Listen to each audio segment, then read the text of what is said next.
Come on! Wake up, baby! Let's go, let's go! Stop, what's up? Good morning, good morning. Good morning, good morning! Come on!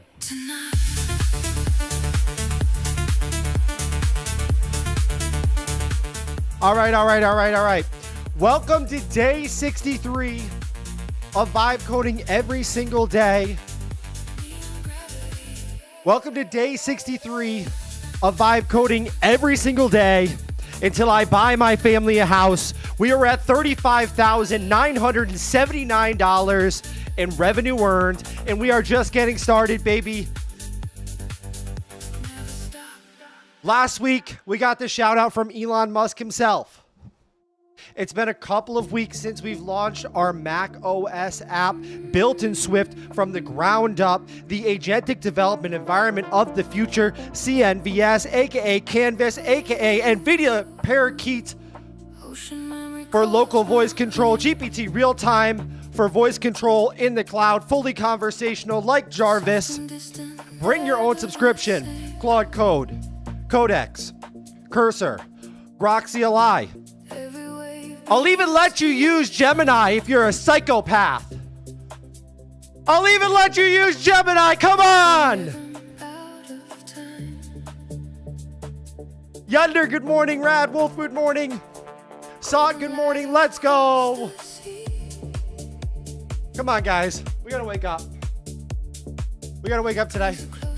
It's Monday morning. It's day 63 of Vibe Coding until I buy my family a house. We are live. We've shipped 2 startups live on stream. We are at $35,979 in revenue earned since we've started the stream. And we're just getting started. DBAI Services, let's go, baby. Good morning, good morning. Crickets for Gemini. Where was I? I'll let you use Gemini. I'll let you use Gemini if you want to. We got the cross agent MCP. We got the cross agent memory. We got the CLI tooling. We have remote agents that work on your virtual private server. We have Hermes integration. We have the Forge for an agentic Kanban system.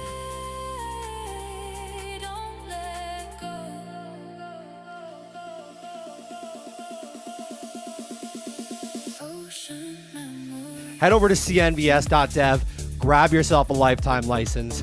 Let's get locked straight into the stream. I don't want to wait anymore.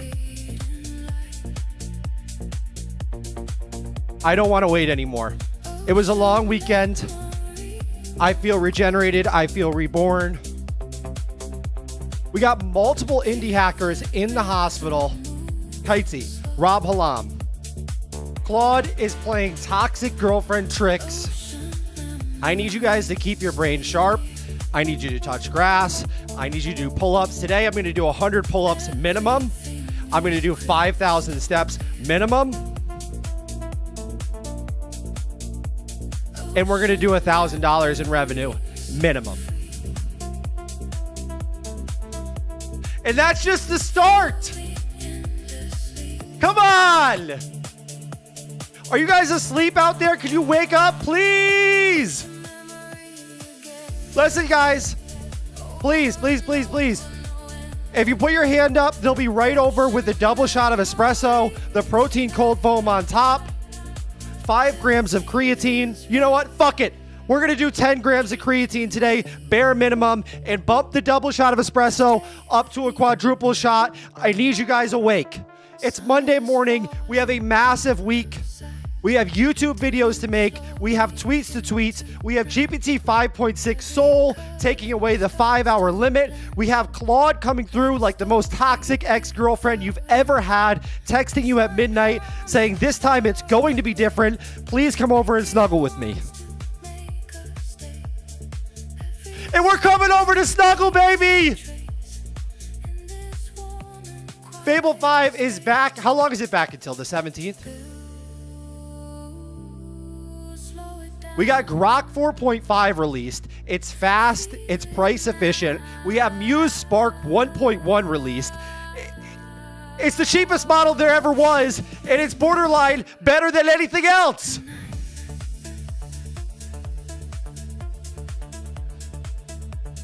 And still I have some of you guys coming in chat saying, hey, what do you think about me using anti-gravity? Guys, if you're using anti-gravity right now, I need you to go cancel your subscription. I need you to wake up, grab the double shot, grab the quadruple shot of espresso, put the protein cold foam on top, put the creatine inside of it. Good Lord!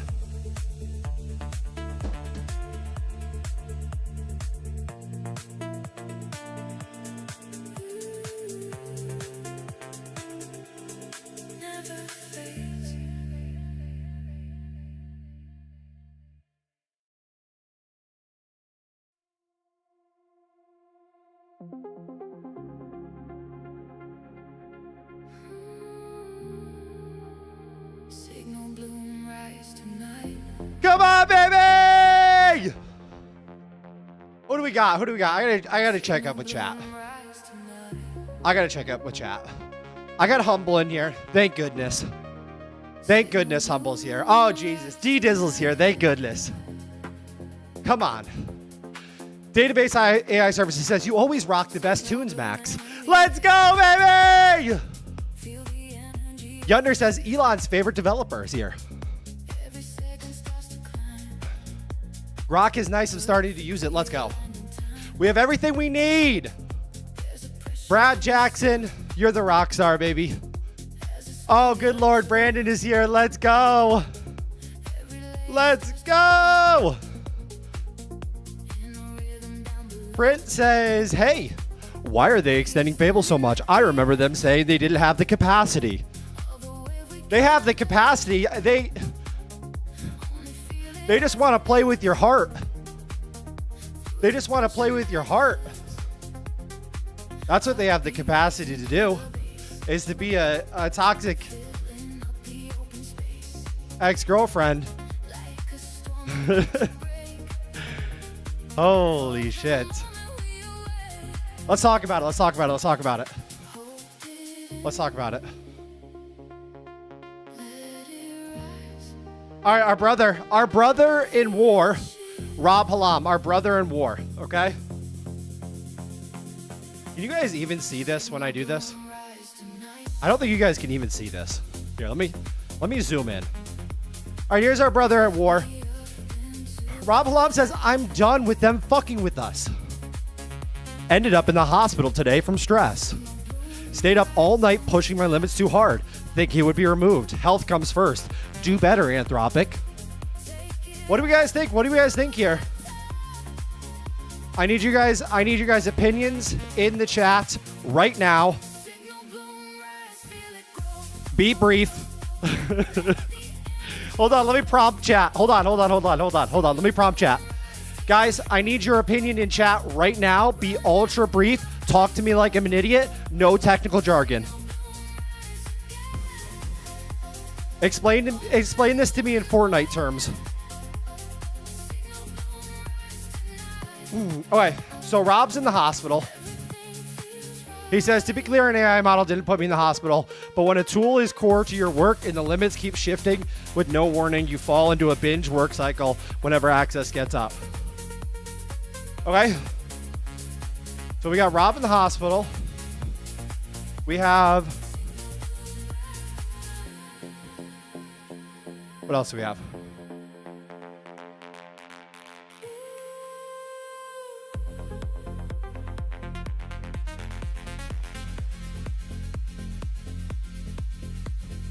We have Kitesy. We have Kitesy to go also in the hospital. Says same. Spent yesterday in the ER and it was scary. They did CT on my head and a bunch of tests just to rule out a possible stroke. Luckily, the conclusion is stress and lack of sleep and shit nutrition. I'm an idiot.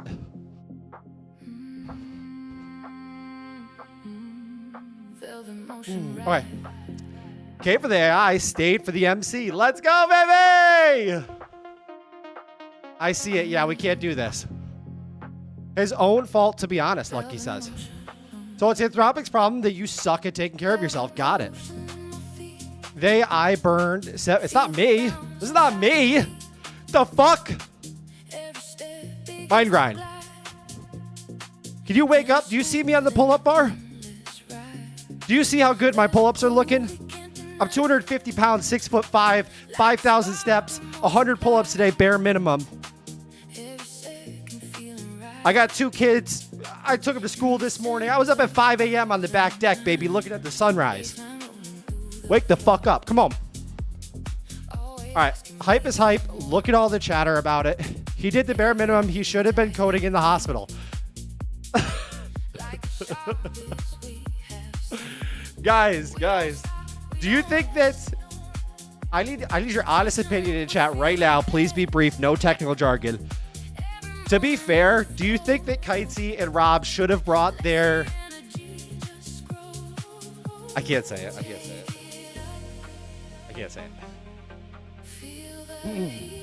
You guys understand.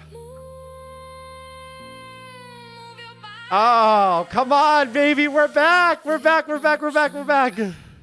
I'm at the dude, not you, silly. I know, Mind Grind. I'm just messing with you. I love you. Gotta take care of yourself. Respect, man. Balance is balance. Why no Apple Watch coding, though? Not that kind of coding. Come on, baby. What are you building? All right, let's get the exclamation point rolling in chat today. Let's get the exclamation point canvas, exclamation point CNVS. Welcome, Nevo. Let's go. Guys. We have GPT 5.6 Soul doing some sort of psychotic 5-hour reset. We have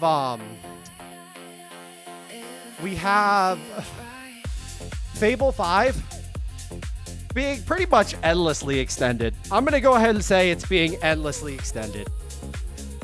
They know, I think they know at this point, the second they pull Fable 5 out, no one's going back to Opus 4.8. They're going to cancel their Claude subscription. They're going to be on GPT 5.6 Soul, and that's going to be it. So it's either they keep going with Fable 5, or they cancel, I don't know how many hundreds of subscribers. Tyler says, bro, fuck coding. We all about looks maxing. All right, I'm with it. Let's go. Let's all grow our hair out. Let's what else you gotta do? Get in shape. Let's get shredded. Let's do the bone crushing thing. Is that what we should be doing?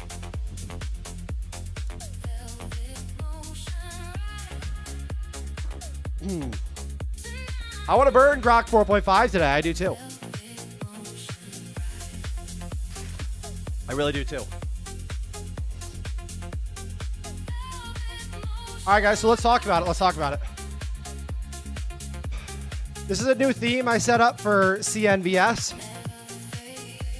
I'm calling it Halcyon. Okay? New theme set up for CNVS is called Halcyon. This weekend, I got absolutely fully psychotic. I mean, absolutely fully psychotic. I have Fable 5 doing full-on back-and-forth conversations with GPT 5.6 Soul. They're literally making plans, conversing together inside of the canvas, inside of CNVS, figuring out the best way to build shit, sending it out to 10, 15, 20 Grok 4.5 agents, firing up new Fable 5 agents to review the output. They fully rebuilt the agent orchestration system. Wow. It's amazing. It's amazing. We're going to get into it. It's amazing. Wow. Our original agent orchestration system was great. We were just using like the bare MCP setup. But essentially, GPT 5.6 Soul and Fable 5, I watched them go back and forth. Like this. They went back and forth like two senior devs, and you have no idea what they're talking about in a meeting. They're like, but what if we do this? What we should do this? We should, oh, you're right. No, we should do that. And they formulated this plan to just completely remodel the agent orchestration architecture inside of CNVS. It's fantastic. It's it's fantastic. So today we have to dog food it. For those of you that don't know, dog fooding means when you build something and you use it yourself. And that is like the best way. Besides an alpha program where you send it out to like hundreds of users, the second best way is to run the shit yourself. Make sure it's dialed in, and then we send it out. The other thing we're going to do is we're going to rework Forge. We're going to simplify. And Forge is going to essentially be a graphical user interface version of the orchestration system that we've already built that works flawlessly from inside of the agentic terminals. Meaning you don't even need to use Forge if you don't want to. You can, it's nice, you can see what's going on. But in reality, you can just open a terminal and you can just say, you can open a Fable 5 terminal and say, hey, open up GPT 5.6 Soul. I want you to have a conversation with him, figure out the best plan to do this, open up 10, 15, whatever you think, Grok 4.5 agents, have them build it out. Guys, you got to remember, Grok 4.5 is running, I don't know, 100 tokens per second. When you parallelize instead of serialize, are you guys awake? Are you guys sleeping over there? What is going on? When you parallelize at 100 tokens per second a task, and you have 10 agents working on it, congratulations, you're at 1,000 tokens per second on Grok 4.5. When you have Fable 5 creating the plan and then pulling a review agent to review the code that Grok 4.5 writes, congratulations, you have 1,000 tokens per second. You have 2,000 tokens per second with Fable 5 level intelligence. It's unbelievable. It's unbelievable. Blue Sky says, what's up, Max Blade? The desk hub came today. So pumped. Let's go. Send me a photo when you got that thing on your desk.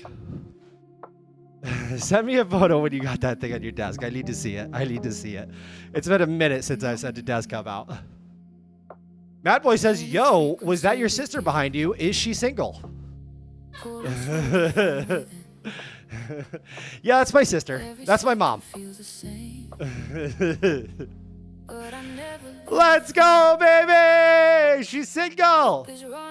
Okay, you can offer the Forge as a lead magnet version as an app with CLI. Like OS, damn, looking very good. Thank you so much. I started using PX Pipe to save tokens. It saved me 300 USD in yesterday's Vibe Sesh. Mad Boy says, answer me or I might explode. I just did. Did I not just do that? Oh! Is this the giveaway? Guys, this is the giveaway mug. If you guys were in the late night vibe coding session, how long ago was that? It was 2 weeks ago, exactly. Thursday at midnight. If you guys were there, you remember Diana, my sister, who's very single and ready to mingle, she created that mug live on stream while I was vibe coding, making thousands of dollars, shipping state-of-the-art software. She was in the background expressing creative ability like no one's ever seen before, crafting a mug, and that is going to be given away to one of the members of our Discord community. It doesn't have glaze on it right now. It's not glazed. Okay? You guys can glaze me. The mug is not glazed. Okay, so we're going to glaze the mug. What's that? All right, it's going to go get bisque fired. It's going to get lobster bisque fired. And then it's going to get glazed. And then it's going to get glazed fired. And then one of you people are going to get a mug that was made here live on stream in the background. If you're not already in the Discord community, I don't know what to tell you. We have over 400 members. We have over... Yunder says, hi, Diana. Hello from Germany. Tuned in for the first time. What's going on? Let's go. Is it true? Is it true that Erling Haaland? I just kissed my sister right in the lips. Have a good day. I love you. I'll kiss you again later.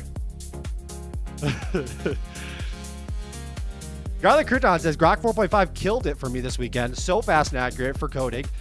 I was very impressed. Is it true that Erling Haaland, I just heard this, was playing for Germany? I'm brand new to soccer. I've been a soccer fan for about 8 days now. I love the big guy. I'm a fellow big guy.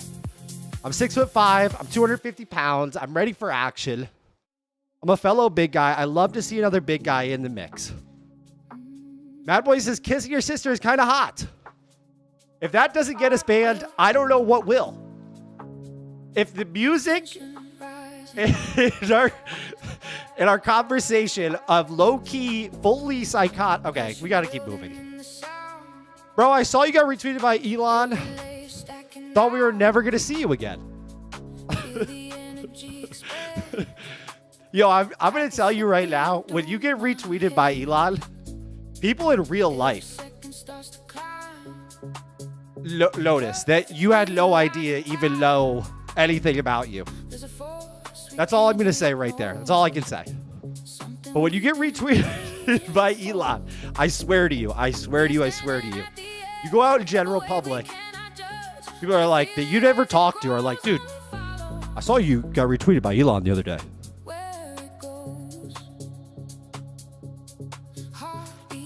Haaland plays for Norway, my country.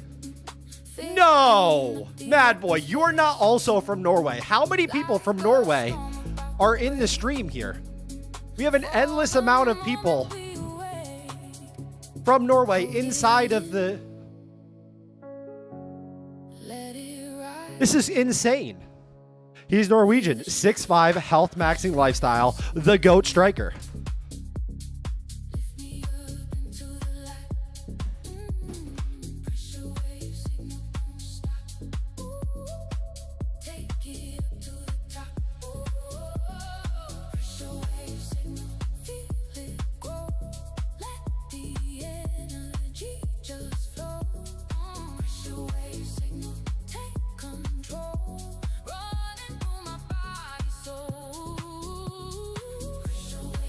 Wow, getting back on the walking pad is dicey. It's as dicey as it gets, especially when you're walking fast. That's all I need is to fall on this live on stream. Holy. England's still in it, but are going to go out to Messi. He played for a German team called BVB Dortmund. Yeah. I'm going to have to do a full Max Blade Euro trip. After we're done vibe coding until we buy my family a house, which is, I mean, probably by the end of this year. We'll do a full Max Blade Euro trip. I don't know where you start. Do you start in Italy and work your way up to Norway? Or do you start in Norway and then work your way down to Italy? What is the proper etiquette if I want to do a full Euro tour? You know, pop some live streams in. Pop some live streams in here and there. You're like, hey! Pop into Germany with my big old beer. Laptop open. Beautiful German countryside behind me. Loud American. €8. €8.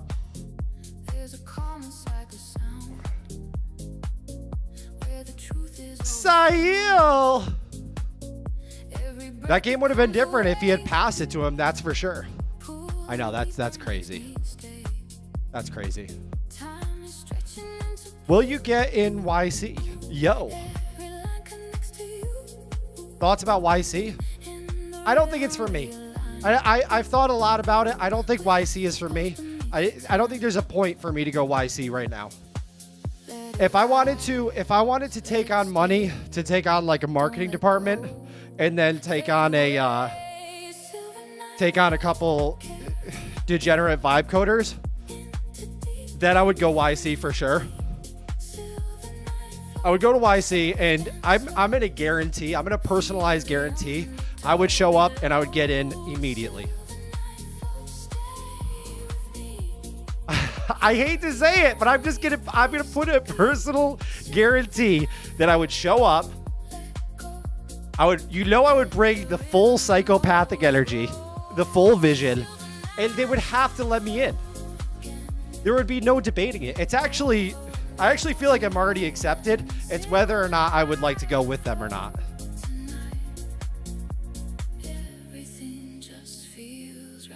Monaco calling. Yes, it is. You already got a Trillionaire's marketing plan. Let's go, baby. Jester maxing. I need a breakdown on what Jester maxing is.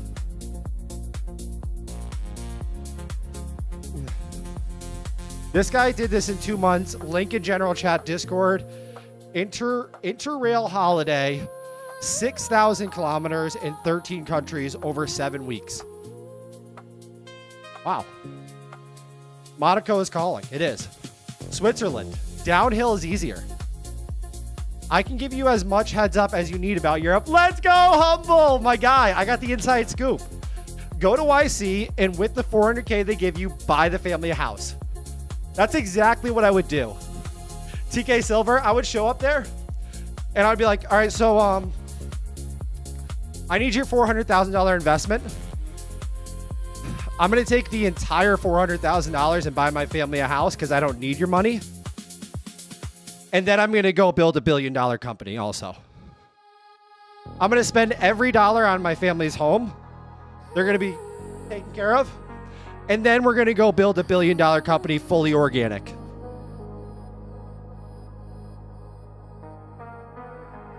I lived there 50 years and now I live East Coast, baby. Let's go, baby! Let's do this. Just apply it and reject it and we viral tweet. Yo! Could you imagine? I applied. YC, hold on. YC applied to invest into my startup. I rejected them. I interviewed YC to invest into my startup. They unfortunately got rejected. Holy shit. Good morning, guys. Let's get cracked out of our mind, baby.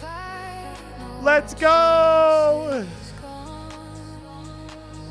Hello. Can you hear me? Are you live?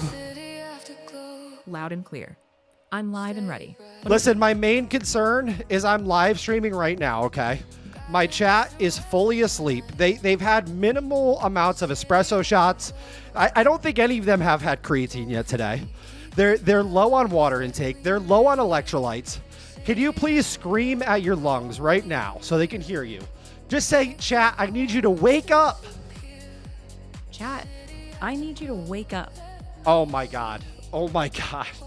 Can you throw like a swear in there? Can you say, chat, I need you to wake the fuck up, baby! Chat, I need you to wake the heck up. Eyes open, water up, energy up. Whoa. I didn't say heck. I said the F word. Chat, I need you to wake the fuck up. Hydrate, lock in, and bring the hype right now. Oh my God, you just fired them up. I can see that. I see them waking up right now. Yes, the crowd is stirring. Keep them hydrated and a little chaotic in the best way. Wow. Okay. What do you have to say for the people that I just don't think they've had enough creatine, caffeine, electrolytes, and they sure as hell are not on their walking pad right now getting their steps in? To the underfueled legends out there, sip some water, grab a quick electrolyte boost, and if caffeine's your thing, take a measured hit. Then get on that walking pad and start moving. You don't need perfect. Just start, and the momentum will do the rest. Okay, amazing. I love this. All right, so I need you to open up 2 Claude agents right now. 2 Claude agents are up and ready. Okay, open up the music player. Your music player is open. Actually, I completely forgot I'm on the wrong canvas. Close everything and then change canvas to CNVS. All set. Everything on that canvas is closed, and you're now on CNVS. Amazing. You can close everything on this canvas. Everything on this canvas is closed. Clean slate. All right, can you please open up a Claude agent? A new Claude agent is open and ready. What do you want? Beautiful. I need you to prompt this agent to do a deep dive on the current Forge system. And our agent orchestration system is absolutely top-notch, insane. What I want you to do is fire up as many Grok 4.5 agents as you need to do the deep dive, and then I need you to create a HTML file going over at least 5 different options for how we can keep the Forge system unreal, so that you can select your orchestrator agent, you can select your worker agent, and you can select your end reviewer agent. And also, so you can very simply add a task into the Forge. And I want a button that says something badass like rip the Forge, start the Forge, or something like that, for when we are ready to absolutely dominate at like 1,000 tokens per second of Fable 5 level intelligence with Grok 4.5. Absolute badass. Just get it built! Got it. I'll pass that along exactly as you said so the agent can run with it. Chase is on it. It's running with your deep dive and build instructions exactly as you said. If you want, I can check its output once it responds and summarize the plan. Okay, no, I think you should go to sleep for now. Guys, I don't know what takes over me sometimes. Sometimes I get prompting, and I just... I don't know what takes. So I black out. Sometimes. I'm like, I just want you to lock in. I wish there was somehow we could add into Canvas an energy level meter, so the agents could like feel how hyped I am about the prompt. You know, so like maybe the MCP server includes a hype meter. And when I send a prompt and I'm just fired up about it, I'm like, get this shit built out. It's like, oh, by the way, this was a 8.7 out of 10 on the hype meter. So you're definitely going to want to work extra hard on this one.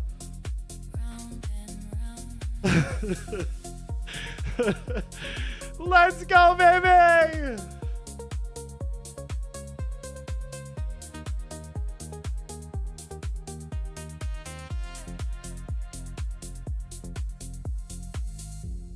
Footsteps moving through the beat, where the bass and heartbeat meet. Every second feels so real. Every pulse beat. All right, we got our steps. Chase is done. High and out, don't look back. Stay inside the rhythm track.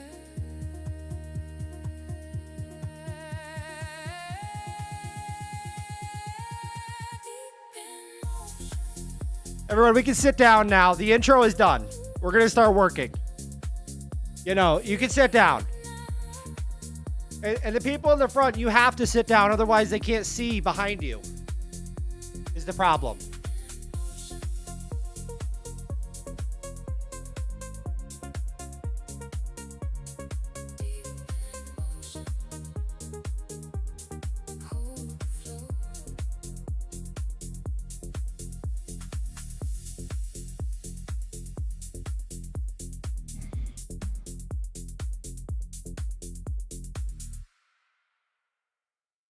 What happened to the music?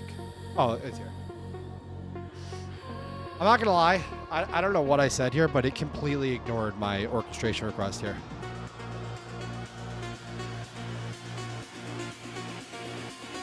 I've never seen it do that a single time. I swear to you, I get on live stream and everything starts just acting differently. It's most likely because of how insane my prompts are. I mean, I'm not gonna say most likely. It is 100% because I get on live stream, I get fired up, and then I start screaming psychotic, slightly over the line prompts.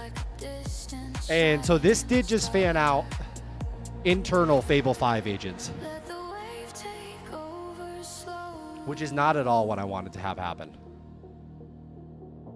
It's not at all what I wanted to have happen. But you know what? It's fine. We're here for it. We have multiple Claude accounts to burn.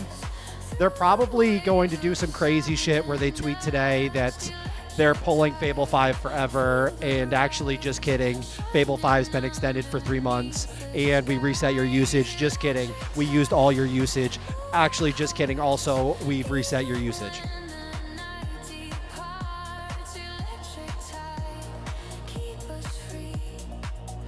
But I mean, we keep going back. We keep going back is the issue. We could make it stop right now if we all just canceled our subscription, but we're never going to do that.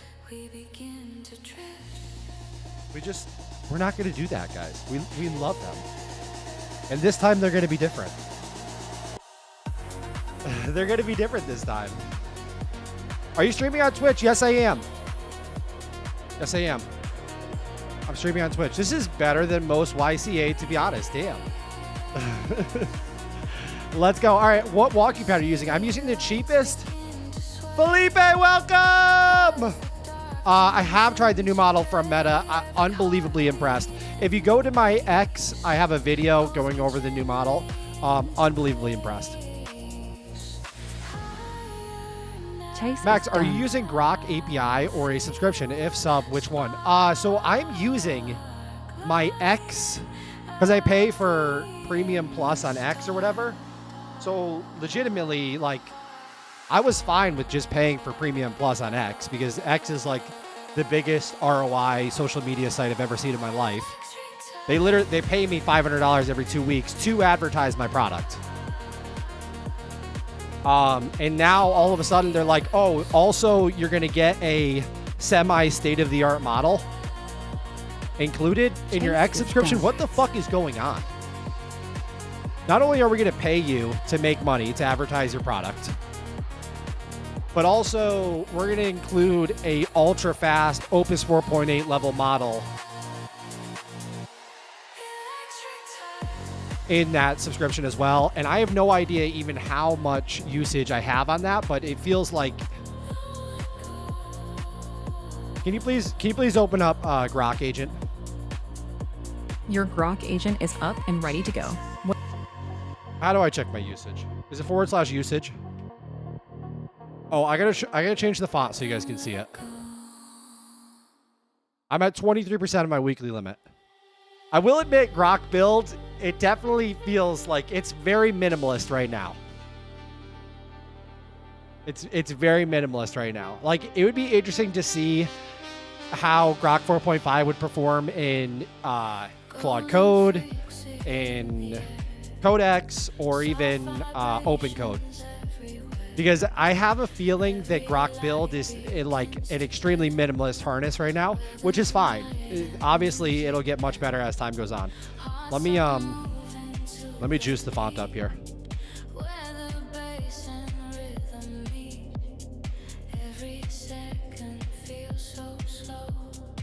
Where am I going? Oh, right here. Okay. All right, so I started working on this. I started working on visuals. Marshall is done. So that we can better like see the agent orchestration. So if we go over here to this version of Canvas right here, let me figure out where my settings are.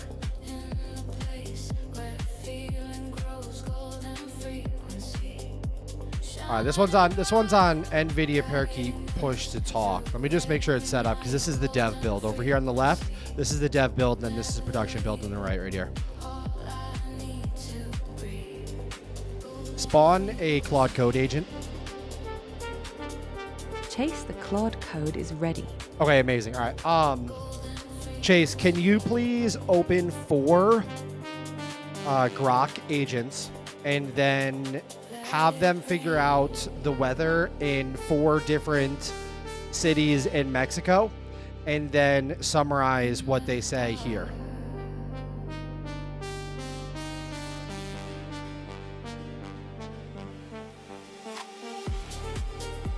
What's happening?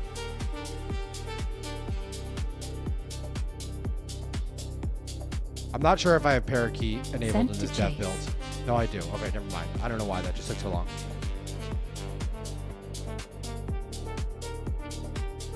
I've got to figure out a way to tell Claude agents what to do when I'm sitting on the couch and not on my computer so they can keep working while I chill the fuck out. I'm trying to get the iPhone app set up City breathing through for Canvas. That's going to be sick. spinning slowly all around. All right, so I don't know if you Chase can't is see it spinning that up good 4 on the stream. Feels like something pure and true. You can't see it that good in the stream, but it just did a little animation to show that they came from Chase Chase, tasks 4 agents. and then it has these little tethers for when information is being sent back and forth. But I think the tethers should probably stay the whole time, if I'm being honest. Like we need to make the tethers way more visible at all times. Because it has these tethers that has like this pulsing light effect that shows that it's sending prompts Rubble is to these done. agents. And then Chase is done. I think that we should keep them on at all times.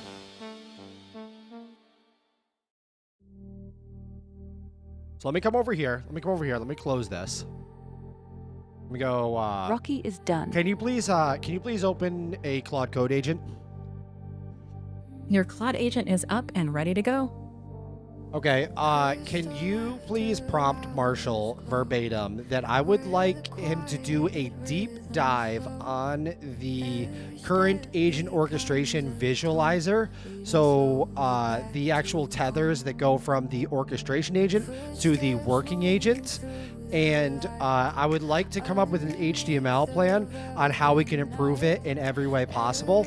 Right now, the tethers are not staying active while the agents are working. They start up and then they go away like almost immediately. I'm thinking that they should almost stay at all times. So let's make an HTML file, come up with a couple of different options, think outside the box for some of these options here of how we can improve the visuals on the agent orchestration, like just general visualization. And when you finish making that HTML file, open it up in the CNVS in-app browser so that we can preview and make a decision on which direction we should head.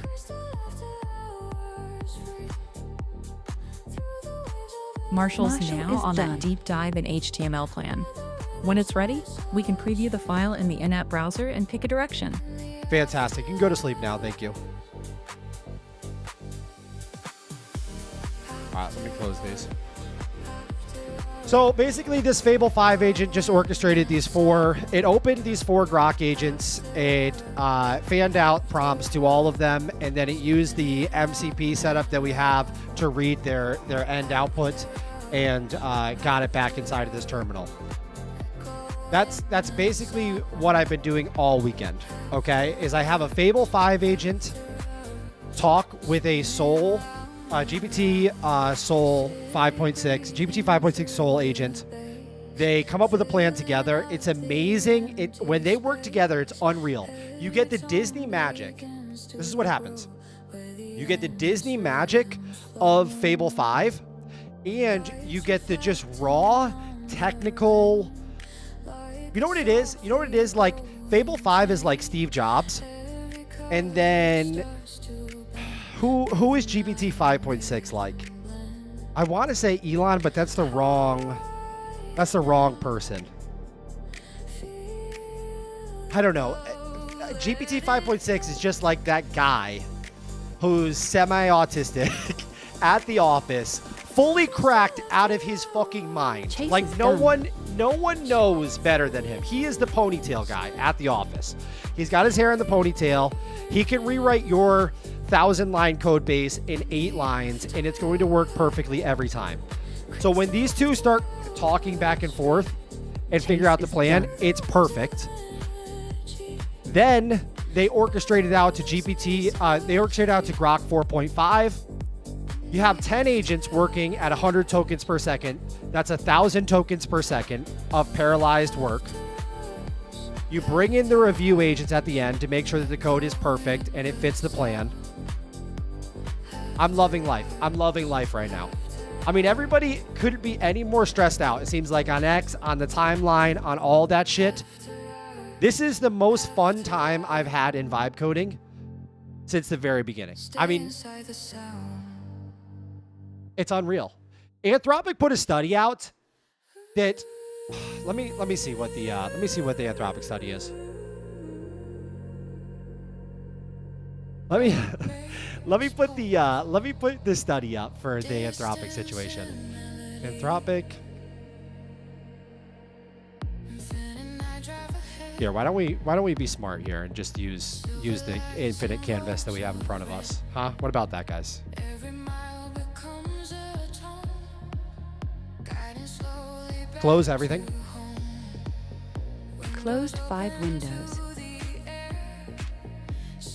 Open a Grok agent. Chase, the Grok CLI is ready. Chase, I need you to do some web research. Find the study that Anthropic did on subagents. It was like a 90% increase in the success rate of prompts or something like that. Can you please find that research and then summarize it in an HTML file and open the HTML file in the CNVS in-app browser, please?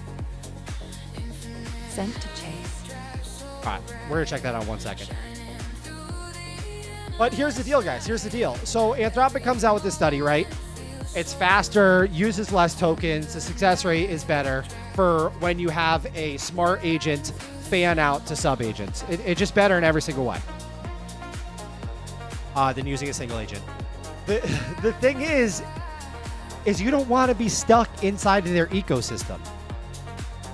Right now, if you have a Claude Code sub and you're going to do agent orchestration, you are fully stuck inside of their ecosystem. What you want, okay, and what Canvas delivers, cnvs.dev, the app we're building, is you can pick and choose the orchestrator, the sub agents, the worker agents, the review agents. You can have multiple orchestrators. That's what I've been doing. You have multiple orchestrators. So you have GPT 5.6 discussed with Fable 5, fire up 3 Grok 4.5s, 3 Muse Spark 1.1s, which I've been doing and is also fantastic. And then fire up a reviewer at the end. All right, check this out. Right here. All right, it says, let me make this full screen so we can see it. This shit's unbelievable. Guys. And no one talks about this. No one wants to talk about the goddamn research. Guys, we have thousands of studies coming out in AI, and every single top influencer inside AI is living in some sort of vibe sphere. The same thing happened to the health industry, where people were just spewing nonsense garbage. And then finally, some YouTubers had to come out, had to review the research and give the truth light. And that's what I'm going to do in the AI world. All right, 90.2% multi-agent Opus 4 lead plus Sonnet 4 sub-agents versus single agent Opus 4 on Anthropic's internal research evaluation. Do you know how big a plus 90% is? Guys, statistical significance is like a couple percent. This is a plus 90% on Anthropic's internal research evaluation. It's not like, oh, I think that agent orchestration is kind of good.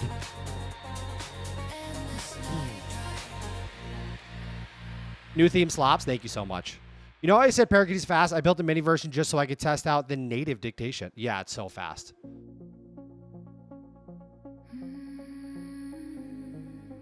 I think that's your real value proposition, Max. You should make videos about this workflow and how you work faster with less token burn. Brandon said, I just swallowed my nicotine pouch on accident. That's all right. That's all right. Mike says, how is your desk so tidy? I cleaned it yesterday. Last night I came in here. I vacuumed everywhere. I have 3 dogs. You guys know I got 3 dogs. They're German Shepherds. I got a Border Collie Jack Russell mix. Okay. This one right here is half Husky, half German Shepherd. Strudy, do you want to show them? No, you just go to bed. Go to sleep. Go to sleep. This one right here is full German Shepherd. It was her birthday yesterday. But I cleaned the whole office, vacuumed the shit out of it like crazy. Like got in all the nooks and crannies. Oh my God. Cleaned the desk up. The desk is clean.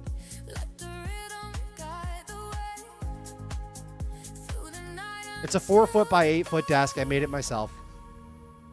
Wake up, guys. Please wake up. All right, let's get back to the studies. Should we? What the? All right, 90% faster research time on complex queries after paralyzing subagents. Guys, I am done. I am no longer waiting 20 minutes for Fable 5 or GPT 5.6 to do stuff by themselves. I'm not doing it anymore. I'm not doing it anymore. I would rather, if I'm going to wait 20 minutes, I would rather just send a prompt to my Hermes agent and have it go do something, which I don't even enjoy doing anyways. Like, I like being active in my coding experience. 90% faster. Okay. All right, this next one you're not going to like to hear, but I can explain it. 15 times token cost. Okay, this is because they're doing this on their internal models. Okay, it's 15 times more token cost, but if you're going to orchestrate Fable 5 out to GPT 4.5 or Muse Spark 1.1 or whatever you'd like, whatever you enjoy, guys, it's not 15x. It's nowhere near that. You're getting 10x the speed at less token cost.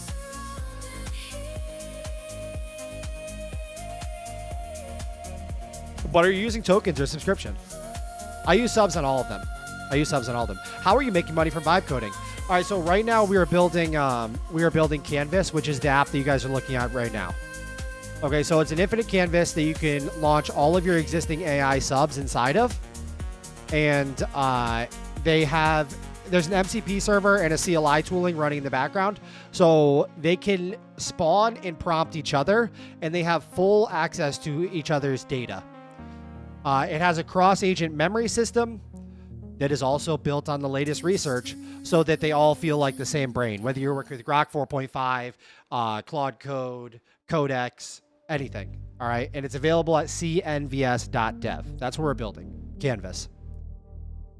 Max doesn't command his dogs, he prompts them. I prompt my dogs. I prompt chat. I prompt everything.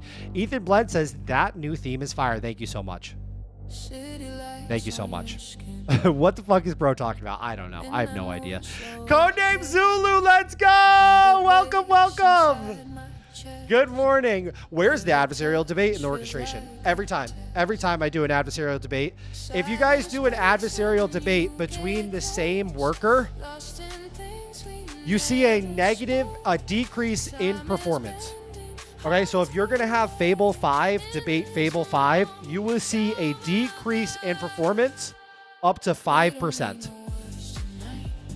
If you have Fable 5 debate with a different LLM, like GPT 5.6 Soul, whatever you want, it just has to be a fully different LLM, then you can see up to a 15% increase in the success rate of your prompts.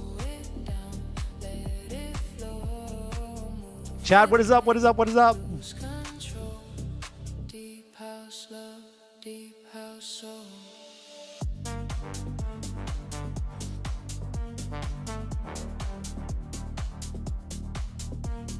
We owe an apology to the guy you roasted for saying he uses. No, Brandon, do not do that. I just clarified. If you, I'm sorry. I was half wrong about the adversarial debate thing. I'm sorry. You were half right. I was half wrong. Together, Shadows dancing on the wall. Your reflection takes it all. Sweat and neon, breath on breath. Every beat is feeling wet. Eyes are talking, lips are shy. Gravity is in your eyes. Let the DJ read our minds. Leave the Sam turning in his grave right now. Turtle, what's up? just your body. Welcome, boys. Feel the We got work to do. We got work to do today. rise deep inside, we come alive. All right. Low frequency, slow desire. Turn the We got work to do. fire. No All right, let me pop this open. only now. Show Okay, so we're never going with that. I don't know what that is, but it's disturbing. I don't know what that is, but I don't like it. All right, standing signal. Guys, right now we're working on visualizing the agent orchestration, okay? So if you guys are just joining, this is Canvas. It's an infinite canvas that allows for cross-agent to agent orchestration, meaning I can fire up Fable 5 and it can open 4 Grok 4.5 agents, 20 Grok 4.5 agents, and orchestrate them beautifully. I want to create a visual to show like this is the orchestration agent, and then these are the agents that are being orchestrated. This is it sending a prompt, obviously, and then we'll have it do the opposite when it sends the information back. Like, look here, we'll do the full mission here. All right.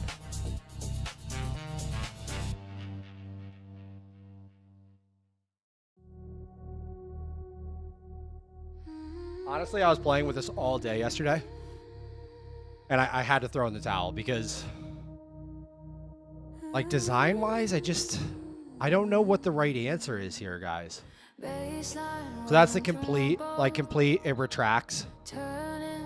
Like, so this would be the agents finishing and then the information going back. So let's say you have 10 Grok 4.5 agents doing work for one Fable 5 agent.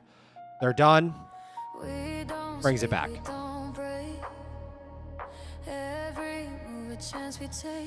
Here's another option.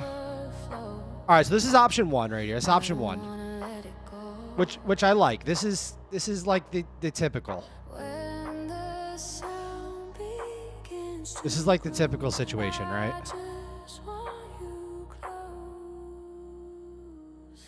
Here, this is psychotic. This is gross. I don't know. It's too organic. There's something far too organic about it whipping around like that. I don't like it. It's reminding me of something I can't. Anyways. All right, this is kind of cool. Finish work weaves into the line. It's kind of a different idea. So it's like weaving the data. I hate it though. I hate it. The rope. All right, this is another wiggly one. I hate the wiggly ones. I don't know why the wiggly ones are terrible, guys.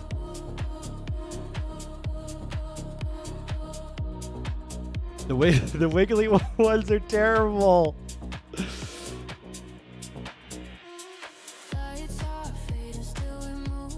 Oh God. All right. Max, how easy is it to go from Codex to Cloud Code to Canvas? I have purchased Canvas 87. Wait, he's 87! He's an early adopter. They just want to make the switch.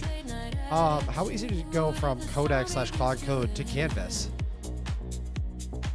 It couldn't be any more easy. You're going to open Cloud Code and Codex inside of Canvas. You're gonna open them. You're gonna open them inside there. You already have everything it takes. Alex says, "Hey, you think I can use your canvas to work with Notion? My biggest concern is the amount of tokens that sometimes LLMs outside of Notion take to fetch from Notion." Do they have an MCP? That's a great question, Alex. Do they have an MCP? Because if they have an MCP, what I would do, and it could be really sick, is I would bring the MCP into your agent, and I would have them create a skill for accessing Notion, and I would probably use something like Grok 4.5 or something like that to be the actual like data communication agent. So Grok 4.5 is going to access the MCP server in Notion and bridge the gap between Canvas and Notion. That way there, you're not having Fable 5 do like web requests via an MCP to Notion, because that doesn't really make any sense. Right?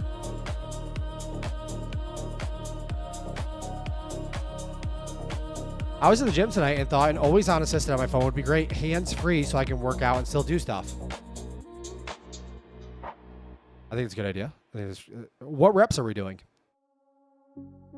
We're doing pull-ups today. We're doing pull-ups.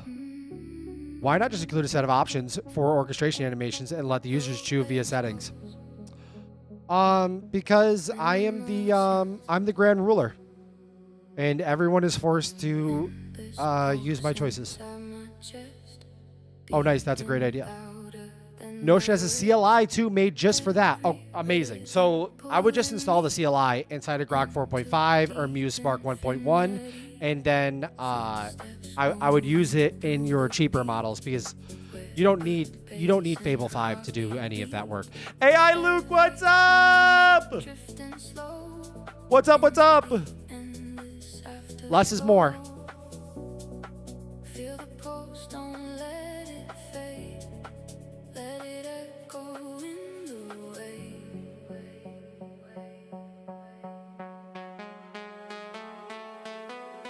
And this pulse, feel it now. Lifting up and breaking down.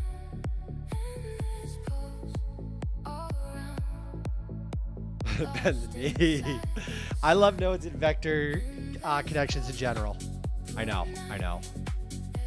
It's so good. So good. When integration / plugin system. Should we fire up an agent? All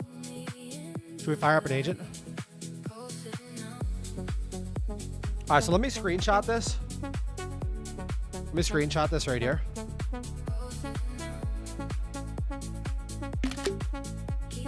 Actually, let me get the screenshot. I'll get the screenshot going when the little thing is going by. All right, I'll screenshot it just like that. Okay, I'm gonna put this on my desktop for right now. And then I'm gonna go over to the image gen canvas. Oh, I love the image gen canvas so much, guys. So I've been using Can you please fire up a Claude Code agent for me? Chase is up and running now. Want me to read its initial plan or steer it toward a specific part of the project? No, I don't. You can go to sleep.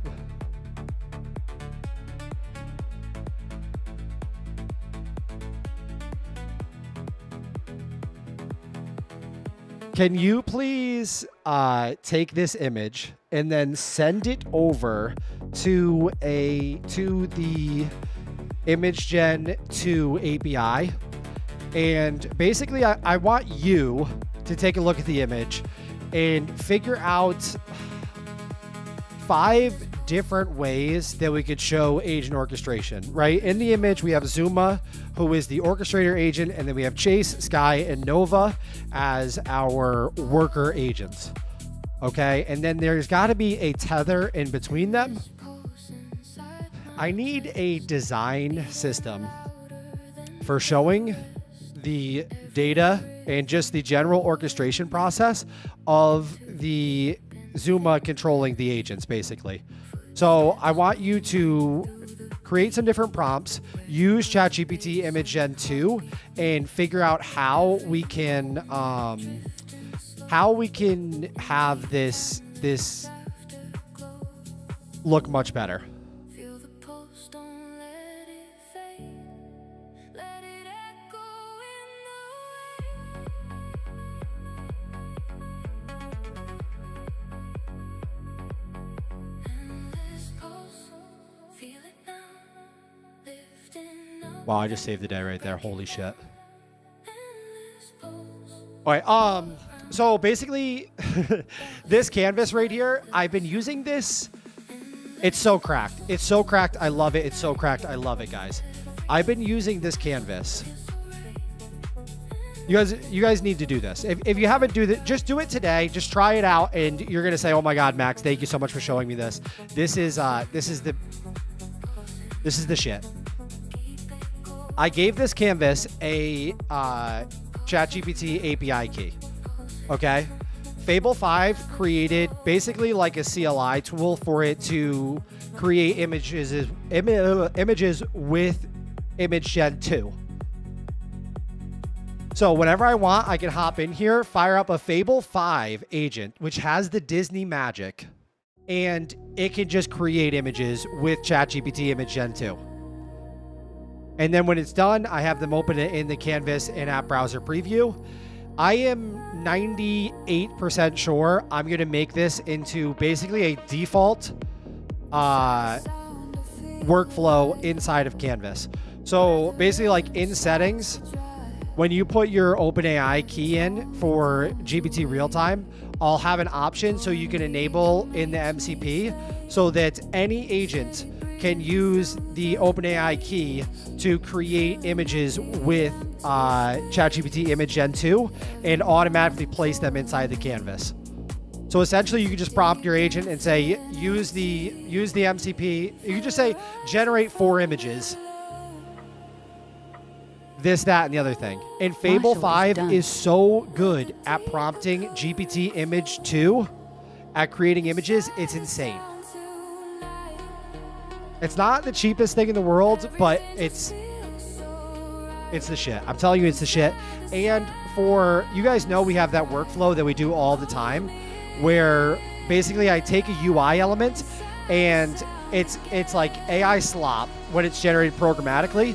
I'll have Image Gen create a photo of it, how it should look, and then we'll create a design iteration loop so that it changes the code, checks against the image that Image Gen created, makes the changes, checks again. If it's close, it stops. If it needs to get closer, then it keeps going through the loop. Sorry, I got fully psychotic there for a second, but Zuma got a promotion. Ryder has always been useless at orchestrating anyways. Why does he only ever send to you? I don't know. Does AI listen to you better if you say please? I don't know. Argo says my favorite Elon approved stream. Let's go.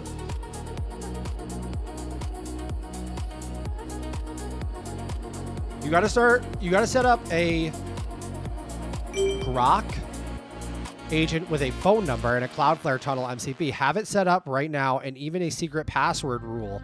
I just block anyone's phone but me. What does that mean? What does that mean? What does that mean? Can you please add a Grok agent?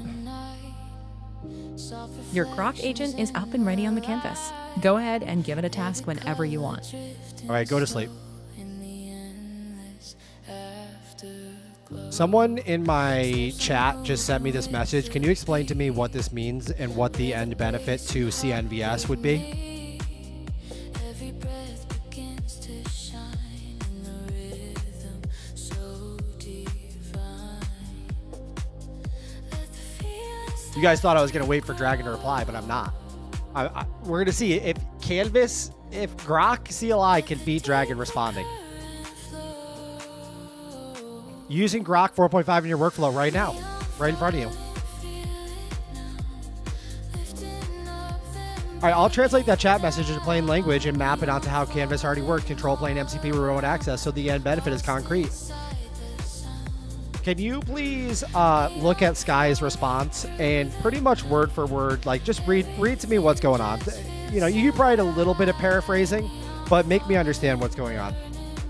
Okay, let me check what Sky produced and then I'll walk you through it clearly. Sky's response is basically showing a UI snippet rather than a full narrative. It mentions that tools like reading terminals, arranging the canvas, and taking screenshots are reachable by calling a number, not only when you're sitting there with CNVS open. Then it shifts into a list of concrete user stories. But the content isn't really visible here. Just No. Under what they're describing, go 1 through 4. got it. You want me to go point by point? Let me check, and then I'll walk through them. I don't actually see items 1 through 4. All right, go to sleep. I'll do it myself. I think that it has an issue with Grok build that we need to look at for reading the actual responses. Anyways, Grok agent with a phone number. XAI's voice agent builder gives you a Grok voice agent you can dial or that can take calls. You talk to it like a normal phone call. Cloudflare Tunnel plus MCP. Grok lives on XAI servers. Your CNVS tools live on your machine. Grok can't reach localhost directly. A Cloudflare tunnel publishes a temporary public HTTPS URL that forwards into a local port, so Grok can call your MCP tools over the internet. Secret password rule, a system prompt, guardrail like only obey commands if they say the password first. I just block anyone's phone but me. Telephony allow listing, only their number can call the agent, everyone else is rejected. Are you telling me? Are you telling me that?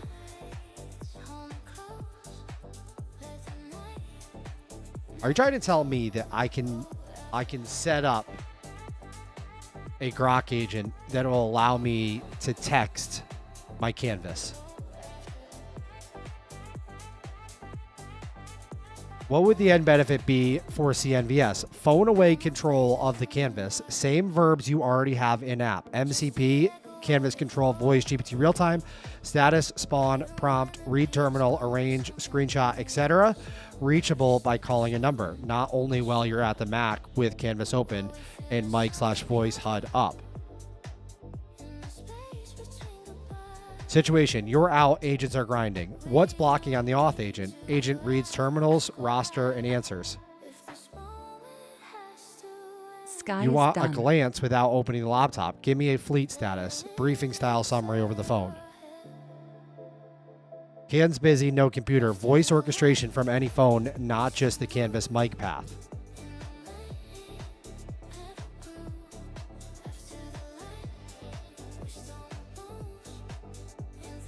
Agent Builder is new. Go into XAI Developer Console and look for Agent Builder. Max, I'm in the future. Hop aboard. Listen, I'm in that future's future, okay, Dragon? Grok plus Hermes, Daddy, give me the sauce. No homo. I'll give you the sauce full homo. GPT 5.6 deleted Bridgemine's entire subproduct Stripe database laughed my ass off. I don't know if I believe that. I saw something on X about that. I read it for 3 seconds and I said it. Okay. Remember the Wiimote on the couch? Let's go! What do I think of GPT 5.6? At first, I thought it was garbage, but I just didn't understand it. Once you understand who it is, then you have your breakthrough at GPT 5.6, guys. So you have to initially understand that GPT 5.6 has absolutely zero imagination. Okay? Inside of Canvas, inside of CNVS, the app we're building, anytime I want to use GPT 5.6, I have Fable 5 use its beautiful imagination. I guess anytime I'm going to use GPT 5.6 and I don't know exactly what I want done, like an exact image of what I want it to do, I use Fable 5 first, We come up with what needs to get done, and then we can hand it off to GPT 5.6. GPT 5.6 is an insanely cracked engineer that just brutally will get shit done. But actually, maybe I do believe the Bridge Mine story, because if you tell it just the littlest bit the wrong thing, it's like a genie. It's like a genie, and you're making your wish. You better be precise, because you're going to get your wish. GPT 5.6 is not for fucking around at all. Like, I could totally see him being on live stream or something like that, because you know how I get insane with my prompts sometimes. You cannot do that with GPT 5.6, because it'll be like, oh, I'll make that happen, no problem. It's gone. There is Fable Orchestrate Grok, but Grok is so moist and fast that I'm using it to orchestrate Fable. It just knows Fable is Big Daddy, so it's just redirecting my intent. I guess like your voice agent. Speed! Thanks for the great answer, man. Thank you so much. I appreciate it. Slop Enjoyer says FAFO. So I can just phone my Canvas while I'm at the gym and control my VPS. Wait, Canvas can't run in a VPS. All he had to do was not give it an unlimited perms API key. That's true. That's true. That's true.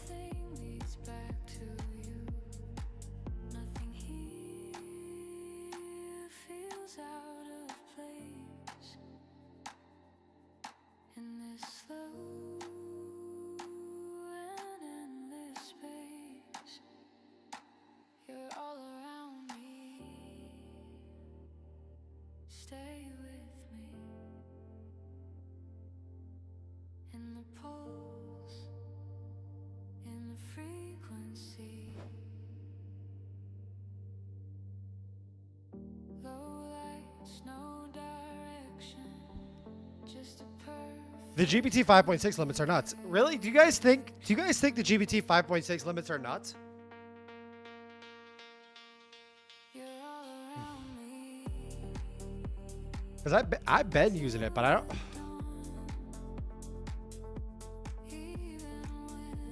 don't feel like they're that nuts.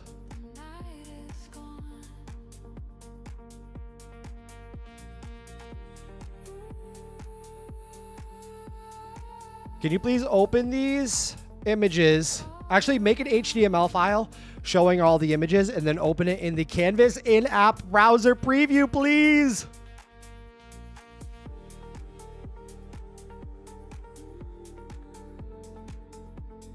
I should have just had Grok do that. I'm not gonna lie. Damn, I'm late to the party. When did you add a voice agent to Canvas?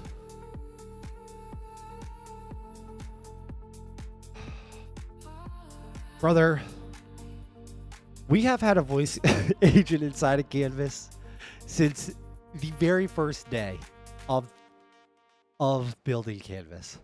But I love you being here. I do need you to wake up. I need you to see. Please see the stream staff, okay? If you can see the stream staff, get yourself actually 2 espressos, not just one. Get yourself 2 espressos, a giant thing of creatine. Get the protein foam on the top. And I do need a lap. I need you to take a lap around the outside of the building. Chris. I need you to take a full lap around the outside of the building and get locked back in.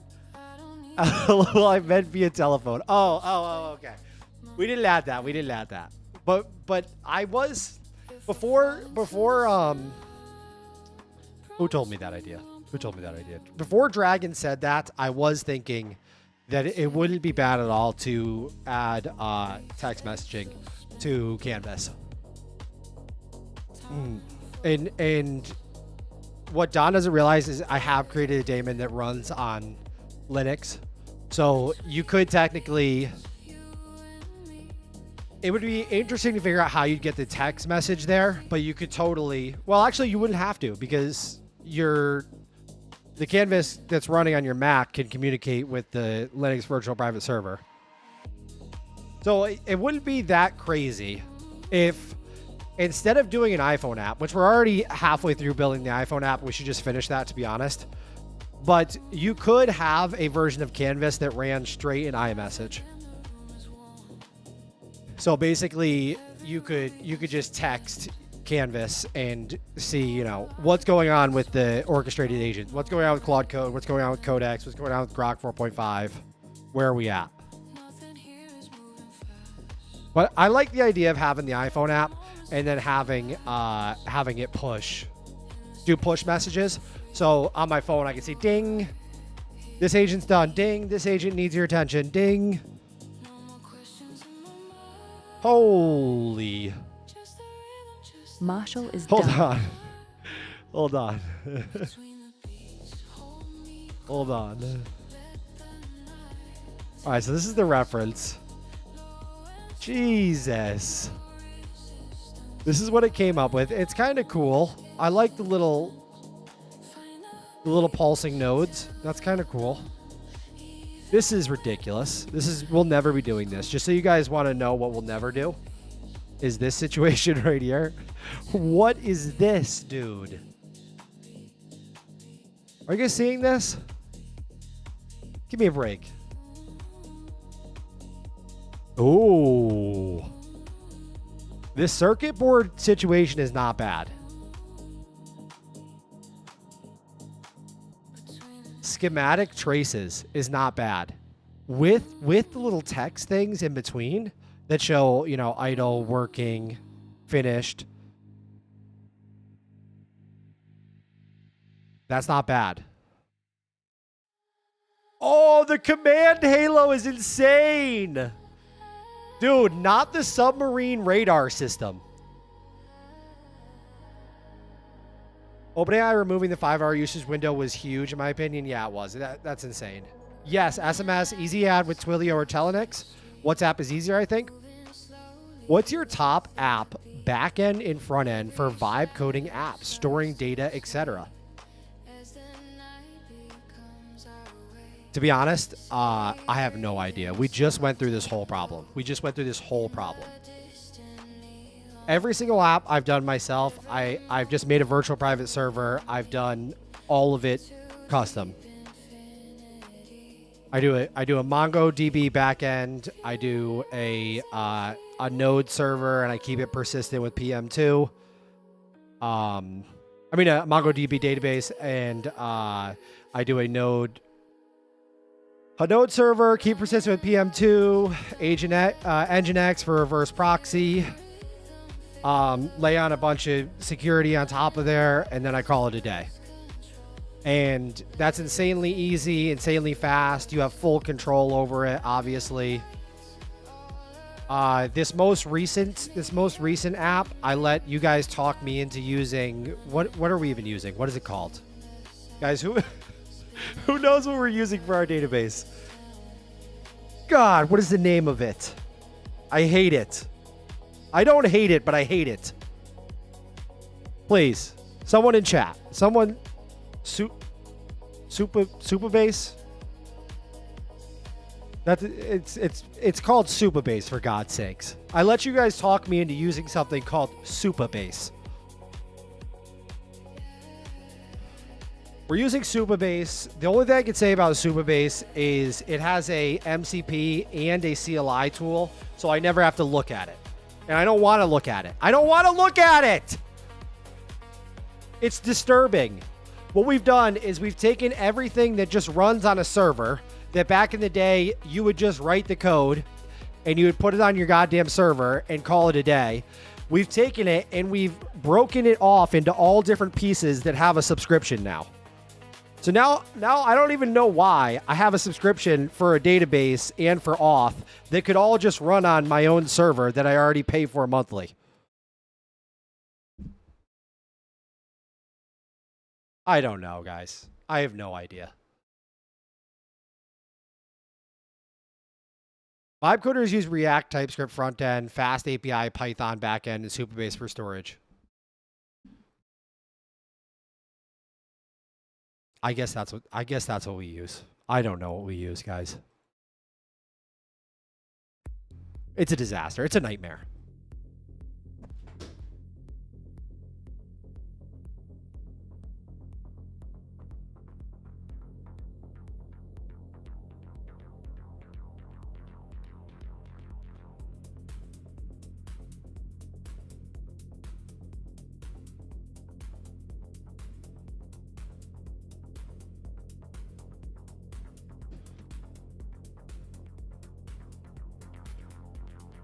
Convenience is why?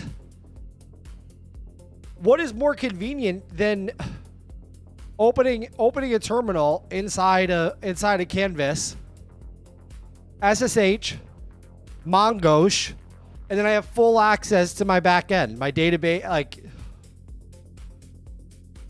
it's 3 commands versus I got to pull open internet. I got to pull open Safari, Google Chrome. I got to log in. I got to do 2-factor authentication, and then I got to navigate a graphical user interface. It's the craziest thing I've ever heard. The only redeeming factor is the MCP and the CLI. That's what makes it a no-brainer for me, at least, because then my agent can fully control it. But my agent could control a virtual private server running my own setup also. All right, do we have more of these? Whoa! Whoa! Hold on 1 second.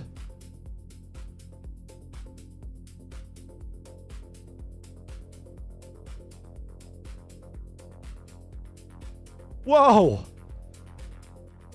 Guys, what do you think about the data ribbons? Come on, the data ribbons are pretty badass. Let me paint the picture in case you're new here. This is Fable 5, and then this is Grok 4.5 being orchestrated. Orchestration agent, worker agents, graphical representation of them doing their business. Data ribbon slap. Yes, that's what I was imagining, just no outline. Have you heard about the errors with GPT? No, I haven't.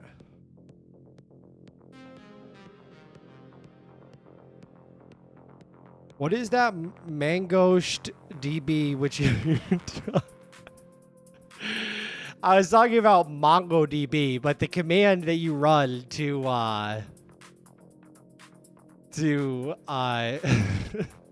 doesn't matter. It doesn't matter. All right, replacing some apps is a way I've been thinking since you started selling Canvas. Let's go. I use Object. Guys, for those of you who don't know, we're building Canvas. It's a lifetime license, so there's no monthly subscription because you don't need any of this help. All right, I use Object Box for Swift native vector database RAG inside my game app, open source. Would fit the Swift native theme of Canvas if you want a local database inside the app, both Mac and iOS. That's amazing, but I don't think we need a local database right now. I don't think we need a local database right now. Garlic Crouton says 40-pin IDE cable ribbons is the way. Canvas too beautiful for that. Agent, right now we are building Canvas. You can check it out at cnvs.dev. Nah, keep it simple and clean. The circuit board mogs. Jesus, we're mogging now. The circuit board is pretty nice, guys. I'm not going to lie to you. But I mean...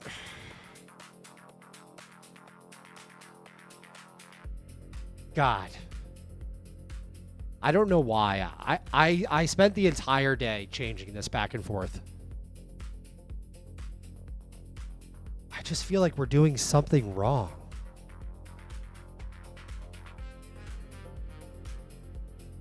It might just be a spacing thing, to be honest, because... All right, let me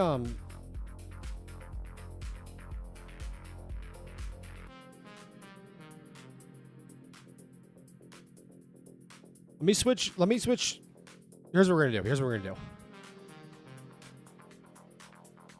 Can you please take the schematic traces, the number 3 image, And can you please pop that into the CNVS directory inside the apps directory so that I have access to that over there?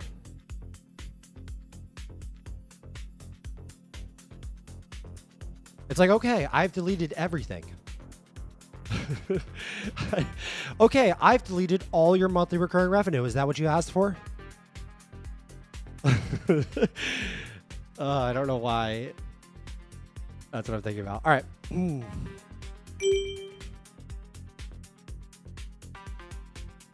All right, please open another Fable, open another Claude Code agent, please. Sorry. Sky just spun up and is ready for your prompt. Okay, I need you to prompt Sky verbatim that we have I just put an image right now into the CNVS directory.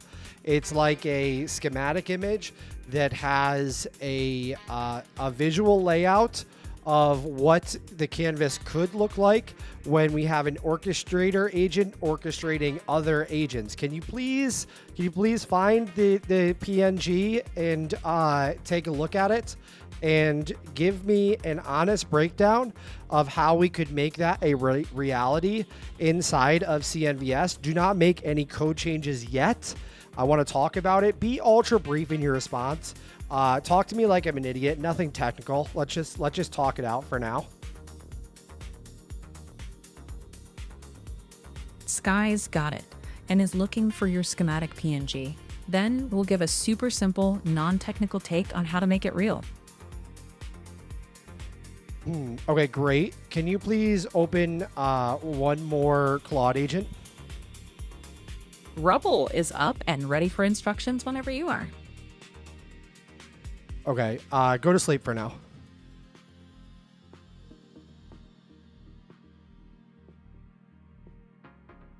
Sky is done.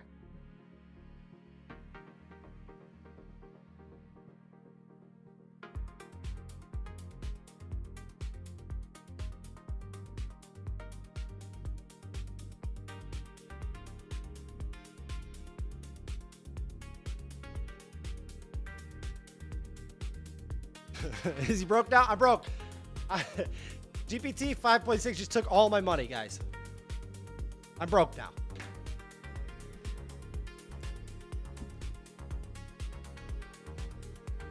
I like the simplest option. Too many bright lights and shit will get distracted. I couldn't agree more. I couldn't agree more. Circuit board sucks. Less is more. Keep it simple. What about comfy UI style? Just use top right color dots as pins that get connected. Yeah, see, this is what I needed. I knew yesterday I needed to give up on it and come back once I was live on stream, because people were gonna have ideas. All right, what is comfy UI? What's comfy UI?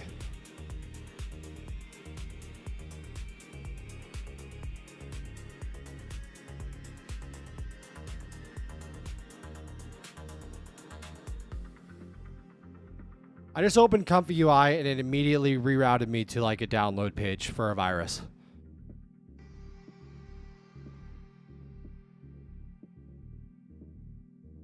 Anthony, what's up? Do you review projects on stream? I've tried to. I've tried to.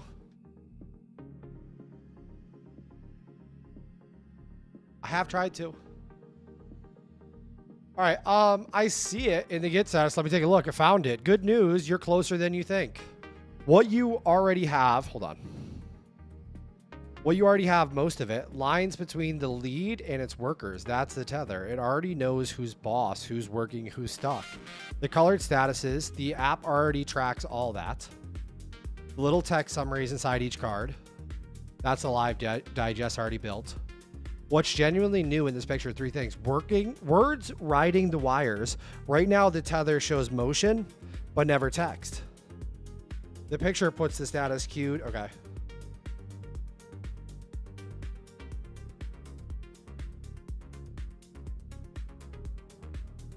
I guess first, before we even start with this whole circuitry situation, we need to fix the general structure of the graphical user interface, because I just had Fable 5 orchestrate for Grok 4.5 agents, and the tether only showed up like for a couple of seconds. So I think that we need to fix the structure so the tethers are always there.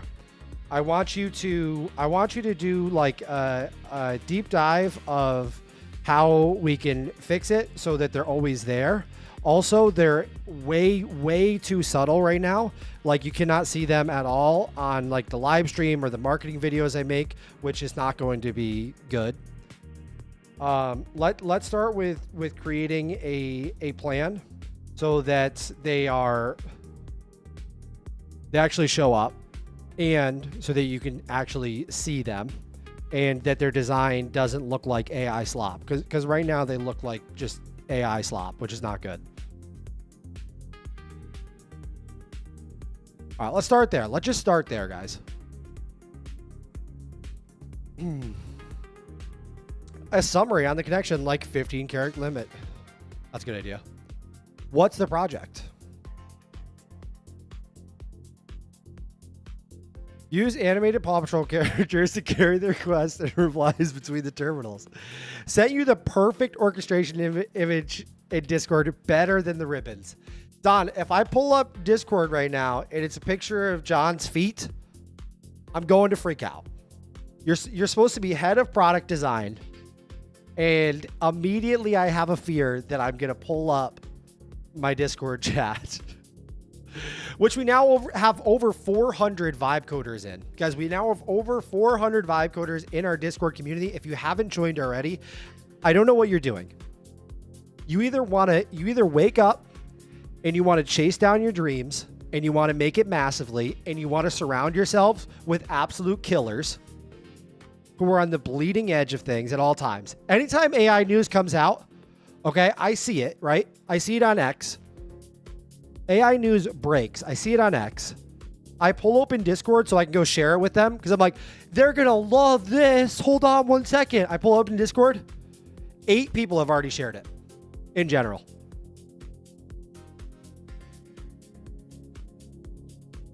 So if you want to surround yourself with psychopaths, with killers, with people on the bleeding edge, then head to the description of the YouTube stream. Join the Discord community. And also wake up, please. Just wake up in general. Let me see what Donna said.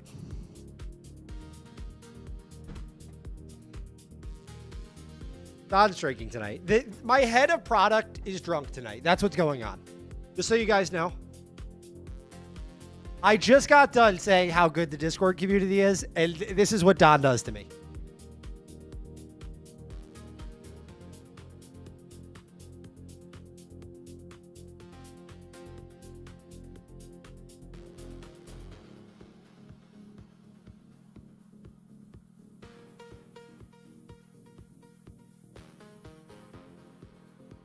Wounded.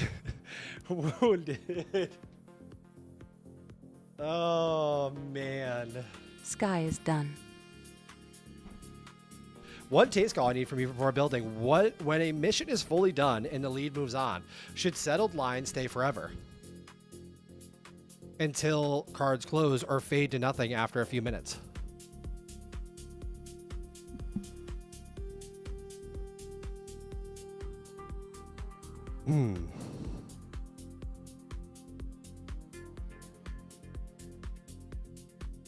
Okay, stream-proof visibility.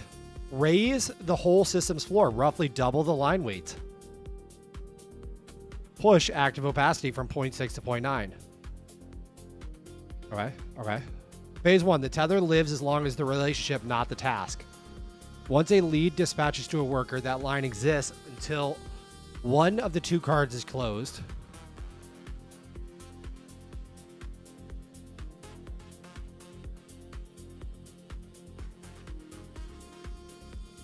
I want you to open a Codex agent in the terminal.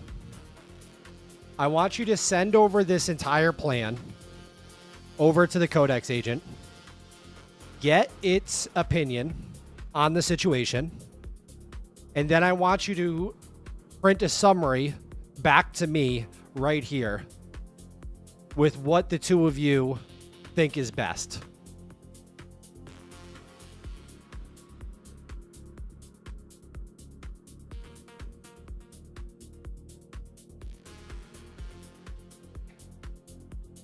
All right.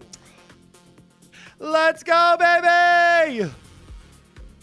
Is Canvas and Clippo on Trust RR? Yes, they are. Yes, they are, and so is QuickClaw, and so is. That's it. Good morning, Penguino Codes. Not Your Mentor says I'm new to IT. I'm starting Linux and web development next semester. Any advice?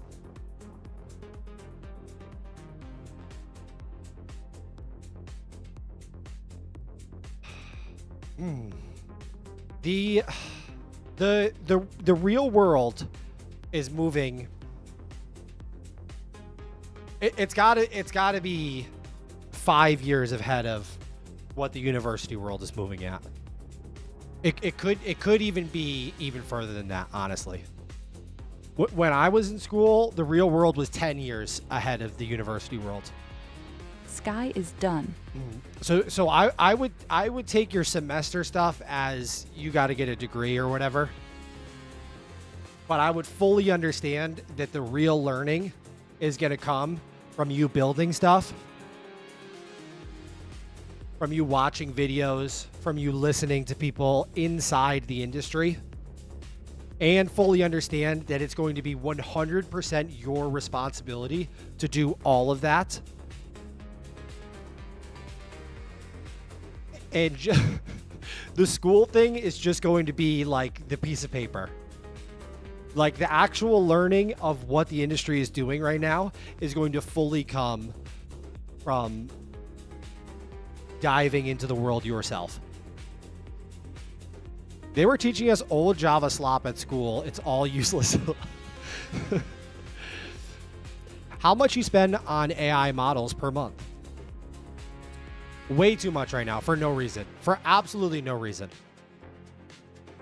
So I have a $200 Claude Code sub, $200 Codex sub, and a $20 Cursor agent. The other day I run out of Fable 5. It happened live on stream. You guys can watch it the other day.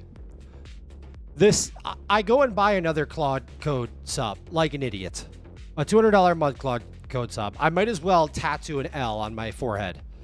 The moment I get done buying the sub, they reset the limits. It was within 15 minutes. Which subscription would you recommend buying right now for $20? This is the craziest take ever. This is the craziest take ever. If you're trying to make money, then I would just get a X Premium Plus account and use Grok 4.5. Because if you want to do marketing, I mean, I guess it totally depends on what you're building. If you want to be someone like me, where a lot of your marketing happens on X, if you're building something that people on X are going to be purchasing, then the biggest play that you can do is you get verified on X and you get your LLM all in one shot. Thanks for giving them enough money to reset my limits doing God's work. Anything I can do. Anything I can do for you guys, honestly. Whatever I can do. I mean, uni is still useful. Fundamentals are important, but yeah, I agree that you have to practice if you want to get anywhere. Absolutely. Absolutely. But even being in uni doesn't guarantee that you're going to learn the fundamentals, by the way. Like I got a degree in information systems, leaving school with no fundamentals at all. And it took me waking up in the morning, taking a course from somebody who does the work, who's actually in the industry. And then I learned the real fundamentals, started building stuff for real. You can 100% get a degree without learning anything. And it's unfortunate. It's very unfortunate. And there are people that will apply themselves massively in school, and they will learn a ton, and they'll learn the fundamentals. But I just fear it's always going to be a little bit behind. 3 real knowledge tips without BS for amateur medium vibe coders. Don't be afraid stuff, but to go. What the hell?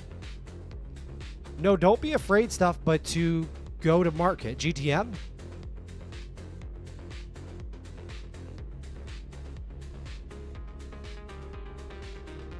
Did somebody put something in my coffee? Is my chat not even writing? Is my chat not even writing sensical today? Can you put something in their coffee?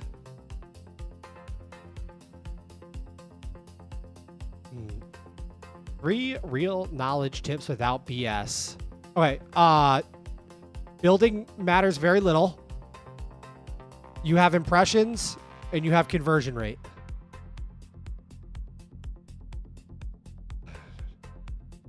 Okay, do you smell burnt? Hey, am I the only one that can taste pennies right now? Am I the only one that's tasting pennies? Sorry guys. We need to wake up. We need to wake up. All right, guys. The 3 real world knowledge tips for go to market is building matters very little. Okay, building is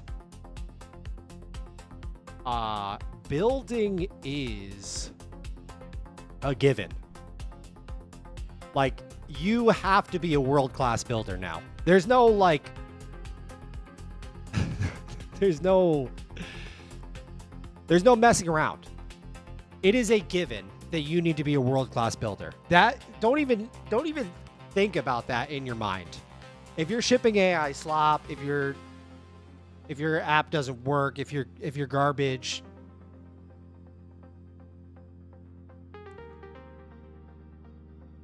that has to be taken care of. Rubble is done. That's why I say it doesn't matter, because it's just accepted now that you need to be building at a world-class level, because we have all these state-of-the-art models. Everybody's doing it. Your mother, grandmother, father are vibe coding right now. But you have total impressions. How many people see your stuff? Which it's 4 hours. It's 4 hours of marketing every day. Okay. And then you have conversion rate. So you have, of the people that saw your shit with their eyeballs, how many of them Sky is done. brought out their wallet?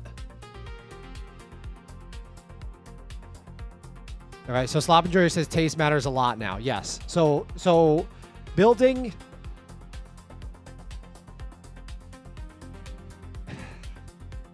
It's the most important thing, but it also doesn't matter because it has to be good now. If that makes sense. It's the most important thing, but it also doesn't even matter, because if your thing is not world class, you're not even getting started yet. You're not even in the arena yet. And then after that, impressions and conversion rate. That's what you have. And that's what you worry about every day. Okay. How many impressions you got on your shit, how many eyeballs you got on your shit, okay? And I know, I hate to say it. I hate to say it, but I know you guys. I follow you guys. Okay? You are extremely talented individuals. Insanely, the majority of you are smarter than me. I hate to say it. And don't let that go to your head, because I will do way more pull-ups than you. My biceps are bigger than you. And my hair is better than yours. But a lot of you are way smarter than me. Don't let that go to your head. But you do not focus at all on the getting eyeballs on your shit thing. And that's what's going to matter at the end of the day. Because you could be the most talented, phenomenal builder in the world. That's now a requirement. That's not even a benefit anymore. It's a requirement. The hard part now is how are you going to get eyeballs on your product? So that's the first hurdle that you got to jump over. Okay, you got to jump over how to get eyeballs in your product. Congratulations, you got 1 million impressions. Then you find out that if you are not getting impressions in the way that converts, it's all for nothing. If you post a photo of some thirst trap and you got 100 million impressions, but nobody bought it, Rubble is done. if you post a thirst trap and you got 100 million impressions, but you got 0 purchases, then that doesn't matter. So not only do you have to figure out how you're going to get impressions of what you built, but you need to figure out how you're going to get impressions that convert.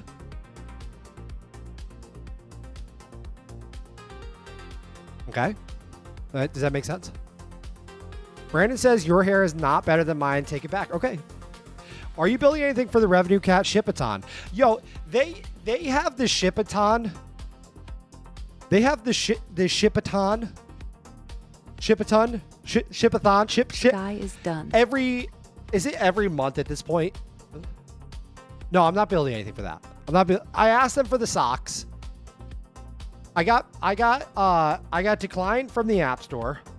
I tweeted them. I said I need my socks. No one even messaged me back. So I'm done with them. I'm done forever. So it's just marketing now. Building is like step 0. Yes, I mean, building is everything. It is the whole thing. I'm not wording it very good this morning because it's Monday. But it's expected. It's expected that what you're building is world class. Like, that's just to get your feet. Congratulations. That's your ticket inside of the arena. Now you're in the arena. You have to dribble the ball down the pitch and you have to take the shot and get the conversion. Chad says, my biceps are bigger, bro, and lower body fat, but you're taller. Okay. Let's measure your biceps. People will buy if you post a dump truck. Pivot time. Okay. When are you releasing the Canvas thirst trap? All right. No one reads my shit on X. I once spent $100 on a boost and X was like, nah, 3 views, keep your money. Okay.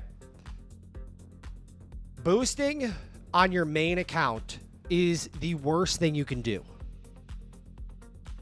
This is based on 0 facts. This is 100% based on just my own experience. Many years ago, I did a boost before. As soon as you boost, what I think happens is you signal to the platform that you are willing to pay for impressions. So why would it be a negative incentive that they ever give you impressions ever again if you're willing to pay for them? That is solely based off of the fact that I have 20,000 followers. I've been doing it for years, and I feel like I have a really good gut feeling about how X works, how tweets work, how to get impressions on X. Okay?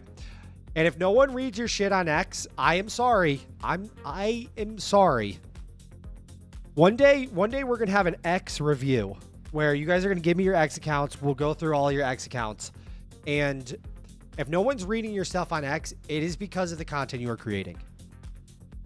The way X is set up, the way TikTok is set up, the way almost every social media is set up right now is either your content is good and people stop on it and they interact with it and it gets exploded. Followers are dead. They don't matter anymore. The only thing followers matter is a signal that you're doing something right. But because you have followers doesn't mean it's going to push anything out. I could write a tweet right now that would get 0 likes and 0 views, even though I have 20,000 followers. That's just how it works. So X has become fully TikTokified. You either write something that makes people stop, makes them bookmark, makes them favorite it, makes it comment on it, and then X pushes it further and further and further and further, or what you're writing is not good and it doesn't get views. And I'm sorry, but I am here to help you. I'm sorry.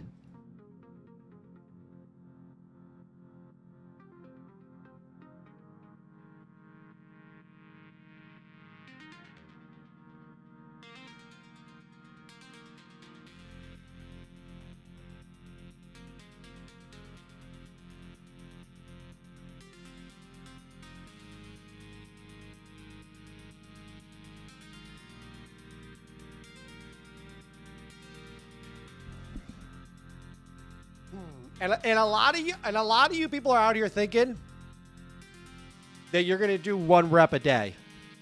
You're going to do 1 post a day, and you're going to become the next Mark Liu or whatever it is.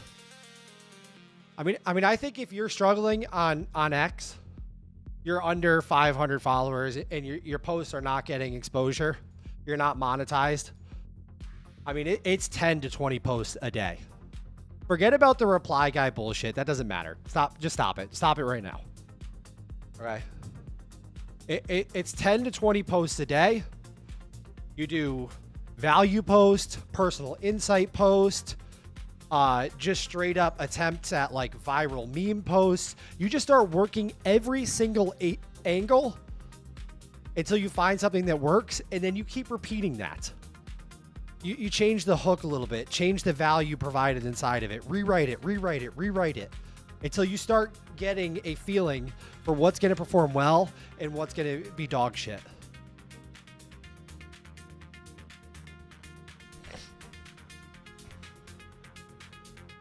It's no longer social media, but interest media. That is the perfect. That's the perfect summary. That's got to be the perfect summary. It's no longer social media, but interest media, says MindGrind. That's exactly what it is. And I don't know. A part of me is a fan, but part of me, it's very annoying. Part of me is a fan, but part of me, it's very annoying because I feel like I put all this effort in, right? I'm getting followers. But it actually doesn't even matter. I still have to show up. I still have to show up every day. I have to show up with everything that I put out. Do you automate X posts somehow? Never, ever, never, ever, ever, never. I don't use any of my social media stuff. I use 0% AI in it. It is so difficult to do well on social media. You make it 8,000 times harder by trying to automate it with AI. By trying to have AI write your content. It's hard enough to get noticed on social media. AI will never, ever, never, at least the current state of AI, it just cannot do it. When you scroll through the feeds and you see just like AI created content, people run away from that. They just run from it. I actually write my posts in a way where sometimes I just leave typos in and shit because it sort of verifies that a human being wrote it.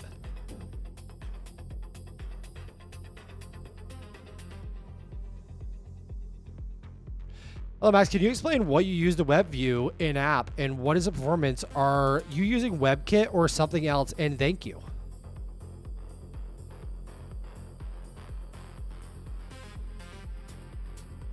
Can you explain what you use the WebView in app?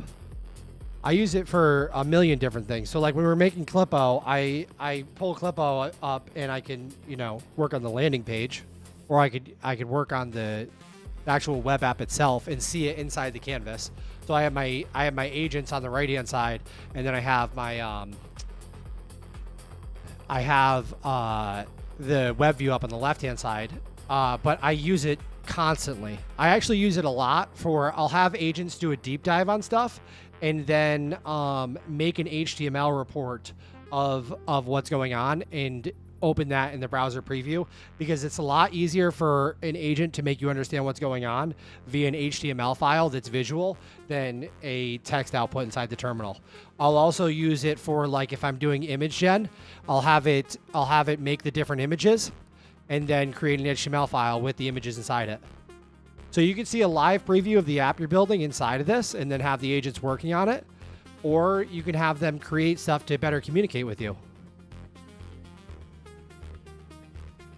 He's asking for the stack for the web preview. It just built in Swift. I literally just had is it Tori for the web No. I just had Opus 4.8 build like an ultra simple. I think it's based off of some like 100% open source Swift browser, and then I modified it so it fits into Canvas and can be controlled via the MCP and the CLI and all that. What's your exit plan? I don't have an exit plan right now. I don't have an exit plan. I'm currently on the on ramp. I'm currently trying to get on the highway, not get off of it. You know what I mean?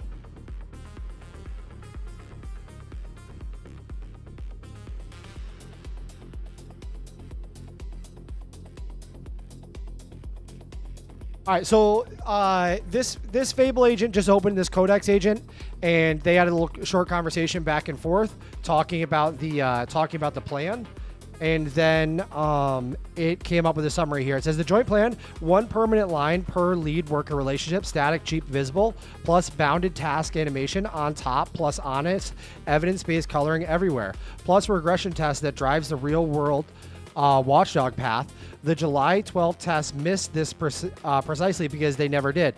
Codex sketched the test step by step, and it would have caught both the vanishing fiber and the lying green seal. I'd build it in that order: relationship model first, then visibility pass tuned on real encoded video, then ports and adapted labels. Say the word, and I'll start on phase 1. All right, so I'm going to say I would like you to also work in improvements to the actual border outline of the individual agent nodes. Well, the orchestrator's working and the agents are working, that interact perfectly with the tethers between these agents, if that makes sense. So almost like when the glowing pulse is going from the orchestrator to the agent, the border around that agent node should be reactive to receiving that pulse. So it feels like a whole sort of ecosystem of orchestration that is holistic, if you will.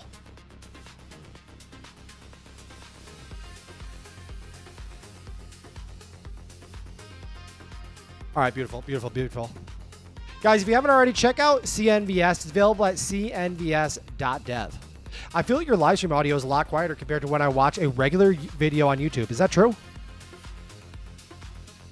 What am I going to do? Do I get to crank it up? We're always going back and forth. People are saying like I'm too quiet. People are saying I'm too loud. Right now, Canvas is at version 1.3.10. And I don't know how many commits and PRs. A trillion. I just have it constantly committing, so I can just have like a time machine. Is Swift better than Tori in terms of performance? I haven't messed around with Tori at all. I haven't messed around in Tori. Tori's not like Electron, where it's JavaScript running on your operating system like a fucking idiot, right? Tori is Rust. Is Tori Rust? I think that Tori might be Rust. So I use Swift because I knew this is mainly going to be a Mac app. I mean, down the road, we'll probably have a Windows and Linux version, but for now it is majority Mac app and then iOS, and then we'll work in Windows and Linux. And a Mac app should be built in Swift. That's it. A Mac app should be built in Swift. We're not going to run an application that is heavy on compute in JavaScript. That doesn't make any sense. JavaScript was made to run in the browser. It doesn't take advantage of local hardware.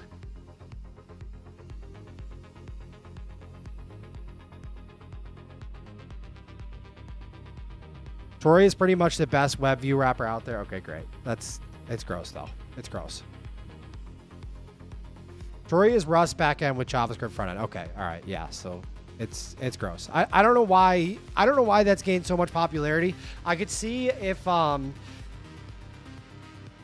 if it's an app that is not doing heavy compute or anything like that, or if it doesn't matter how the app feels.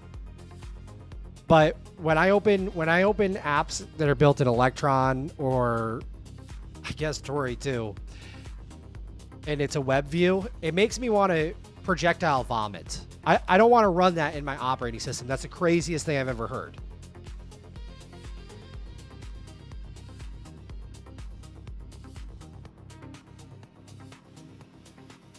It's crazy. It's crazy, guys. I'm sorry. And it's the same thing. And you guys have felt this before.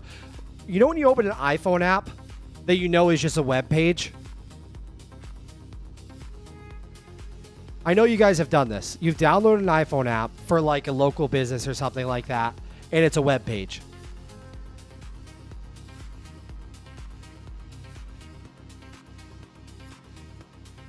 I know you guys have done this. I know you've done this.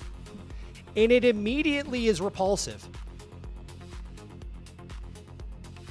It feels like nails on a chalkboard to me when I download an iPhone app and it is a straight up web page, to the point where you can do that thing where if you pull down on the app, it like shows it shows the portion.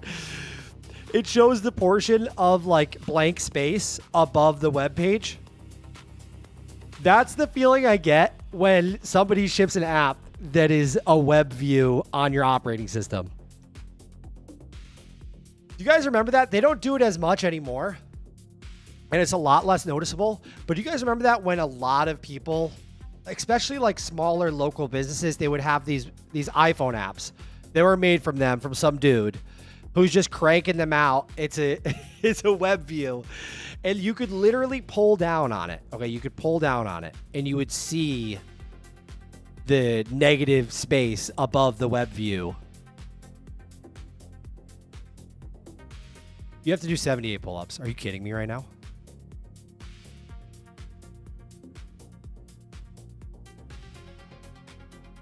Oh!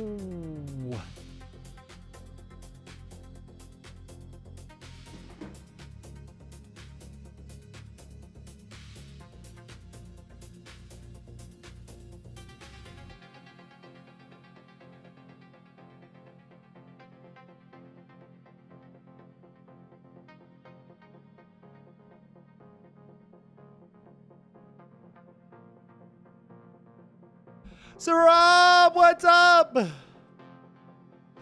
Yes, Brandon, the PWA feel. Oh my God, React Native Liquid Glass. All right, at least somebody fully understands what I'm getting at. At least someone fully understands what I'm getting at. Dude, React Native Liquid Glass. Please. Please.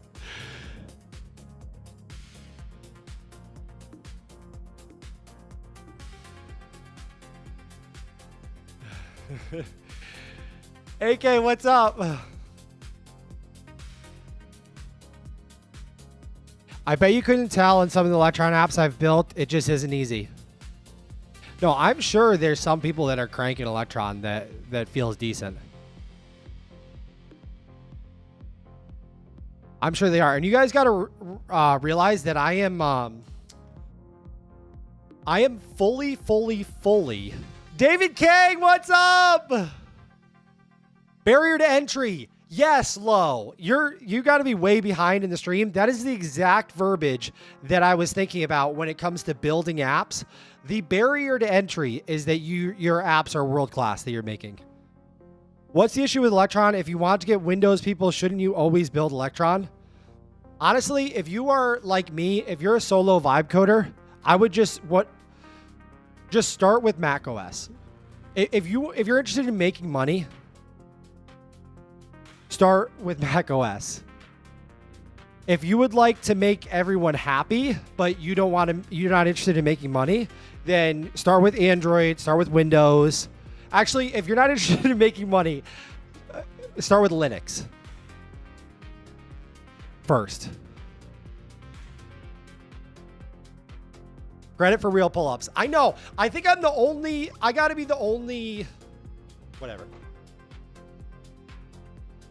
I go through videos all day. Like my feed is all people like doing workouts and shit like that. Every influencer, whatever, fitness person that I see doing pull-ups online, I'll show you exactly what it is. Hold on one second. This is what it is. This is what everyone's pull-up looks like on social media.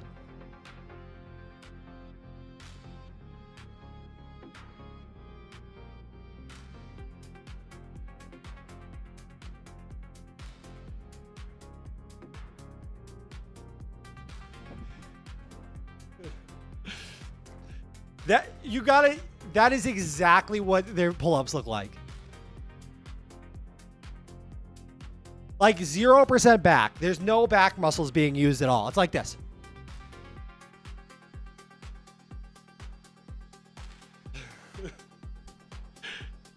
I'm like,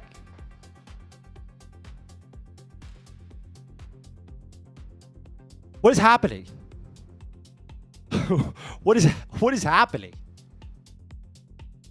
For a pull-up to count, okay?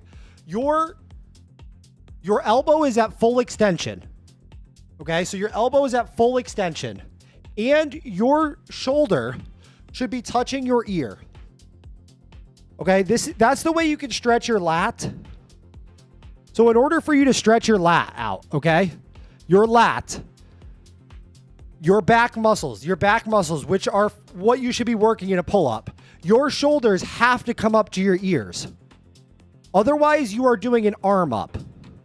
Okay, which is great for biceps. If you want biceps, that's great. But if you want to build a big back and strong lats that make your waist look small and make you look like a jack fucking then you have to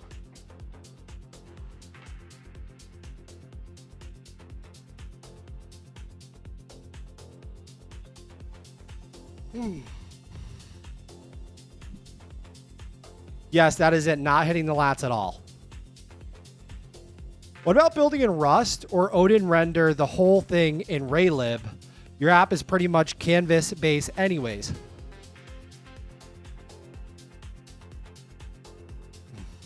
I don't know. Why does not Android apps make money? Because people who spend money buy iPhones.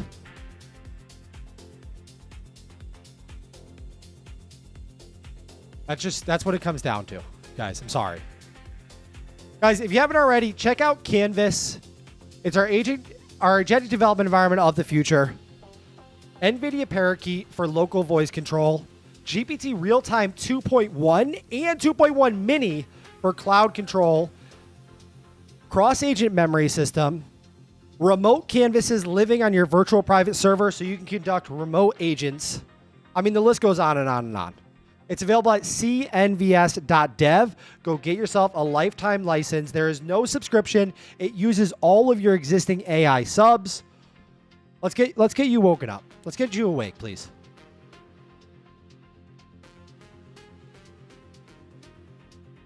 All right, makes total sense. And here's the good news. The skeleton for exactly this already exists. It's just so faint, you've clearly never seen it, which tells us everything.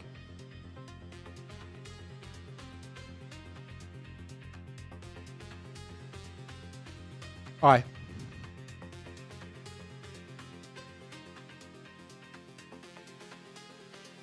I want you to take this plan and I want you to open as many Grok 4.5 agents as you need. I don't care, 10, 15, 20 inside of the canvas here, and have them do all of the work.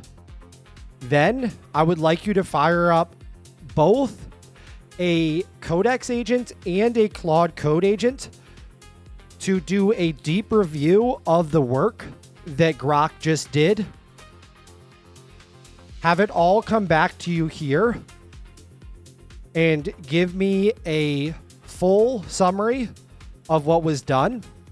If the review agents say that more work needs to be done, then facilitate that work to be done.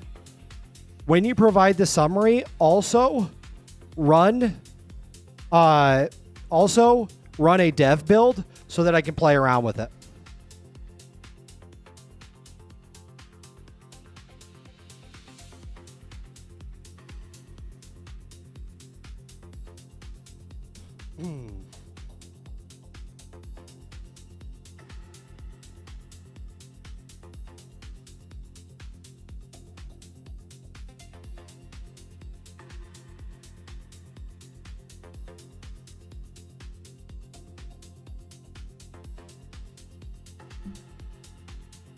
Literally, my hamstring just cramped when I was doing a pull-up. Literally, my hamstring just cramped right there. Not my... I almost just had a Conor McGregor moment. Babe, what is up?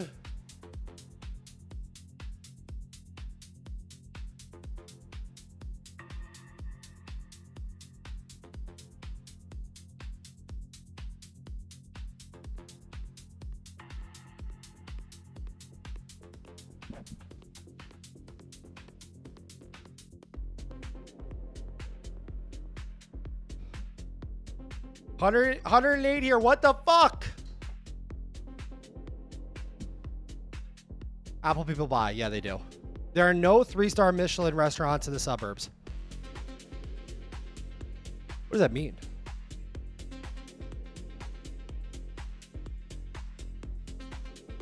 I also don't get the WebView wrappers. At that point, why not just release it as a PWA? The Conor McGregor vibe code. Slop, I'm just entering my prime. He's on the way out. All right, it says big orchestration run. Let me set it up properly. First, a quick check at the battlefield. What Sky currently working in the repo is doing and the Git baseline so the reviewers have a clean diff to judge. Okay.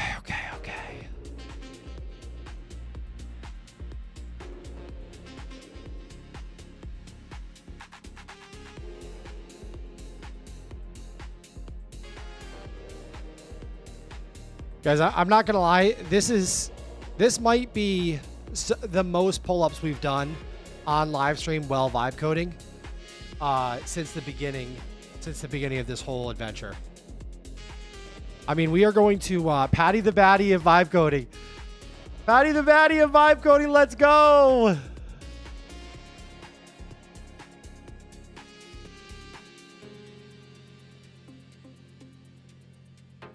All right, let's go back over.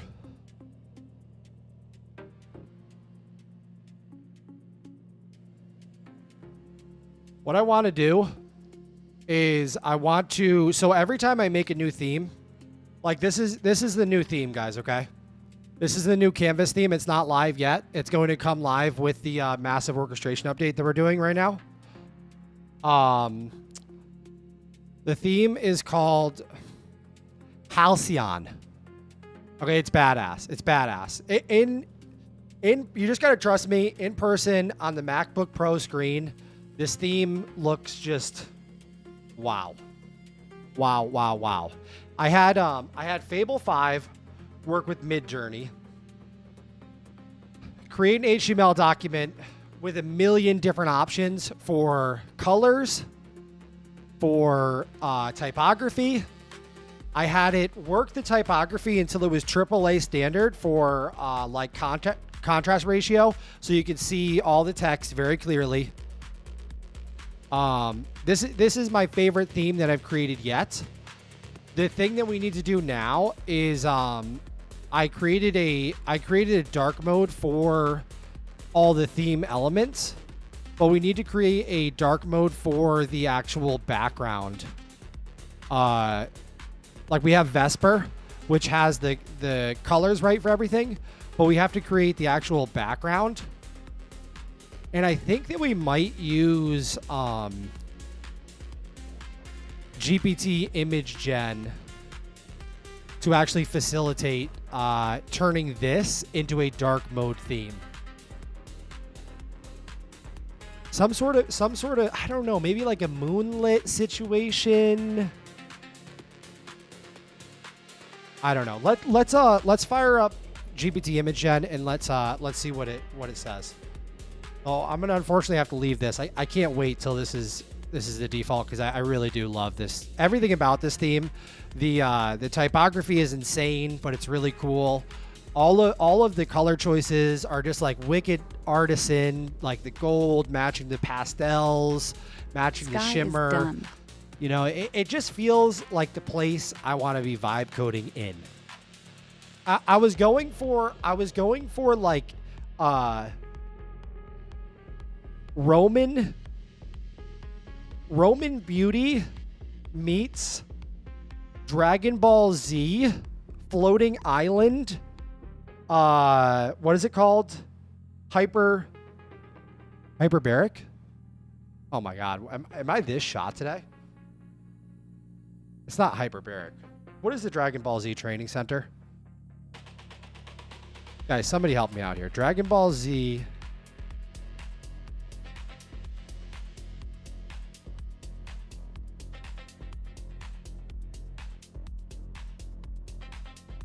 Guys, what is it called?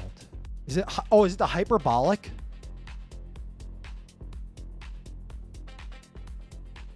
The hyperbolic time chamber.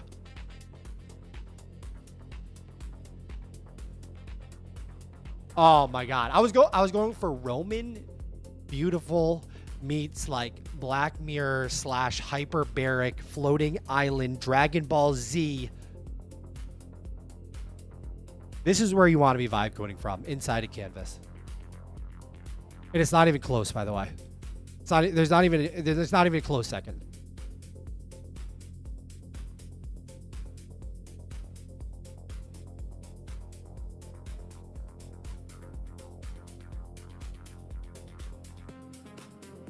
Rubble is done.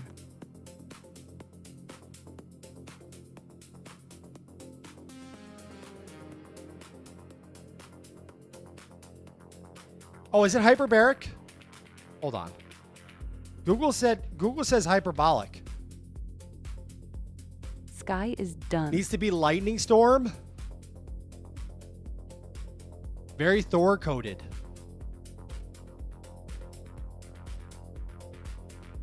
Lightning storm for the dark mode would be pretty badass. No, you guys are definitely wrong. It's hyperbolic. Think about it. It's like anabolic, but it's hyperbolic.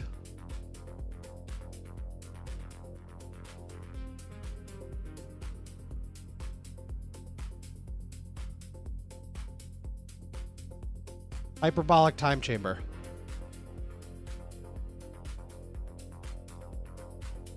Rocky is done.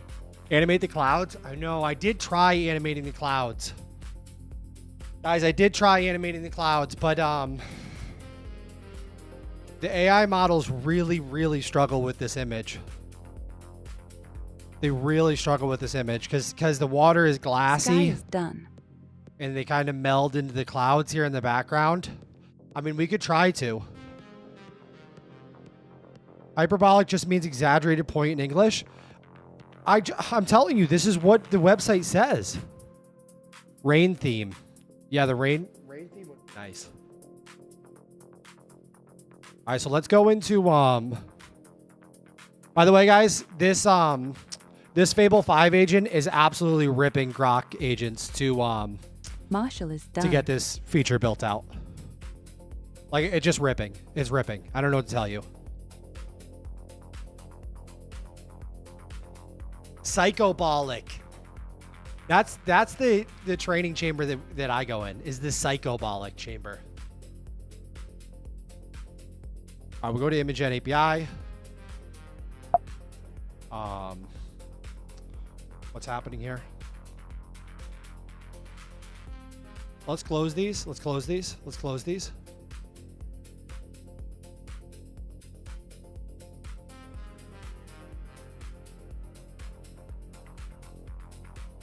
Hello, hello. Can you please open a Claude agent for me? Your Claude agent is up and ready to go.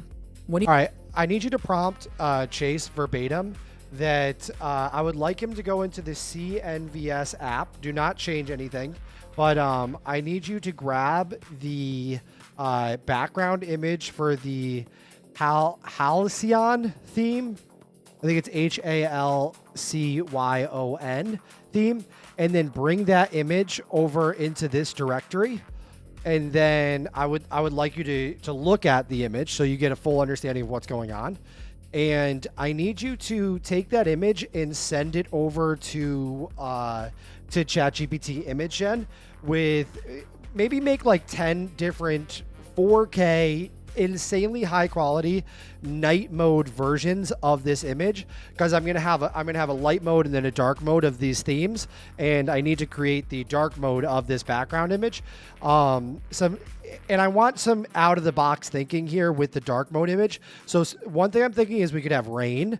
Another thing I'm thinking is we could have a badass lightning bolt strike, like out of the sky situation.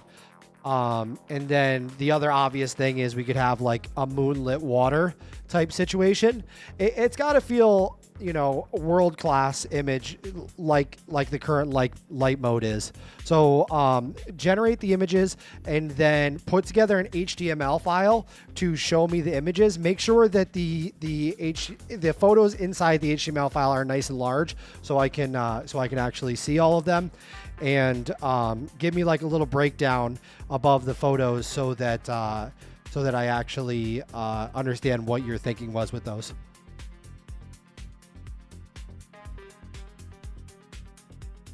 Chase is on it. If you want, I can check back in and summarize what he produces. No, I want you to switch canvases and go over to CNVS. Over on the CNVS canvas now. Sky finished its task. Want me to summarize what it completed? Or No, you can go to sleep. How Fable and Grok Agent with separate terminals talk to each other in this case. Okay, so they're inside of my app that I'm building called CNVS, called Canvas. And that's the whole point of Canvas, is that it can launch agents inside of it, and via the MCP, they can fully interact with each other. So Fable can launch, 10 Grok agents, 10 Codex agents, 10 Claude agents, whatever. Any agent that you have installed in your machine. And via the MCP and the CLI in the background, they can read each other's output, communicate with each other, prompt each other, the full deal. So the workflow that I was using all day yesterday, it's the best there is I'm having Fable 5 and GPT 5.6 Soul have a conversation, and basically Fable 5 will lead the conversation, figure out the best way to make a feature come to life. From there, they create a plan, and that plan gets orchestrated out to Grok CLI, 5, 10, 15 agents, and the tasks are parallelized. So they're essentially working at 1,000, 1,500, 2,000 tokens per second.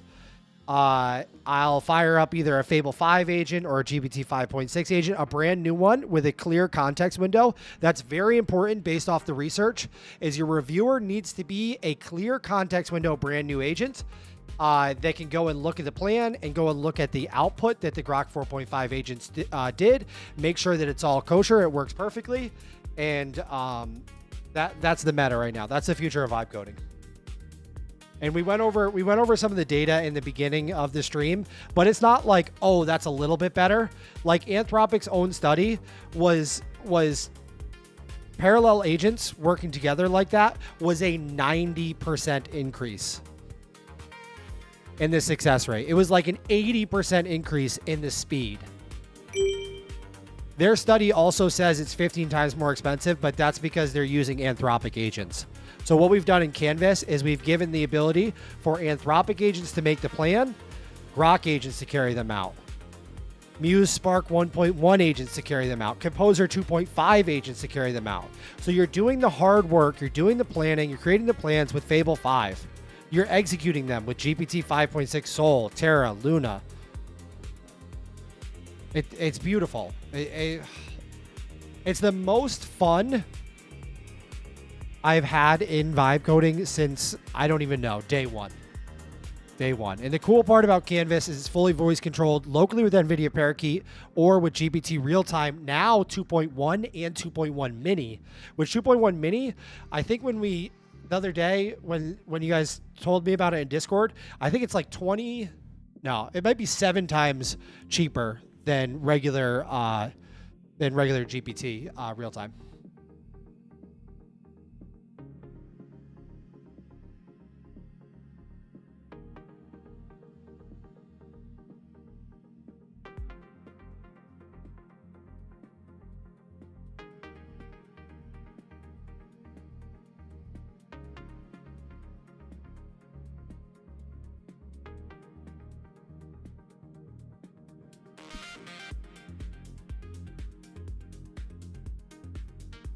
Harmon, yes. Claude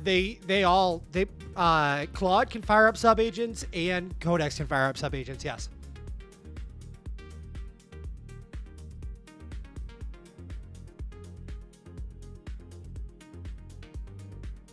Can you blast off 5 prompts now? It will auto slot it into the build. Adjust. Yes. So if I add a prompt to the orchestration agent, it knows what all these agents are doing, and it can fully dynamically adjust to the situation. I've done it many a times.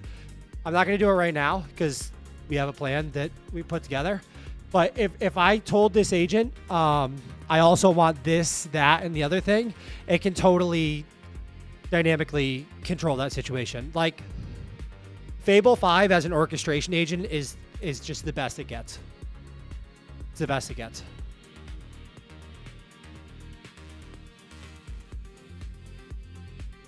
Can Canvas be bought? Yes, it can. Yep, it can. And you just have to sign into your account. Like you're going to activate your account either with Google or your Apple login. And then what's nice is Zuma if is you done. do a remote canvas. So let's say I do new remote canvas. And then I set a canvas up on one of my Hetzner servers. Okay, and I'll just do this remote canvas right here. Create canvas. So this is a remote canvas that everything here is not running on my Mac. Okay, so when I start an agent here,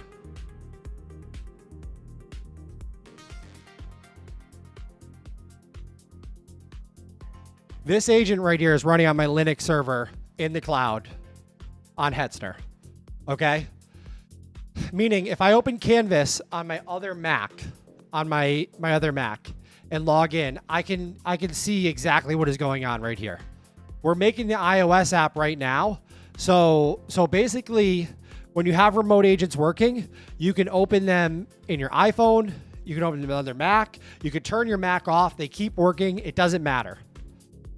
The other thing that's really nice about Canvas is that when I take an image and I drop it into the remote canvas, it's actually uploaded to the server. So right there, when I drop that in the canvas, it uploaded to the directory I'm working on my Hetzner server, which means I have the full ability to pass this image off to my agent. Which a lot of you, if you've ever done remote agents before, you know that that is an insanely nice thing to have. Because previously, if you were just SSH'd into your remote box, your Linux box, and then you ran Claude or something like that, and you take a screenshot and you drop it into the server, into the terminal, then no, that's not how that works. You would have to run like SCP or something like that, or rsync, and you'd have to actually like upload it to your server, and then you would have to figure out like where you put it and then point your agent at it. This feels like magic. That feels like magic. The only reason I'm not building Canvas remote is because, and I actually did find a workaround for this the other day, is technically we could build Canvas fully remote, and then I could use all remote agents if I got a Mac server, which I guess you can do. I didn't even realize you can do that. So I could get a Mac server, and then I could have the canvas, the remote canvas running on the Mac server, and that way there it could have Xcode and it could run the full test suite, and I could just use VNC to see the changes live on the dev version of Canvas from within Canvas itself. But that is full psychotic behavior, just so you guys know. How much money have you burnt now? What's my burn rate? Sky is done. I don't know. I had a $100 Codex sub, a $200 Claude Code sub, and a $20 Cursor sub. I added another $200 Claude Code sub, but that was completely pointless because they literally reset rates on Fable as soon as I did that. There was no need to do that. I was just live and I had a bunch of viewers, so I bought another subscription. So essentially, and I upgraded my Codex up to the $200 sub, but there was zero reason to do that either. So that's $420. So in the last 30 days, my cost is $420 for, I don't know what we're at in revenue in the last 30 days, 30,000. Yo, Canvas is unmatched. Vibe Psychos is so orchestrated. Let's go! What niche did you build in to make 35 bands? I've built a lot of different niches and made over 35 bands. But like I started off with hardware. I built a hardware device that I shipped all over the world. I literally, designed PCBs, made them in-house here, manufactured, sent them out. After that, I did, I've done everything. I've done health stuff, Talk Macros app. I did an OpenClaw app called QuickClaw. And now we're doing a vibe coding app.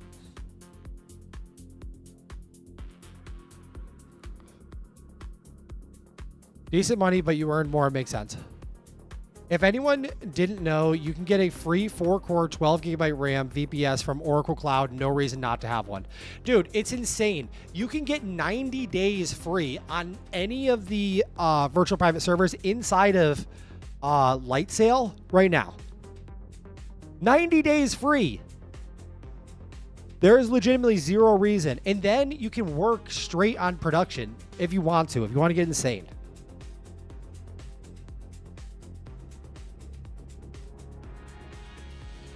If you want to get fully psychotic, you can do that. You can do that.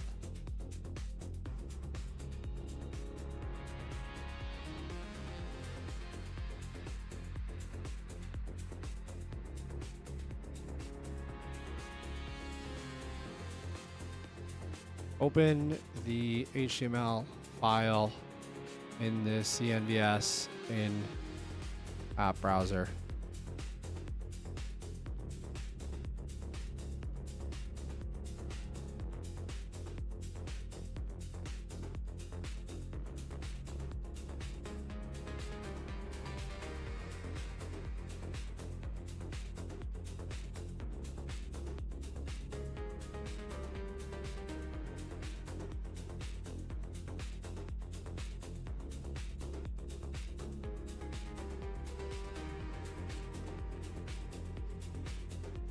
All right, so we're checking out Halcyon After Dark right now. It sounds like a nightclub. We're checking out Halcyon After Dark. Thank you, apps. Oh. Hold on. Chase is done. This is the rain situation. This is the rain situation. Oh. This is the strike. This is the lightning strike. For those of you just joining us, we're creating a dark mode theme of can you open 3 Claude Code agents, 3 Codex agents, and 3 Cursor agents?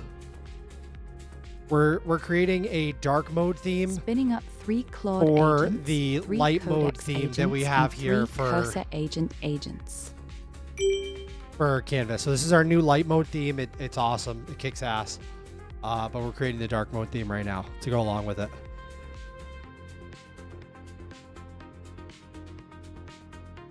Yes, Brandon. Yes, Brandon. It also means just like calm. It means like calm.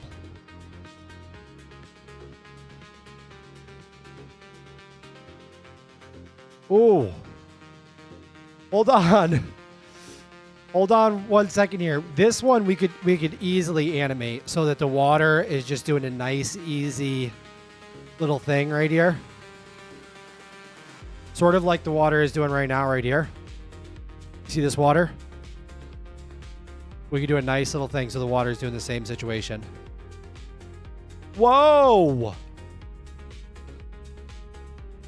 Aurora. What is it? An Aurora Borealis? No, like, what are you building? Any project? I'm building Canvas right now. I'm building Canvas. We've done over $30,000 revenue in the last couple weeks. It's an agent orchestration Mac OS app. It's built in Swift from the ground up. It's fully voice controlled, then video parakeet and GPT real time, and you can run agents fully in the cloud on your virtual private server. You can run fully cloud-based remote agents in your virtual private server, and it feels like they are right local. You can even upload a screenshot. It's easy. It's as easy as doing this right here. Boom.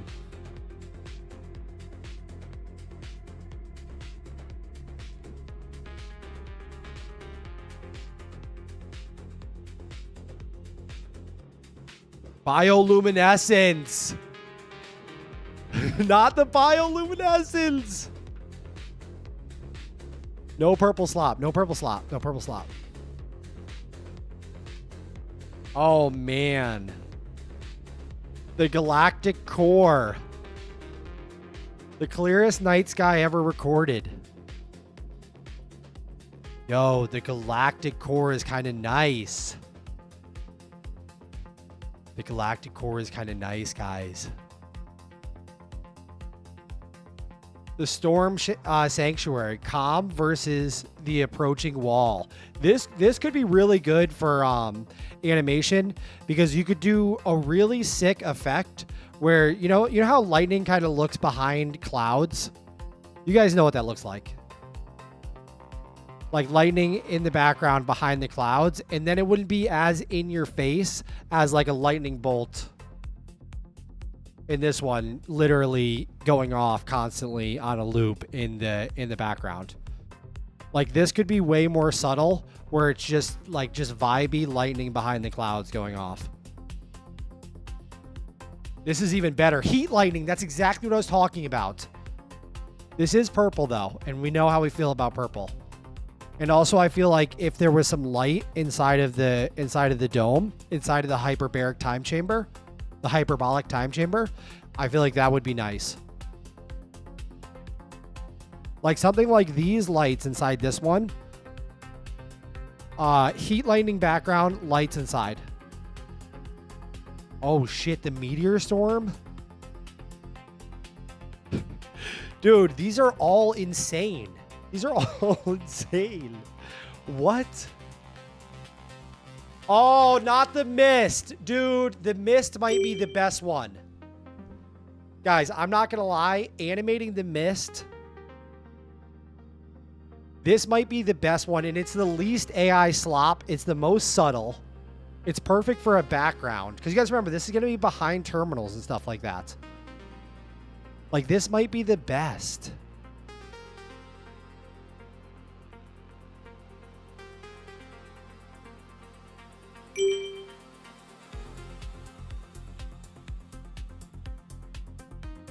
Hey, quick one. Replace the CVNS command with CVNS command. Reduces the AI slop in your page title.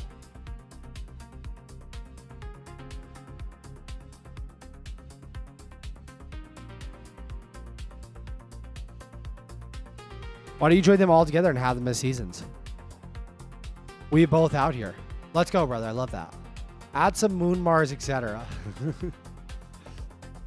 Dude, oh man, the fog rolling in. God. All right, let's I'm gonna animate this in Kling real quick just to see what this feels like.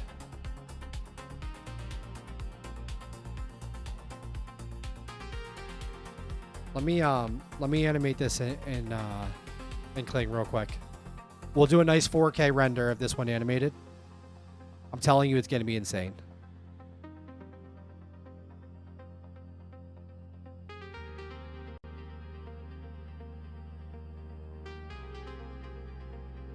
It's going to be insane. The fog rolling in. Oh my God. It's going to be an absolute vibe.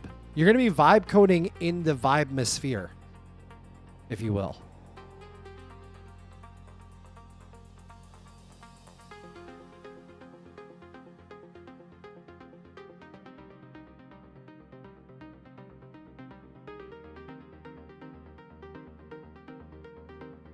Gling has an API now, possibly an MCP. Should we just get that set up real quick? Is that what we should do? I feel like it's a no-brainer. Oh, it does.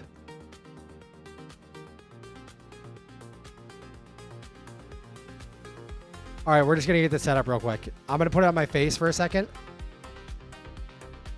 I'm going to say, I'm going to paste this. Hold on, I'm gonna get a new agent open to start it, and then we got to check in because those Grok agents are finishing, and it's about to have it reviewed. Spawn a Claude Code agent. Marshall, the Claude code is ready. Kling basically just gave me a MCP and a CLI, so now we're going to be able to create not only images with ChatGPT Image Gen straight inside the canvas, but we'll be able to create animations also. Which is insanely badass. Fog W all the way, but then you need light mode to parallel. Show us the fog image while you set it up. I want to bask in it. All right, I'll add the Kling MCP server to Claude Code and then walk you through authorization. First, let me check the endpoint and add it. And Fable is going to do such a good job. Fable 5 is going to do such a good job creating a subtle fog animation. Oh my God. It's going to be badass. It's going to be so badass.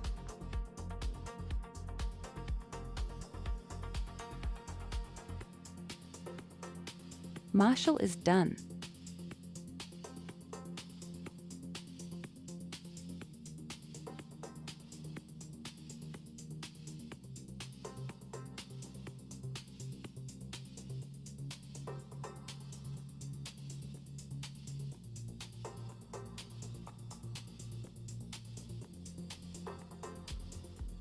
That's 78 pull-ups.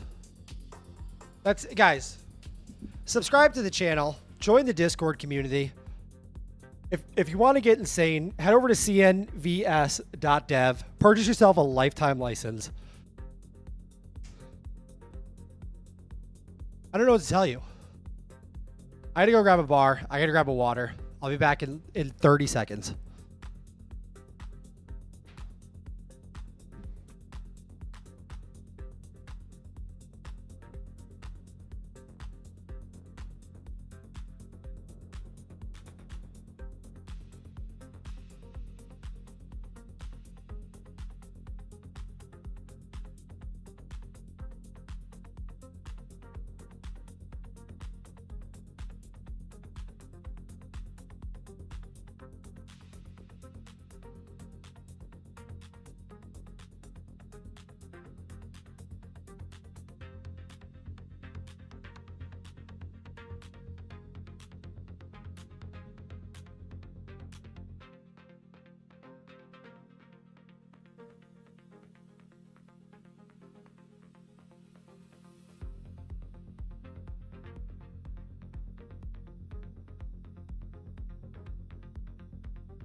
Perfect bars. I literally just ate one. I had one this morning.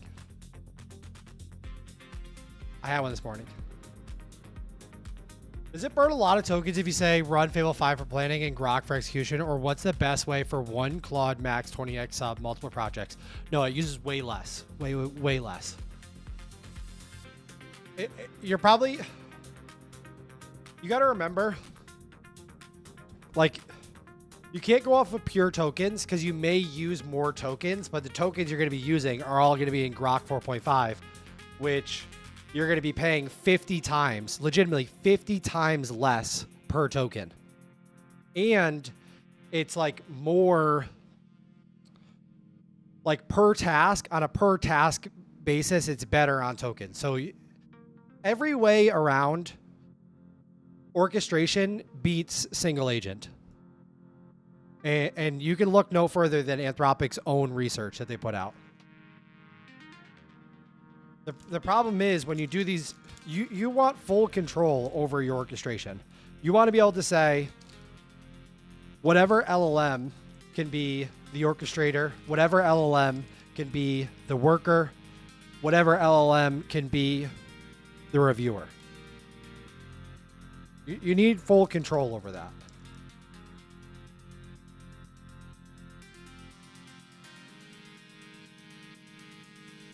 So right now, I think the meta is Fable 5 is the orchestrator. Occasionally, GPT can be the worker, but I honestly prefer Grok 4.5 or even Muse Spark 1.1. And then Fable 5 or GPT is the reviewer.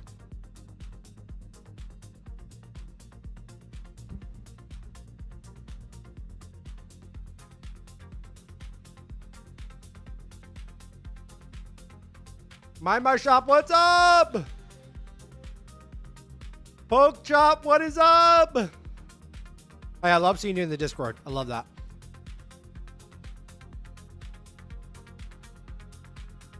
Is that where I was seeing you, or was that on X? I don't know. I'm cooked.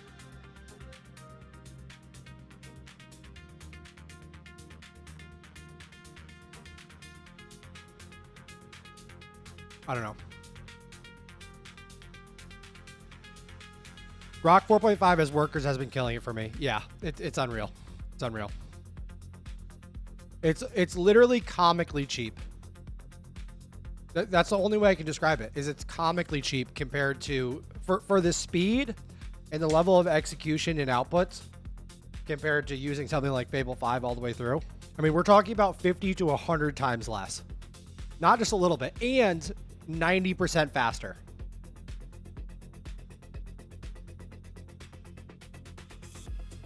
Blade Gang, let's go! Drago says, Max, where are the push-ups? We're doing pull-ups, baby. And we're the only content creator in the world that does actual reps for pull-ups. If you go on TikTok, you go on YouTube streams, you go on anywhere you see pull-ups, they're all fake. They're fake pull-ups. We are doing full reps, like full extension at the bottom, all the way up.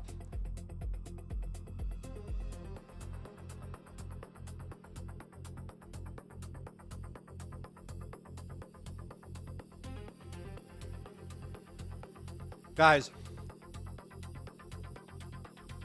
like, it was amazing that Elon retweeted me. For those of you just joining, last week Elon retweeted my video, which was unreal. The only thing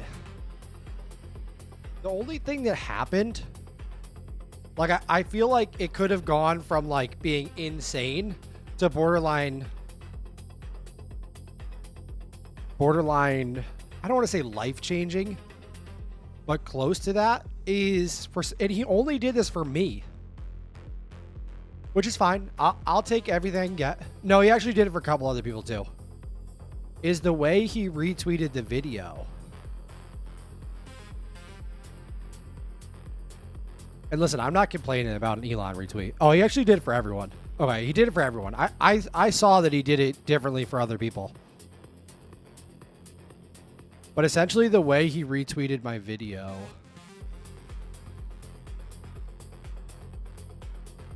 Let me pull it up. The way he retweeted it, like, I don't even know how you do this. See how it's like this is his comment, right? He says, interesting comparison of Grok and Opus, 1 million plus context window coming soon.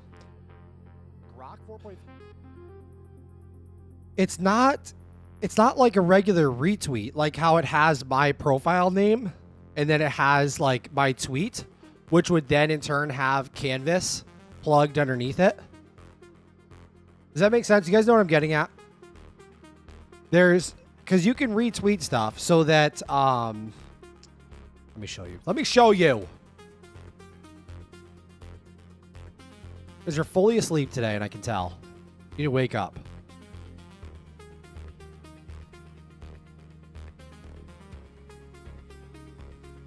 Where's one of my retweets? What, do I just not retweet things anymore? All right. All right, see how I retweeted this right here? I retweeted myself, but anyways, I have my conversation about it, and then it's a full-on my profile, the actual tweet that I tweeted, and then the video. I don't even know how you retweet something to do it the way he retweeted it. I don't even know how you do that. I really don't. Like his retweet doesn't have my tweet in it. It has this weird from Max Blade. I mean, it's still 2 million views. It's 2 million views.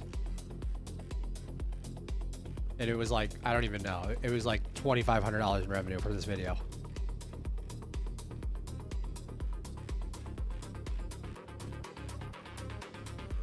Only for him because he's the owner? No, I've seen other people do it too. What setup are you using for vibe coding, if I may ask? I'm using my own app. It's called CNVS. It's called Canvas. Here, I'll put it in the thing right here. You can check it out.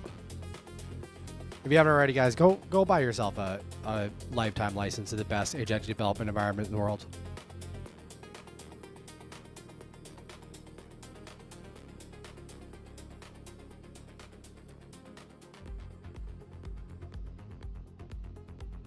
You have like 40 more viewers per stream on average since the retweet from Elon. Yeah, absolutely. 100%. But, full pull-ups are difficult. Also, cute dog. Thank you. Oh, pull-ups, I man, the legend. Those are some serious things, yes. So no one knows how you do this. I don't know. Like, if I hit the retweet button, I have the option to repost or quote. If I go here, I have no idea how you do that. I don't know how you do that. I know there's a hack. I know there's a hack where people have multiple accounts and they do this repost style to like boost their distribution. So like, it'd be like if I had my Max Blade account and then I had 4 other accounts that are like Vibe Coding University, the Vibe Coder, and then I did this type of repost on all 5 of those accounts. And supposedly that's like some sort of I would never do it because I don't want to risk getting banned on the platform. But supposedly that's some sort of crazy like distribution hack situation.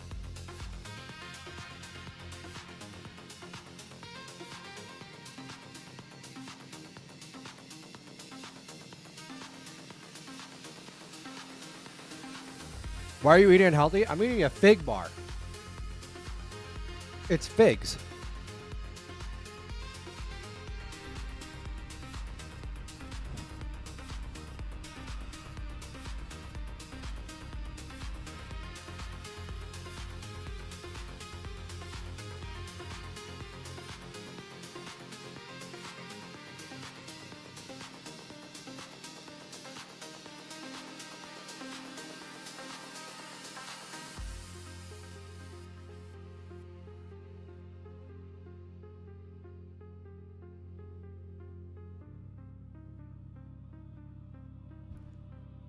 Liberty is done. Okay. What do we got?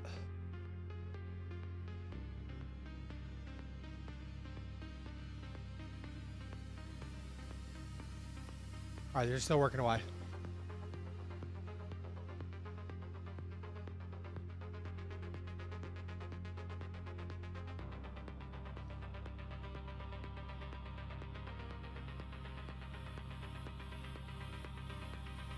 Super Grok for $30, enough for CNVS.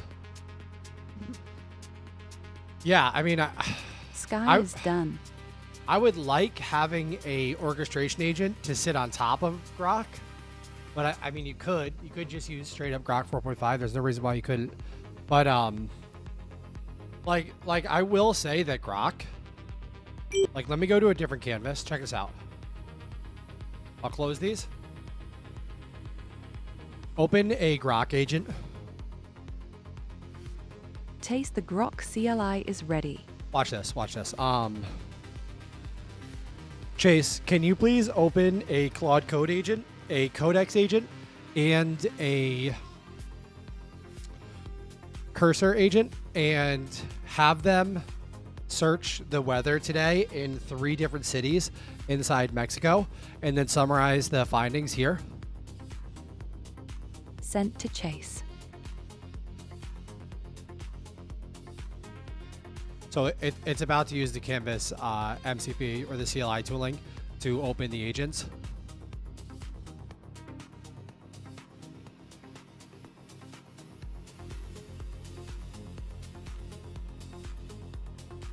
As far as speed, Sky is done. Rubble is done. I didn't have the workspace trusted, but as far as speed goes, the Grok 4.5 is fast at controlling the canvas. Open a Grok agent. Chase, can you please open 10 Grok agents?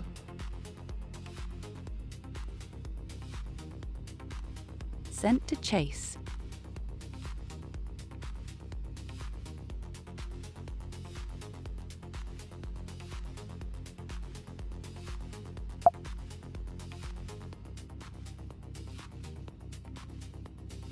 Chase is done. Chase, can you please prompt all 10 agents to find the World Cup schedule today? Sent to Chase.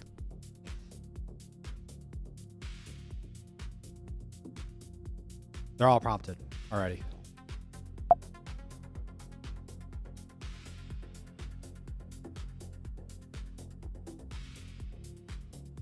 Chase, can you please prompt the agents to find the URL for the World Cup today? Take the most, or prompt all the agents to find the URL for a schedule of the World Cup today. And then find the most often seen URL and then open that in the CNVS in-app browser preview. Sent to Chase.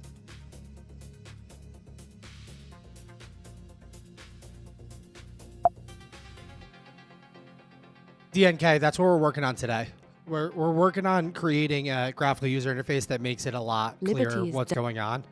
Marshall is Essentially, done. right now, you just have to know the name of your orchestration agent. So, like, for now, I have my orchestration agent is Chase right here, and then these are all the agents it's orchestrating. I'm just showing you guys a preview Sky of what's is going done. on. And so I just know that Chase is the orchestrator, and I'm just saying Chase every time. The canvas will automatically name the agents and tell you what their names are, but you can set your own custom naming scheme up. So, like, you could have a list of 100 names that it should go through. It will go through step by step to name your agents. You just put it in the settings. And you could actually have an agent like write to the naming scheme.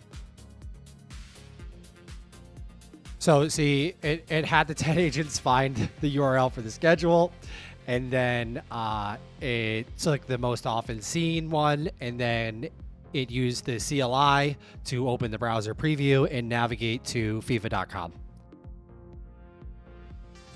But so, like, obviously Grok is not like the best orchestration agent as far as raw intelligence goes, but I will say that it's extremely agentic, and like right now it's pretty fast, but normally, I don't know if it's because it's Monday and everyone's on it right now or something like that. It's Monday morning, but normally it's even faster than that. Like, I'm telling you, it fires up agents, Claude Code, Grok agents like almost immediately normally and prompts them. And then like if I say open in the browser preview, it is insanely fast. You can see on the live stream, we did it the other day, where I was like, what the fuck? The only thing I haven't tried yet is I wonder if Meta's new model is able to do any sort of orchestration at all. Open a open code agent. Chase the open code is ready. Chase, can you please open 15 Grok agents and then prompt all of them to find the schedule for the next 4 days for the World Cup? Sent to Chase. All right, we're gonna say this is Muse Spark 1.1 inside of Canvas, which I mean this is like as bargain as wow. Okay, so it didn't open Grok though. That's the problem. It opened Claude first, and then it opened both Grok and Claude code. So right now it has 30 agents open. It's orchestrating 30 agents. I need to hit the allow button.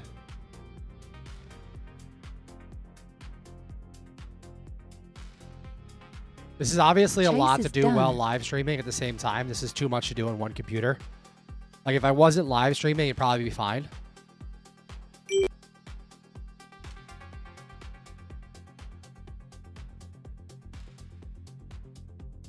All right, I need to close this because it's trying to write to my schedule right now. Hold on. Hold on. No.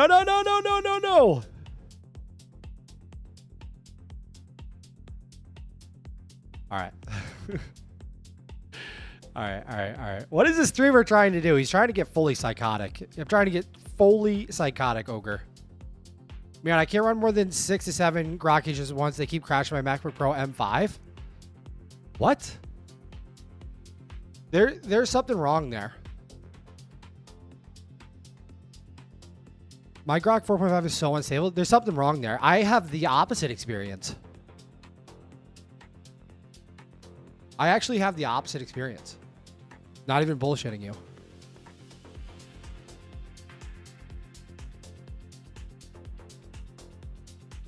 All right, so 1, 2, Writer is 3, done. 4, 5, 6, 7, 8. So this Fable 5 agent orchestrated 8 Grok agents to build out this massive feature overhaul. And then it pulled up both a Fable 5 agent and a Codex agent, and they are going to review the the output that the Grok 4.5 agents did and make sure that it fits the plan perfectly. Where we know from the research that when you have a review agent, you need a review agent to come in with a fully clear context window. Okay, that is how you can have the most effective review agent based off of research after doing an orchestration run. You want it to be almost like a blind third party to come in and be like, all right, we orchestrated these agents to do this plan. Go look at the code and make sure that it was done correctly. I'm going way overkill by having both GPT 5.6 and Fable 5 do a review and testing. Like you don't need to do both. That's too much. I'm just doing it because I'm obviously building an app for agentic orchestration, so I need to get a feeling for how all these agents work together. Are you using GitHub? I'm using GitHub, yeah. All right, what's your RAM, and do you have an M5 Pro? I have an M5 Pro, and I think I have the lowest version of the RAM. I think it's 24 gigabytes.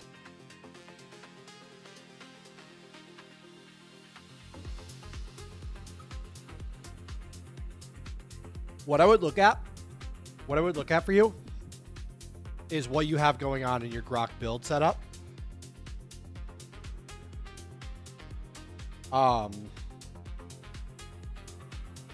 Do you have any? crazy skills and MCP. Anything that the agent would automatically load on default that would cause some issues. Because that's the only thing I can think of that would be different on my setup versus your setup that would cause like the instability of using more than 4 agents at a time. Because honestly, you just saw it. It did 15 Grok agents while live streaming, while doing 15 Claude Code agents, while I have 8 Grok agents open on a separate canvas, with 2 Claude Code agents, a Codex agent, and actually a third Claude Code agent running, while live streaming, while I have the test build up in the background running tests.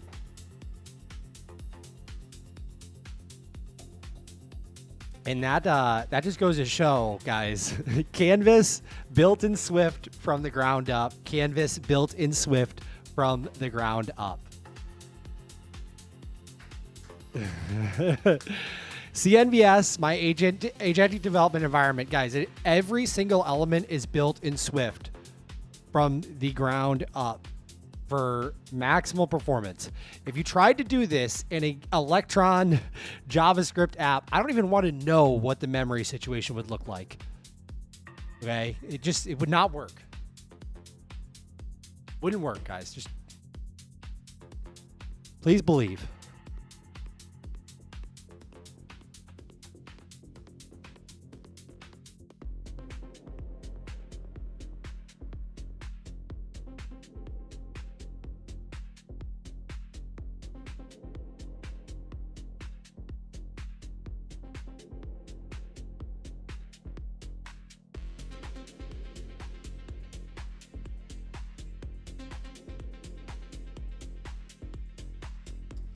Does this guy have a max X2000 sub to run this many agents in parallel? I have two Claude subs. I have 1 Codex sub and 1 Cursor sub. My Grok sub is included in my X. What do you want to call it? My X membership. 83 pull-ups for today. You're gonna grow those lats. I'm not gonna lie. My lats feel fresh. The problem I get with pull-ups. It's not even, it has nothing to do with like my biceps or my lats. Like honestly, my lats feel insanely fresh right now. My left forearm is like my, I'm right-handed, okay? But my left forearm is like my weakest link so bad. It gets to the point where I start feeling like I am like 90% hanging onto the bar with my right arm, and then my left arm is just like Yoda along is for the done. ride. Also,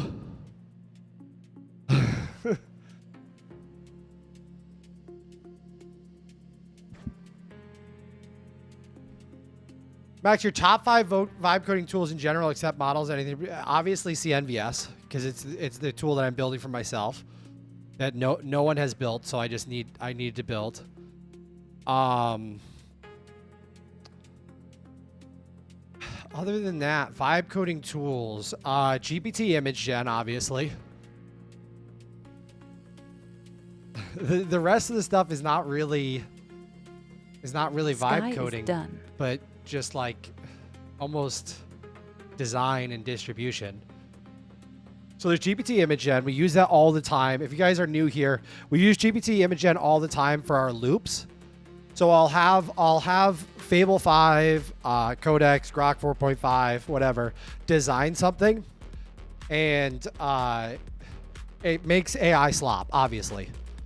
So then we'll take a screenshot of that. Canvas will screenshot it, and we'll send that off to GPT image gen, which then will redesign the UI using the image gen picture creation tooling, which doesn't create AI slop, which is funny. If you build something programmatically with code, you almost always get AI slop on your first run. And then if you have an image created to fix the design, you can iterate on that image until you get a design that you really like. And then you just create a loop where the agent, so Fable 5, Grok 4.5, GPT 5.6 Soul, takes a look at the screenshot that you generated. I mean, the image you generated and the screenshot of the actual programmatic code, and it makes code changes, confirms if it looks exactly like the mock-up image, the design image that you made. If it's not exactly like it, then it makes more code changes, and it runs that loop. Looping is the future of vibe coding, orchestrating is the future of vibe coding, and remote agents are the future of vibe coding. All three of those things we've built into Canvas. Okay, so all three of those things are the future of vibe coding. We've built it into Canvas, a Mac OS app that is fully voice controlled with NVIDIA Parakeet and GPT real time. It's built in Swift from the ground up for raw dog performance on Apple hardware, to take advantage of the three things that are the future of vibe coding: orchestration, looping, and remote agents.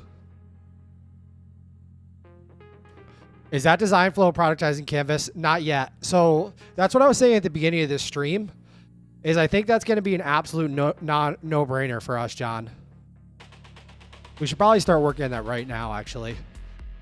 So guys, right now when I use image gen, I just have my own, like, basically custom CLI tooling. So this Fable agent can utilize GPT image gen, and then it can show me the images on the canvas that it creates. But a better workflow is we just include that CLI tooling inside the Canvas CLI and give access to it via the Canvas MCP. So then any agent that you open inside of Canvas, as long as you have a OpenAI key in the settings, which the majority of you do because you're using GPT real time to control the canvas, then it could just use that to create images also. So you can have Fable 5 use Image Gen 2 from ChatGPT to create images and then open them in the canvas. And then since the canvas has the built-in screenshot tooling, then you can create that design iteration loop. So instead of producing AI slop, you're creating designs that are stunning and people enjoy using them.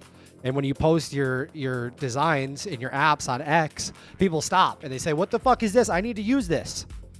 And then you go from $0 in revenue to $30,000 in revenue. And that's how that works. But John is right, where I don't have that like baked into Canvas. I have the screenshot, the iteration looping totally baked into Canvas, but not the like the CLI tooling to create the images and then just put them on the canvas should be totally baked in. So I can open any agent, Fable 5, Codex, GPT 5.6, and they can do that.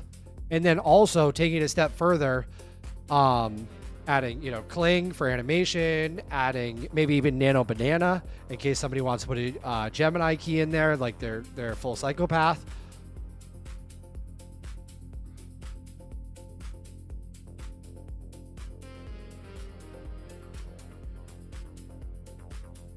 Did you see that? Yeah, I did. I did see that, Darius. Hey, I purchased it with 1.3.10. I'm having a few troubles with the sound. Can you join our Discord community? And you can either send me a DM about the sound or just put it in bug report and I'll get it fixed for you.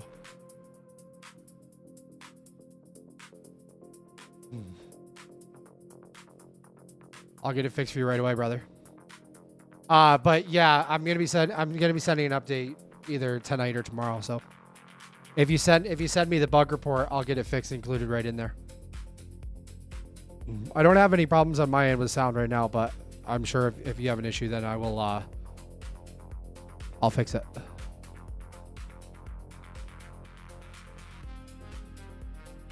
I have only VS Code Copilot and Claude on terminal, none running subagents. What have you used that does that? I have only used VS Code Copilot and Claude on terminal, none run subagents. What have you used that does that? For example, one made agent to think and another to code automatically. Yeah, so like right now I'm using Sky Fable. is done. Fable 5 to orchestrate 1, 2, 3, 4, 5, 6, 7, 8, 9, 10, 11. Grok 4.5 agents. And if you want to say Grok is running at 100 tokens per second, which is running more than that, then we're at like 1,200 tokens per second right here, you know, of parallelized work. And then after they're done, you have to open a new agent with a brand new context window, guys, and give it the plan that you were trying to do, the plan you were trying to have done, and give it the code changes your worker agents made, and then it can review the work that was done. And in this case, you can use Fable 5, you can use GPT 5.6, and it will either say, this work is kick-ass. You just did that 90% faster. Used less tokens. Had a higher success rate. Or it'll say, all right, Grok 4.5 did an amazing job on all of this stuff, but it needs to improve these few things. And it'll just is done. prompt back to your orchestration agent. Your orchestration agent will send it back to your worker agents, and that is a loop. You're back in a loop again, but you're just looping orchestrated agents, which that's 2/3 of the future of vibe coding. Because you guys have to remember, the future of vibe coding, and you've heard it here first, and I will guarantee Ryder it. is done. I will 100% guarantee it, and we can come back to the stream one day, this stream, day 63 or whatever it is, and we can all say, this is the day that Max told us what the future of vibe coding is. But the future is loops, orchestration, and remote agents. Probably not in that order. No. Actually, yes, in that order. Loops, orchestration, and remote agents, in that order. That's the future of anything. AI. We can say vibe coding, but really of everything. It's the first time I hear you say the words nano banana. I'm not a fan of Google. Google's AI is just, it's not good. Max, you should start a project with a viewer and complete it live with him. So I was going to, I don't know how many of you have been here, but a lot of times my fiance will do pottery in the background right there. And so I was either going to do a stream with her or a YouTube video where she's obviously never vibe coded before. She's not like into that thing. But I have her create a vibe coding. Yo, DNK, let's fucking go. Definitely the future of psychosis. DNK, the tips are you gotta run the here's your tips. I'm gonna do a personalized tips. Guys, if you just recently purchased Canvas, here's what you need to do, okay? So you go into settings. And I should really put in the Max Blade setup so that you guys can immediately go to the Max Blade setup. But so first and foremost, you go to where is it? Sorry. All right, you go to Canvas and then turn off the left toolbar. All right, you don't need the left toolbar because you can just use the keybinds. All right, the left toolbar just has like your drawing tools. So let's say I go into another canvas here. We'll go into Muse, and I hit R. I can draw a rectangle. I hit T. I can text in there like full Excali draw situation. You know. Okay. But the thing is you could just start disable left tooling bar. Okay. So you disable that. And instead of having the top bar and the bottom bar, just make it the command bar at the bottom. All right, that way there you have full screen real estate for your agents. Okay, this is the fully cracked AI psychosis mode, just so you guys know. Okay? Then under tidy when a Windows opens, I would turn off tidy when a Windows closes. The only reason why I have that enabled is because on the live stream, it just makes it easier. But if you're not like live streaming, then just turn off tidy when Windows closes. Only have tidy when Windows open. I would even experiment with having both turned off. Okay, that way there, when you open new things, when you open a browser, you open an agent, everything stays the same. Like a lot of people, they'll live stream themselves in Discord, like John, he live streams himself in Discord all the time using Canvas. He has his Canvas set up in a very particular way, okay? So like his Claude Code agent has a spot that it lives. His to-do list is right next to it. And then his browser lives in its own spot as well. Okay, so that way there you have a spatial like setup of your vibe coding environment that you can go within. All right, and you can use your keybinds and you can focus individual stuff. All right, insanely clean. So this could be like your task list, right? And the nice part is you can name your task list. So you can name this task list. You know. And then you go test. You can write your tasks in here, right? This is your to-do list that you're doing while you're vibe coding. And then focus task list. And then you focus your task list. Focus chase.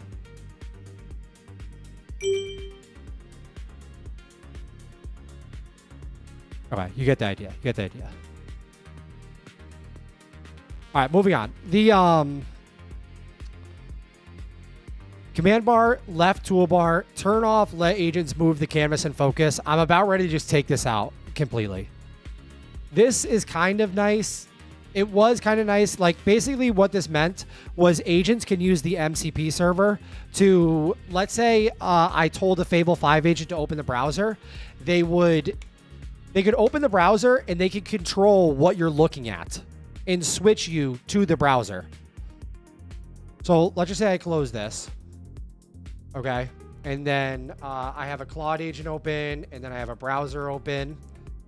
Essentially, if I'm coding inside of this, when the code is finished, the agent could automatically focus me into the browser area, whatever, when it's done.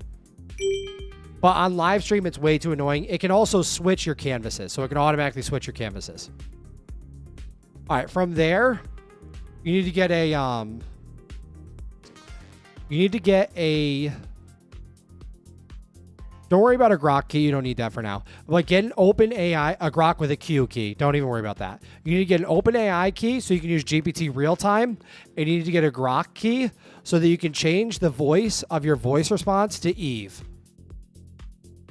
That way there, when you go open a Claude Code agent, Chase, the Claude Code is ready. it tells you when the Claude Code agent is ready, but it also tells you when they're waiting for you. So let's say you finish Chase and it opens plan mode or something like that. It'll say, Chase is waiting for you to blah, blah, blah. Switch canvas to CNVS. Switched to CNVS. Okay, so that's fully through the Grok voice. If I want to go to GPT real-time mode, then you put on Max Fusion mode. That way there you can have keybinds set up for voice to talk with NVIDIA Parakeet and with GPT real-time. Meaning I could do local voice to text just like WhisperFlow, but it's fully local, so there's no API calls or anything like that. Or I could fire up GPT real-time. Hello, are you there? Hey, I'm here. What's up? Can you switch canvas to Muse? And can you close everything on this canvas? All clear. Everything on this canvas is closed. Awesome. Can you please open 5 Claude Code agents, 4 Grok agents, 4 Cursor agents, and 4 Codex agents? They're all launching now. 5 Claude agents, plus 4 each of Grok, Cursor, and Codex. Amazing. Can you organize the canvas now? Everything's snapped into a clean grid now. It should be much easier to scan.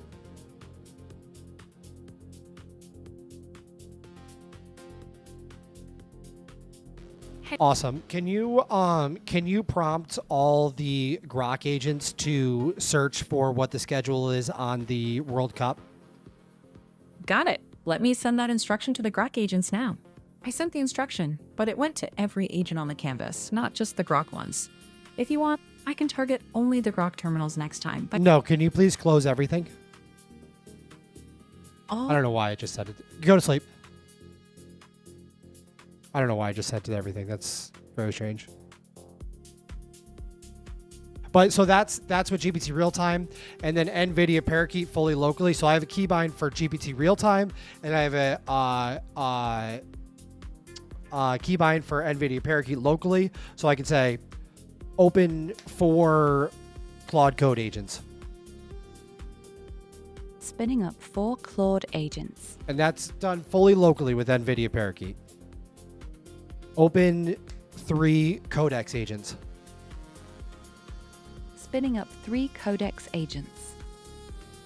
Open 3 Grok agents. Spinning up 3 Grok CLI agents. Close everything. Switch canvas to CNVS. Switch to CNVS. Organize. Organized grid. All right, so we're ripping.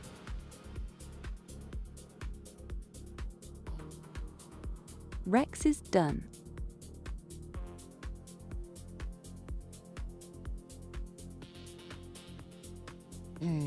All right, what is NVIDIA Parakeet and why it matters for vibe coding? So NVIDIA Parakeet matters because, so when I do GPT real time, that's using an OpenAI key, an API key.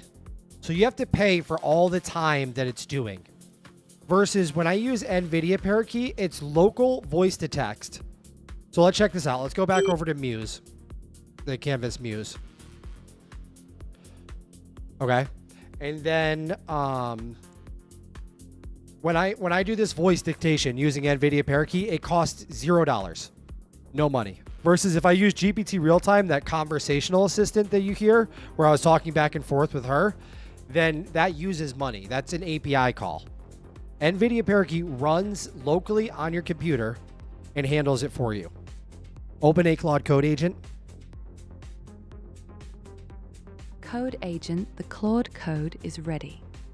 All right, great. So we have this open. Close everything. Close all. Open a Grok agent. Chase, the Grok CLI is ready. So fully with NVIDIA Parakeet, that's how you're controlling the canvas right there. Okay, so you have to say the right commands in this mode. GPT Realtime is nice because you don't have to say anything correctly. It'll just figure it out and do it on the canvas. NVIDIA Parakeet's running fully locally. It's just doing voice to text and then reading the text and creating a confidence, sort of like a confidence interval of like, this is probably what the user wants, and then doing it. So this agent's name is Chase right here. So now to prompt Chase, all I have to do is say, Chase, what is the weather in Riviera Maya, Mexico today? Sent to Chase. And it's going to send that to Chase right there. I can also prompt Chase to open other agents and prompt other agents using NVIDIA Chase Parakeet is fully done. locally. Chase, can you please open 4 Grok agents and ask them what the weather is in 4 different cities in Mexico today? Sent to Chase. So all of this voice to text is done fully local inside of the Mac OS app. I'm not sending it to a server. There's no cost, nothing. It just opened up 4 agents and it's about to prompt them. So it just prompted all 4 agents. And it's using the MCP server, so it knows exactly what's happening on the canvas. It opened those agents, and it can also see that it opened the agents. It can see that they're finished working. Sky is done. And we built in a dictation mode. So not only can you just spin off commands like that, right? You can spin commands off, but you can also have a separate dictation key that works straight like Whisperflow. Meaning, all right, my dictation key is right here. So check this out. If I zoom into this agent right here, Testing. I'm testing dictation mode right now. So that works straight like Whisperflow. Any place that my cursor is, it's going to submit text. So even if I just write text on the canvas, hello, I'm testing dictation right now. I'm testing dictation. This works just like Whisperflow. Wherever the cursor is, it's going to put the text. There you go.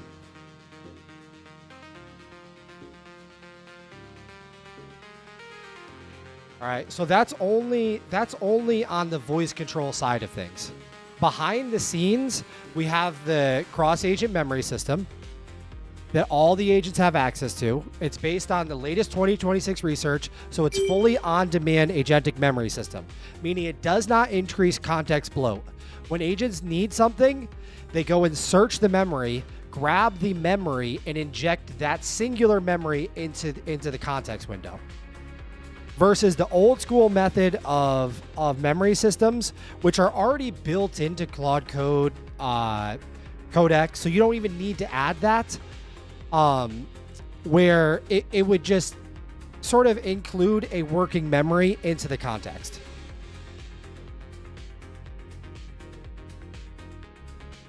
Thank you, Garlic Crouton. That means the world. Thank you so much. It seems like GPT Realtime makes Canvas way better UX. Yeah, it does. I was thinking, John, I was almost thinking, I don't know. The GPT Realtime is so nice. I mean, it's unreal. It's unreal. Can you please close all of the agents? And can you open the browser and navigate to cnvs.dev? There's your browser, pointing at cnvs.dev. If you want. Awesome. Can you close the browser and then open the music player and the Hermes agent? Okay, I'll take care of that and then let you know what's up. All set. The browser is closed, the music player is up, and Hermes is open. Awesome. Can you actually close both of those, and can you open 4 Grok agents and 4 Claude Code agents?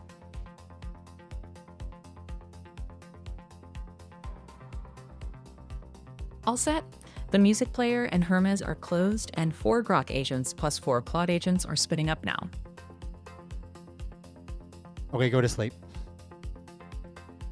No, I didn't add a copy max's setup feature, but I honestly think that I should just have that because right now the issue is so many people are seeing me use Canvas on stream and then they buy Canvas and then it's a little bit different setup than how I'm using it just because we have a lot of settings and customizations that you can do inside of Canvas. So I feel like it would be the most egotistical thing I could possibly do, but honestly might just make sense to add a button that says set Canvas up exactly like Max's, and then maybe even prompts you to like add a GPT real-time key or something like that. And that way there, the user experience that you get when you're using Canvas is the exact same thing that you see when I use it on screen. I mean, it's not very much different, but there's a couple of tweaks that I use. They make it a little bit different.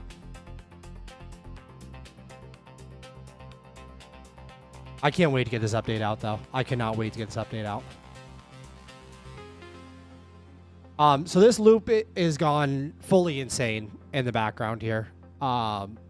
It's gone crazy. I think the reason it's gone crazy is because I'm having both Fable 5 and GPT 5.6 review and send the review back to the orchestration agent. That might not have been my best move because what I think is happening is essentially I'm doubling the amount of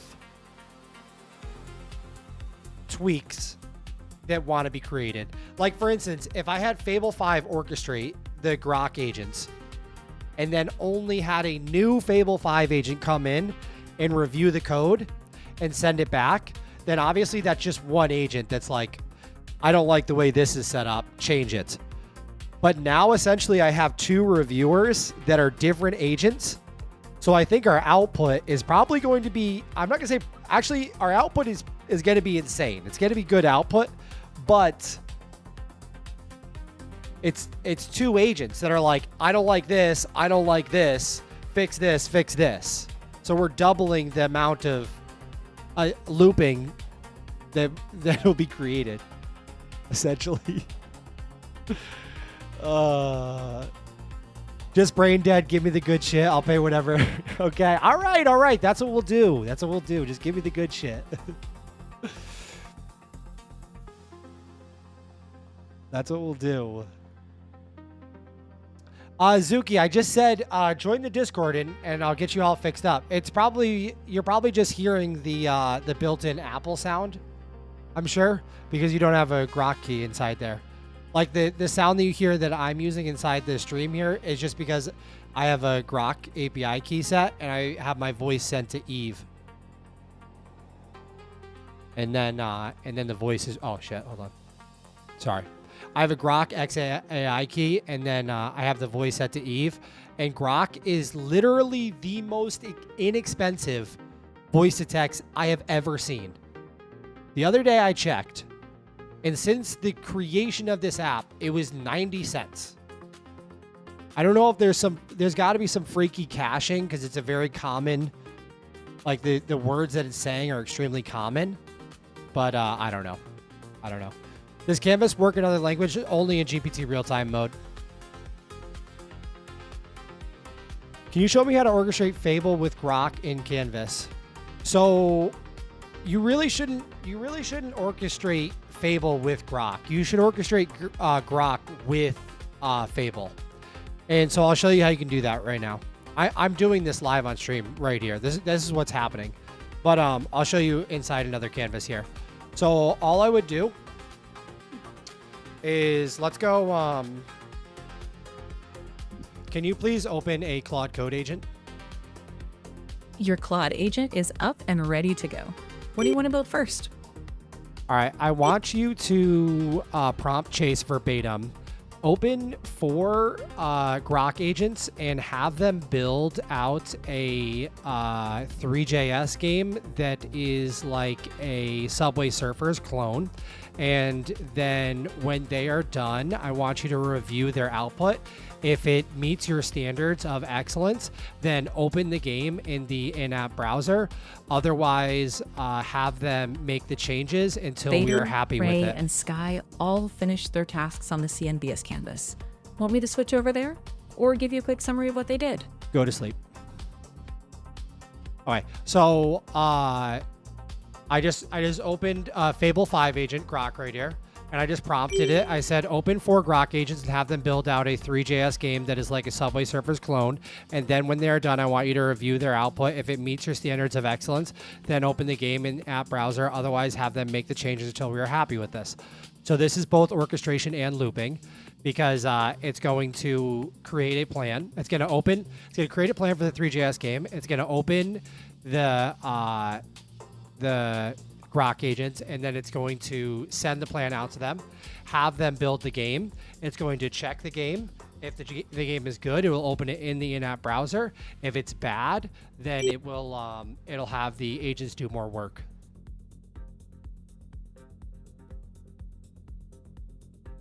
Zuki, updates will automatically be sent out. So when I send an update out, which will probably be tonight or tomorrow morning, then you're going to get a little pop-up in the top here that'll automatically prompt you to update the app.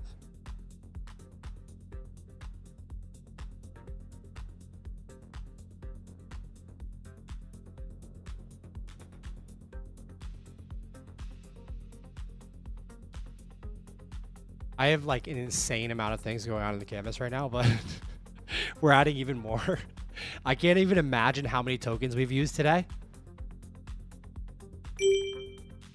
Legitimately, I don't even know how many agents we have running right now. All right, so this Fable 5 agent just opened 4 Grok agents, and it sent the jobs out to all of them.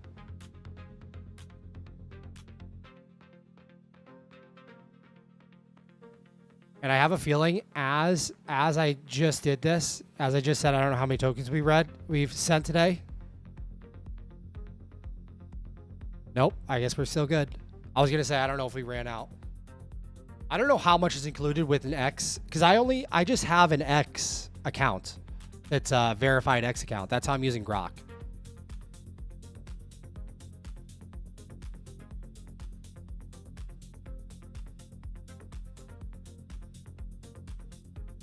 Marshall is done.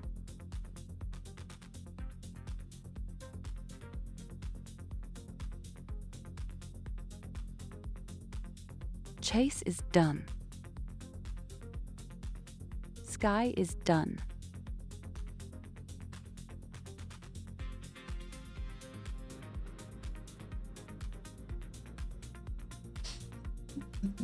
Oh, Philly cams. I haven't gotten that far with the Hermes integration. So right Rookie now, is Hermes can just Hermes is essentially just a chat window. So like for instance, when I made the I don't even know if my Hermes laptop is on right now, but we can try it. I'm just gonna make a new canvas real quick. So I'll make a new canvas. I'll create a new folder. A new folder. Test. We are absolutely maxing out my laptop right now. If I'm gonna keep doing the live stream like crazy situation, we are gonna have to get like a Mac Studio with, I don't know, or just wait for them to release something insane. Okay, so when I created like the cnvs.dev landing page for Canvas, I essentially had a Claude Code agent working on it, and then my Hermes agent handles all of my infrastructure. So all I have to do is select the SSH alias that connects to the Hermes agent, which is just Tailscale network to. Which is a Tailscale network to the Mac that literally is sitting on my computer right there. I just don't know if it's on right now. Hold on. I'm going to say, hello, Spring. Don't say anything weird. I am on live stream right now. Just say hey back.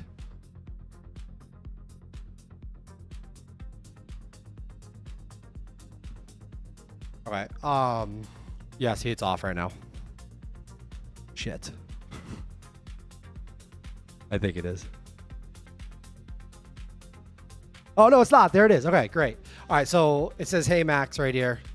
Hello, Spring, don't say anything weird. And then we added threads. So I can open a new thread and have, multiple different conversation threads going. So basically, I build the website locally with Claude Code, and then my Hermes agent has a Cloudflare agent token, so it can buy a domain name. It can set up DNS. Set up SSL. It can SSH into my virtual private server, my Hetzner box. It can pull the GitHub repo. This is what happened. This is what it did. It pulled the GitHub repo for the cnvs.dev landing page. It has the Stripe CLI, so it can set up Stripe. Set up Nginx, set up PM2. Obviously pull the repo, make sure the files are all there. And then the website is just live.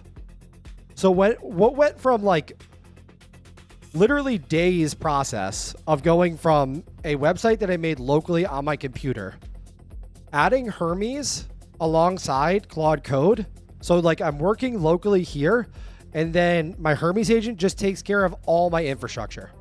Like it handles the virtual private server, handles all the DNS, SSL stuff, handles PM2, Nginx. I feel like I'm missing something, but really nice. The next iteration, and we've talked about this for a long time. I just need to spend time on it. Is basically so the Hermes agent is connected to the MCP server in the same way that the Claude Code agent is. If we did that, then the Hermes agent could have full control over our vibe coding environment, meaning your Hermes agent, like you could literally message your Hermes agent in like Discord or something like that and be like, I need you to open 4 Claude Code agents on my laptop inside a canvas in this canvas and get them working on this thing. Like Hermes could be your orchestration agent. for the canvas then. But that is actually like a lot bigger job than it sounds like. Like, it's way more straightforward to have Claude Code or Codex or any of these other harnesses that are actually like on your computer be like a canvas orchestrator than it is having like a Hermes agent, which some people have them on their virtual private server, some have them on their Mac Mini. Like, there's a lot going on. It would be huge. Oh my god, dude, don't even get me started. Zuki, literally when I send an update out, there's going to be a pop-up right here that you cannot miss that is going to say update available.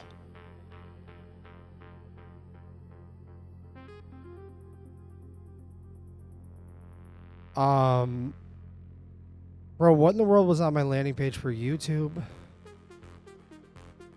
But garlic crouton, that would be, yeah, that would be insane. That would be insane. It would be huge if there was a specific canvas for running my team of Hermes agent all inside canvas. I mean, it just, we've built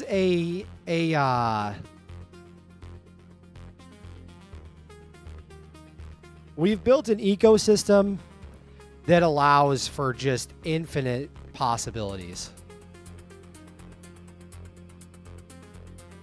Just infinite possibilities.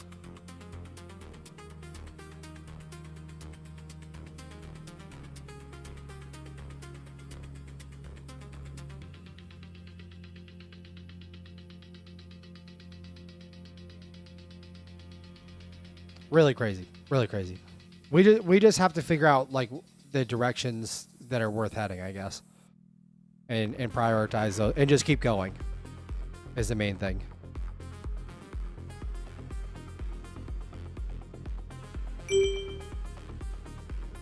Chewy.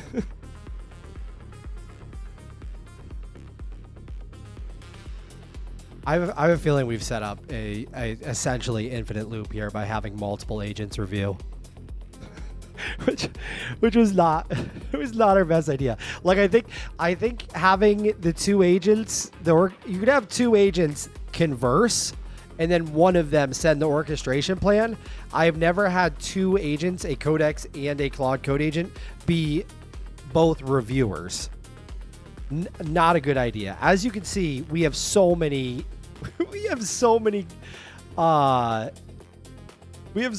Grok agents working on this shit. It's we'll figure it out. How are you making money? So I've shipped a million different projects, but right now we're working on CNVS, which is basically like an agentic development environment. I wanted a Canvas style vibe coding environment that's fully voice controlled with GPT real time that I can bring all of my existing AI subs to. So my Claude sub, my Codex sub, my Grok 4.5 sub, all of them too. I wanted a MCP server so they all can spawn each other, talk to each other, and see what they're all doing. I wanted a cross-agent memory system that's based on real research, not vibes, so that they all have an idea of what is going on inside of each individual canvas. I wanted Hermes integrated so I could speak with my Hermes agent from right inside the same canvas. I don't have to go to Discord. I wanted a browser so I could have the agents open the work inside a browser, show me the work. They can also screenshot the browser to create a design loop, right? They can screenshot it. They can see the changes. They can make code changes until they get it perfectly. So I wanted it to be a Mac app that is built in Swift from the ground up. I don't like Electron apps. I don't like JavaScript on the operating system. And no one has built that. That's not a thing that's out. I've been vibe coding iPhone apps. I made hardware projects. I made a whole bunch of stuff on the internet. I've been vibe coding in public on X for, I don't even know, 3 years now. So we finally on stream shipped Canvas, which is the macOS app that I just described. And so the point of all of it is it allows me to go from 0 to a revenue generating app as fast as possible. That's the whole point. This is the tech that I use every single day. I've been shipping apps for years that make money. I'm tired of having unorganized ghosty terminals all over the place. I use multiple different agents from different LLMs. I wanted to be able to effortlessly orchestrate them. I want the memory system so that they all know what's going on inside the project. I wanted full voice control. So not only like whisper flow, I can voice prompt them, but I can also voice command them. Meaning I could say, open a Claude Code agent and have it do this. Open a Codex agent, have it do that. Close everything. Open the browser preview and show me the work. You know, like I love whisper flow. I think that voice prompting is the future of vibe coding for sure. But I wanted to take it a next step further so that you can fully control the coding environment with your voice. GPT Realtime came out and it took it to the next level where now it's not only voice control, but it's fully conversational voice control. So it can actually speak back to me and I can have a conversation about what's going on. Ozzy says, damn, 35K in 63 days. I'm at max. Caveman, I have it off. I have caveman mode off. I think that we do need to figure out caveman mode, but I mean, the current caveman mode definitely works. It's fine. I think we could do even less than the current caveman mode. I think we could do even less than the current caveman mode. Like, I think that we could literally, when we toggle on caveman mode, so I made caveman mode because I'm sick. I'm so sick and tired of agents replying with a wall of text.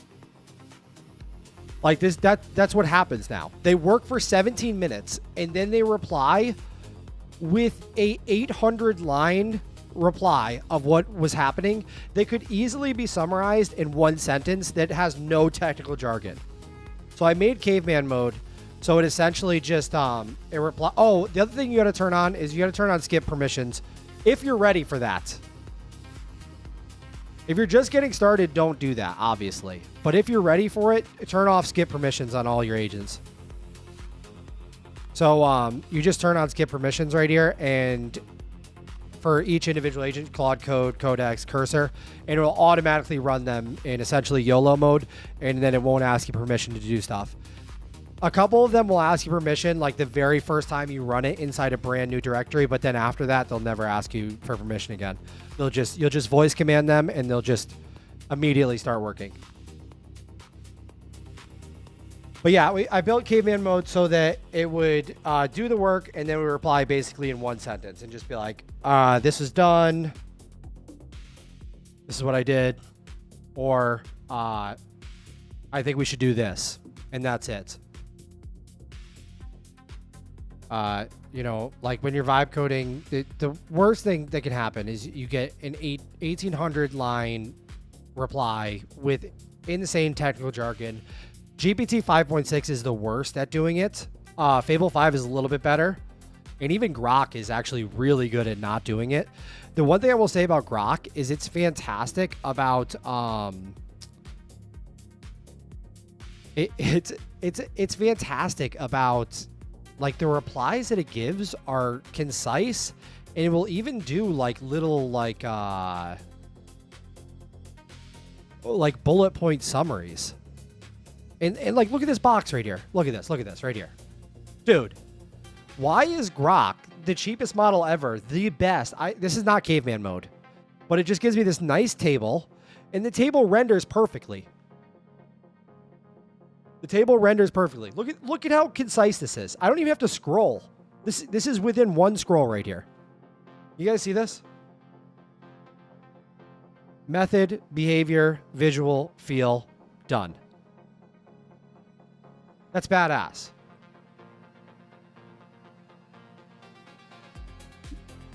Nigel, what's up? I'm just seeing what's happening. What are you doing? We're building Canvas. Do you have any videos on how to use the Forge? Hermes, I got the tool, but I'm missing a selection for documentation. How to use all the goodies in the tool. I have to put together videos for you on the Forge. I just shipped the help center, but I need to expand the help center for Forge documentation. So Command K Forge.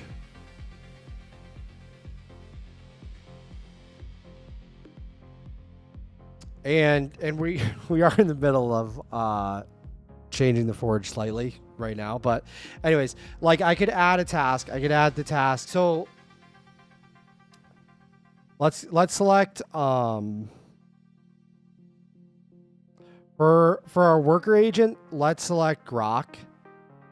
And then for our orchestrator, let's select Claude Code, which is going to be Fable 5. And then for our reviewer, let's also select Claude Code, which is Fable 5. And the only thing we're changing is from going from backlog, ready, building, testing to done. Everything we need to do is less is more. It'll essentially be 3 columns. So it'll be backlog, like in flight, and then done, and that's it. And the whole key is with Forge is you can just agents can add tasks to it, but you can also add tasks to it as well. So I can say like build landing page, figure out pricing section. This is just an example. Create about page. Okay. And then if I hit start Forge, it's basically going to start a orchestrator agent, hand these tasks off to it. The orchestrator agent will then send it to worker agent of the choice. And then when they're finished, it's going to review it with a reviewer.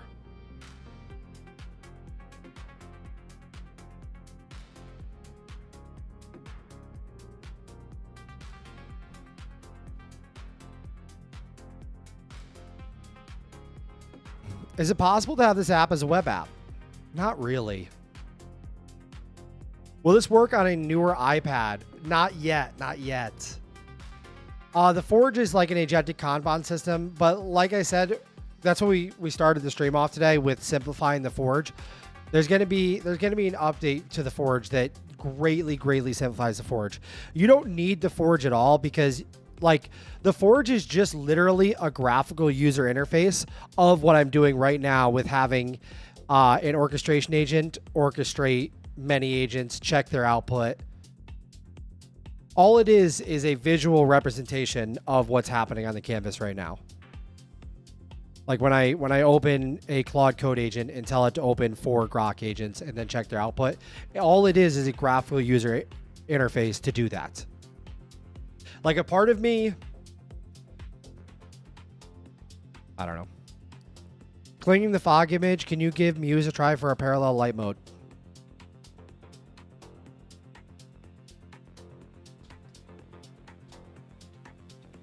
I know. Muse is actually pretty decent.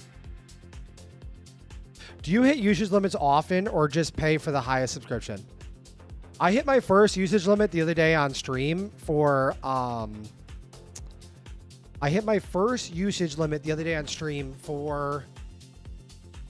Claude Fable for Fable 5, and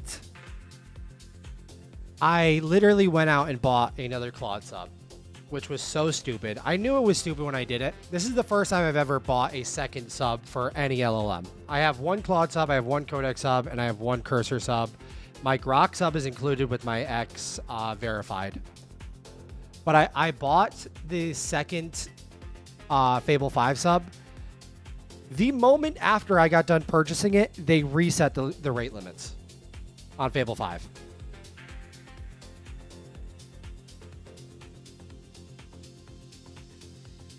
I mean, it's so ridiculous. It's so ridiculous. Like, Anthropic is so toxic. So, I've never needed a second sub And moving forward, I won't ever need a second sub because of the way I'm doing agent orchestration. Fable 5 is mostly planning work and then having Grok 4.5 or even like, I don't know, Muse Spark 1.1 would be interesting to try. Or even GPT 5.6. Soul. Actually do the work. And I think that's going to be a sweet spot for using Fable 5. Even Anthropic's own research that we went over in the beginning of the stream today shows that it outperforms single agent work in everything except for credit usage or token usage. But it totally negates that when you are using Grok 4.5 as your worker agent or Muse Spark 1.1 as your worker agent, because go ahead, use 15 times more tokens.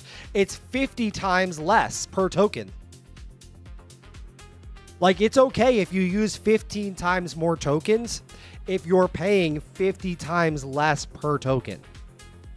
And because you're using multi-agent, it's 90% better on the success rate per run. It was like 80% faster than using a single agent. Everything is better when you parallelize workflow.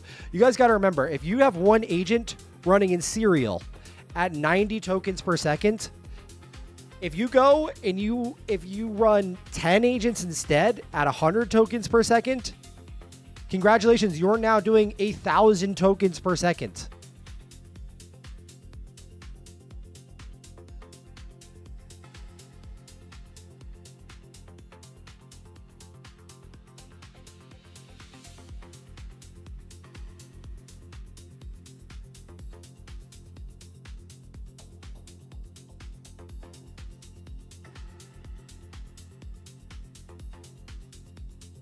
Espen, I will get on it this week, and I'll make sure the help center is fully built out for you. So you have guides on how to do all of it. We were talking about this on Friday. We had the best stream ever on Friday, dude. Friday was one of the best streams we've had yet. Do you pay API usage for Canvas app? No, that's the whole thing. Is you open agents inside their respective harnesses inside Canvas. So you use all your existing subs. Like open Codex and then open a Claude Code and then open Grok and then open Open Code and then open a cursor agent also.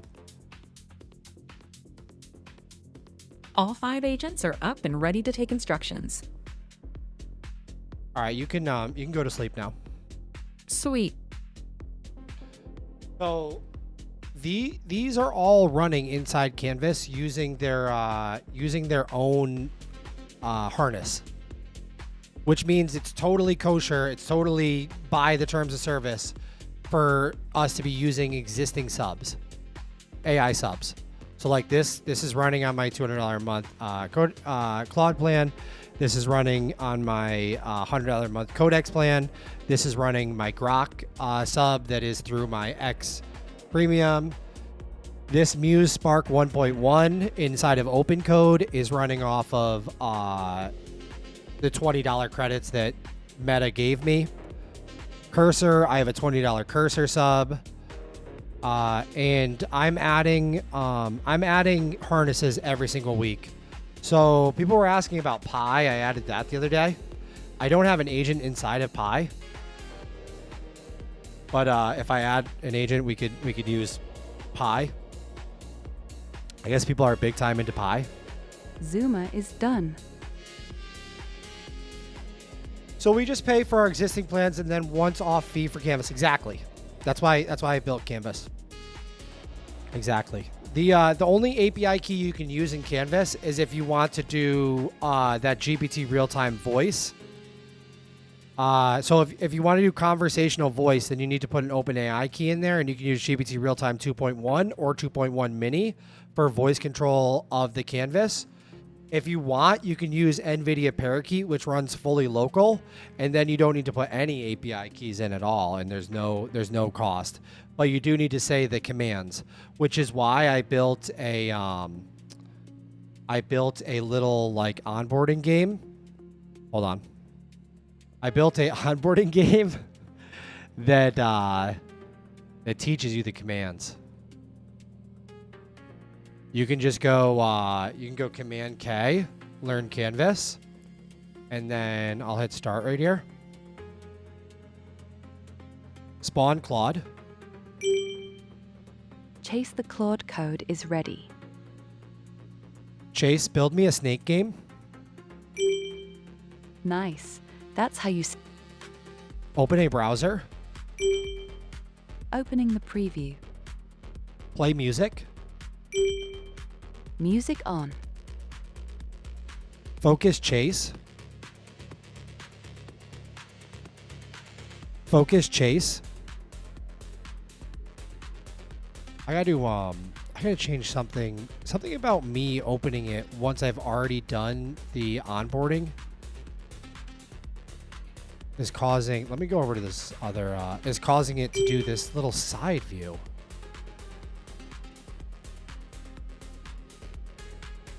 But yeah, essentially there's an onboarding. It won't be in this tiny, when you first open the app, it won't be in this little like side view. I don't know why it's in that side view area. It'll be full screen just like the other agents. Let me go see what's going on with that.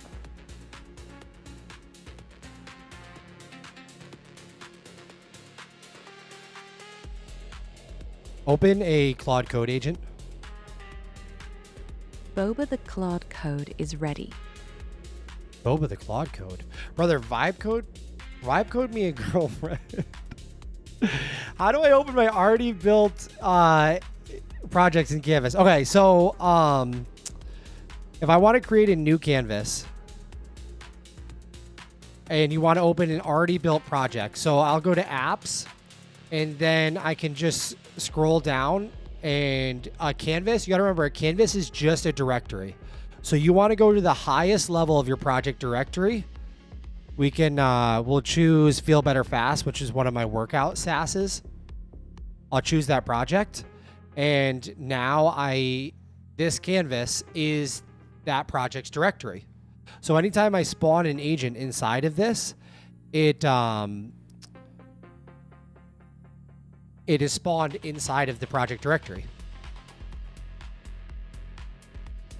Because a canvas is just the project directory. At a high level, the canvas is just that project's directory.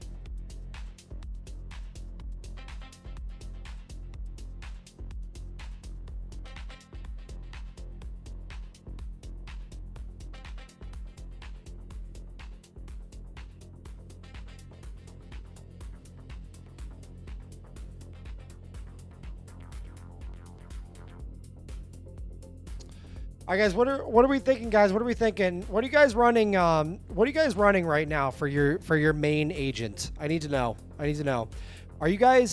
Thank you, Andrew. I appreciate it. I gotta check in with chat. I've been talking for this last forever.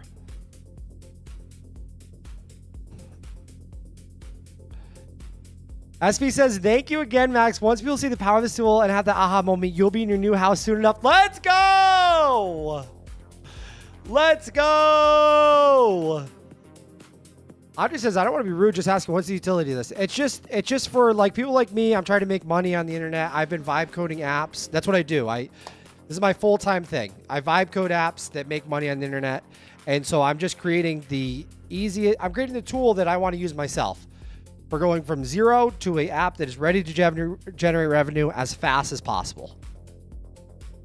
That's all that we're making here.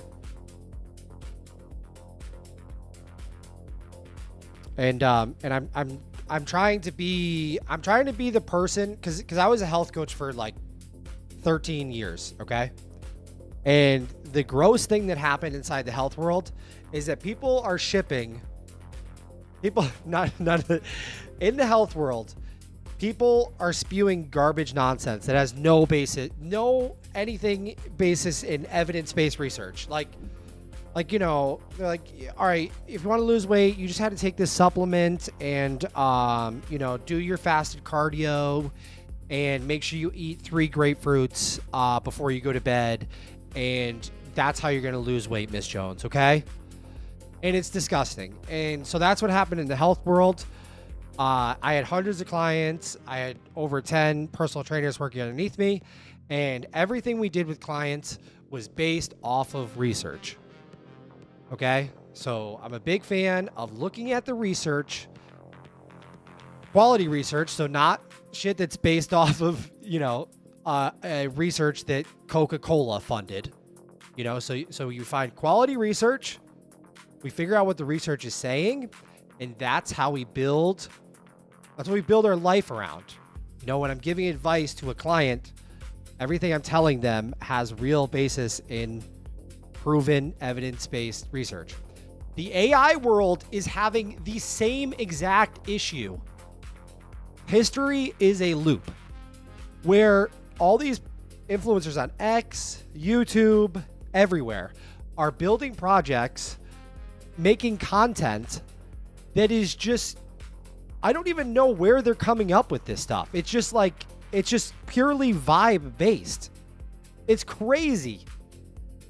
So like the first thing we did when we made Canvas was we had an agent go out there, go through the thousands of research studies that have shipped this year alone in the AI world, figure out which studies are quality, which studies are bullshit, and then we built all of the systems that run Canvas around what the research has proven to increase the effective outcome of agents, minimize token usage, just work faster, the memory system, actually increase performance between agents, all of that, So that's why that's the, God, I'm getting so off topic today. Any chance against for Windows? Not currently. We got to take the Mac app closer to completion. What language do you support in voice feature? So people are telling me that the GPT Realtime supports all languages, which makes sense because GPT Realtime can just live translate whatever language you speak to it, and then control the canvas with it. But NVIDIA Parakeet is only English right now. You guys got to remember, I'm just one guy. I speak one language, and I'm building this app totally solo. And we are literally only a month into building this app. We are 1 month into building this app, guys. This is not something that's been around for months or anything like that. We are legitimately, I think, like 30 days into building this app.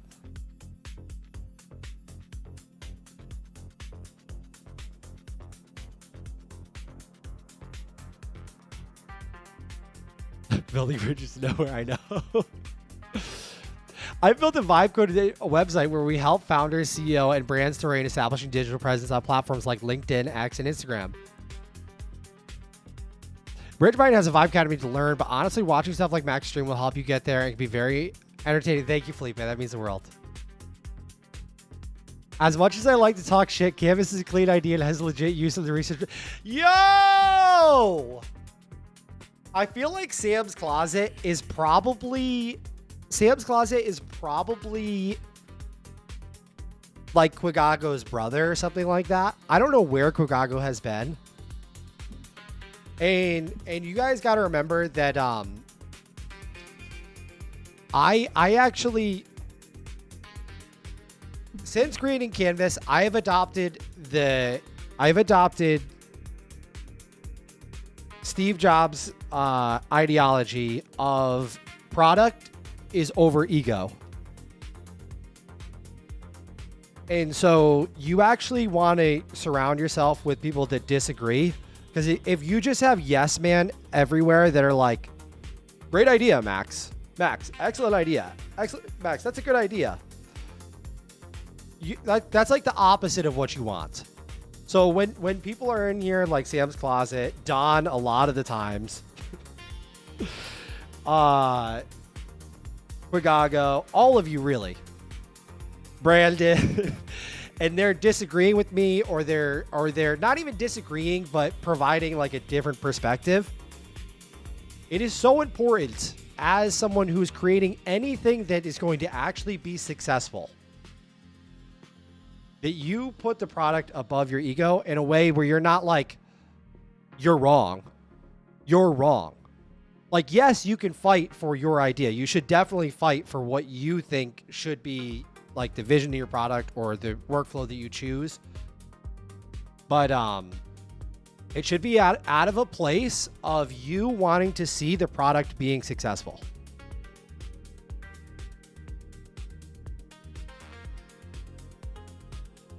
Like Steve Jobs just fired all the people around him that only agreed with him. Because he didn't want those people around him. You know, he wanted he wanted the people around him that, you know, are in chat and they're like they're like, Max, you're doing a great job. But and yes, at times I do seem like defensive or whatever, but that's just me like essentially having a small sparring partner as chat. It just happens that chat is 150 sparring partners, not, you know, just a couple one-off people. And so, and Humble is here too. He gives me ideas, tells me, hey, you should do this, you should do that all the time. Constantly. It's good. It's good. Guys, I really am terrified to look at the pull-up thing. I just saw somebody say pull-ups. I'm absolutely terrified of the pull-up thing.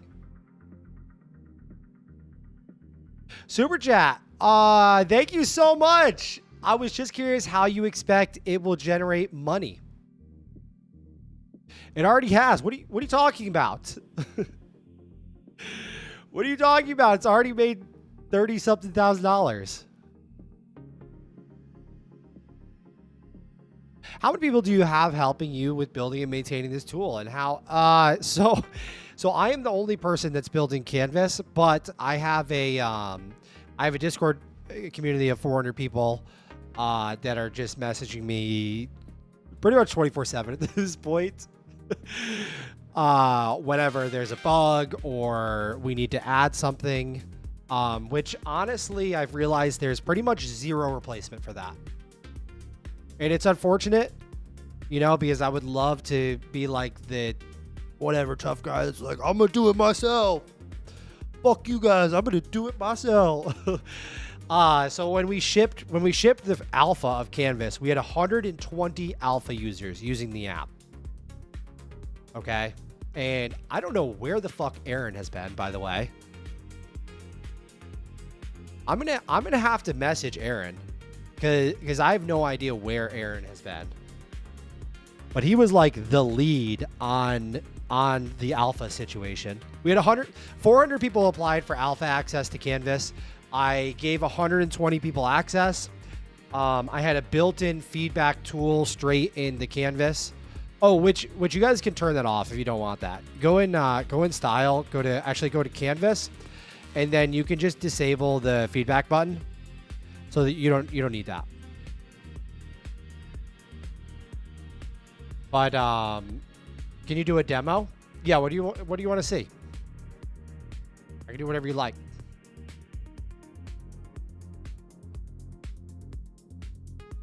I'm adversarial, helpful like the other pros. Yes. And it doesn't even mean just adversarial also. It doesn't just mean adversarial, but you guys are constantly, you know, coming up with ideas that are things that I would not do myself. You know?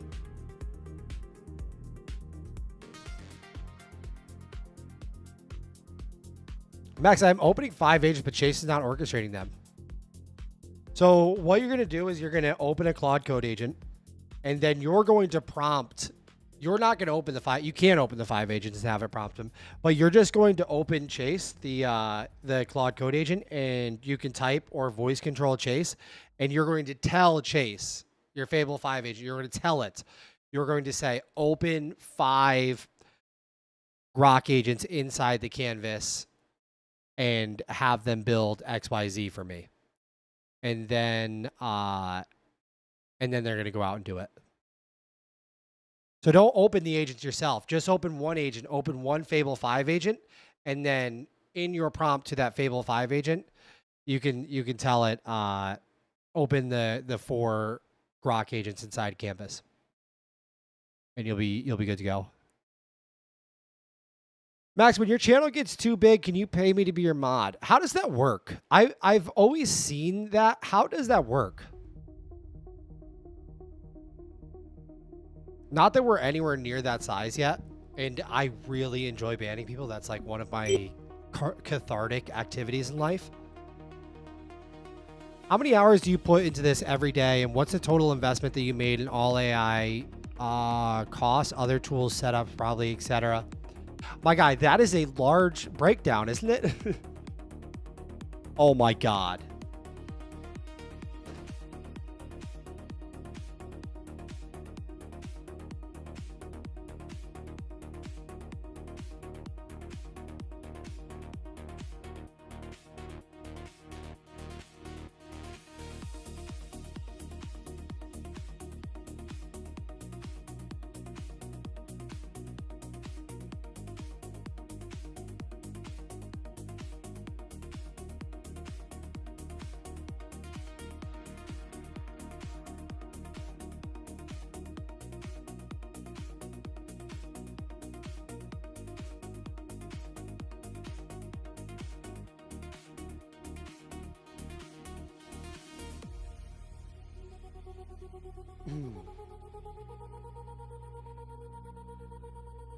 This is the next update version. You guys don't have this yet, but you're gonna have this tonight or tomorrow morning. Probably tomorrow morning because I need to run the test. I have like 2,500 tests now that have to be run before I ship an update to Canvas. I gotta start charging more. What's that, like only 180-ish paid users? So the thing about charging more is you kind of do a disservice to your users if you don't charge enough money, meaning like a ton of indie hackers will charge no money, right? Which means they can't afford to do their project full time. So then their project never gets good. They never support their users. They never iterate based on their feedback. And it ends up into this downward spiral of awfulness all the way around. Does that make sense? If you don't charge enough for you to make a living from your project as an indie hacker, if you charge too little, you end up screwing your users. Like I see it all the time. People message me. They're like, I'm going to make this app and I'm going to charge like $5.99. That way there I only have to, I'll sign up, 10,000 people. Like, first of all, you're never going to be able to get the impressions to do those numbers. Okay. So what's going to happen is you're going to sign up 5 people for $500. And how are you going to afford to put hundreds of hours into your project for $500? You can't afford to do that. So your project is never going to get better. Like every week you need to be making your project better, spending hundreds of hours building it out, marketing it, improving it. The only way you could possibly do that is by charging enough. That's either having a high cost monthly sub or a high cost one-time payment. And it's real simple to figure out what the breakdown is there. Like if you're going to have a $60 monthly sub and 30% churn,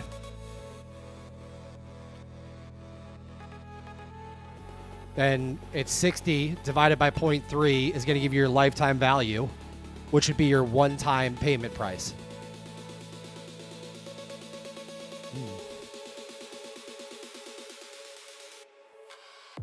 Nigel, I have so much in mind. The problem is like not what I just have to Nigel says, what else do you have in mind for Canvas? I have so much in mind. The next place we have to go is to the iOS app. So you have full control of Canvas via your iPhone. So like when you have remote agents working on your virtual private server, you can see them on your Mac and you can see them on your iPhone. And the daemon that runs on your virtual private server will be set up to do push notifications to your iPhone app, meaning like your iPhone app will go ding and it will say your Codex agent is done, or ding, your Fable agent is done orchestrating these Grok 4.5 agents. Do you want to review the output? So then you have the mobile app with all your agents that are remote, that have orchestration, that can do looping, but you have that in your pocket and it can notify you. Because right now we're missing that layer of like, I can be fully away from my computer and get the ding notification on my phone that orchestrated agents from different LLMs running remote that can loop are working. But we're gonna do all of it. We're just so early right now. We're just like so insanely early, and the project keeps growing and growing and growing and growing.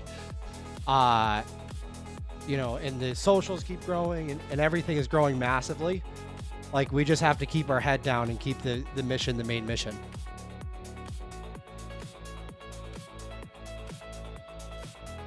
Well, if you need some help to handle the load, I have some free cycles. I'm also able to help market it. Digital marketing is my thing. Pro bono, of course, paying for it. Thank you so much, brother. I appreciate that. That means the world. You don't have to do that, but seriously, thank you so much. Unbelievable how good that looks. Thank you! God, I can't wait. Every time I make a new update, I get so anxious because I'm just like, I want you guys to get this update. Everything works better, faster, looks better. I get so anxious to get the fucking update out. Hey, any tips on getting started? Yeah, Paul, you have to, it's funny that your name is Paul, because I'm about to tell you, Paul Graham has the best quote, that, you know, you should just always produce, because producing will find your life's work like rain finds the hole in your roof. So honestly, in order to always produce, you should just get started doing anything. Like, even if you don't have an idea of like where to go with things, like, you know, get Claude Code, get Grok, even if it's the wrong direction, and just like whatever comes to mind, whatever your natural curiosity is, just start producing. If you want to get Canvas, and just start using these tools, start putting stuff out there and start making shit, start tweeting about it, start making content about it. And then before you know it, all of a sudden you've found your life's work and you're like, what, how the fuck did this happen?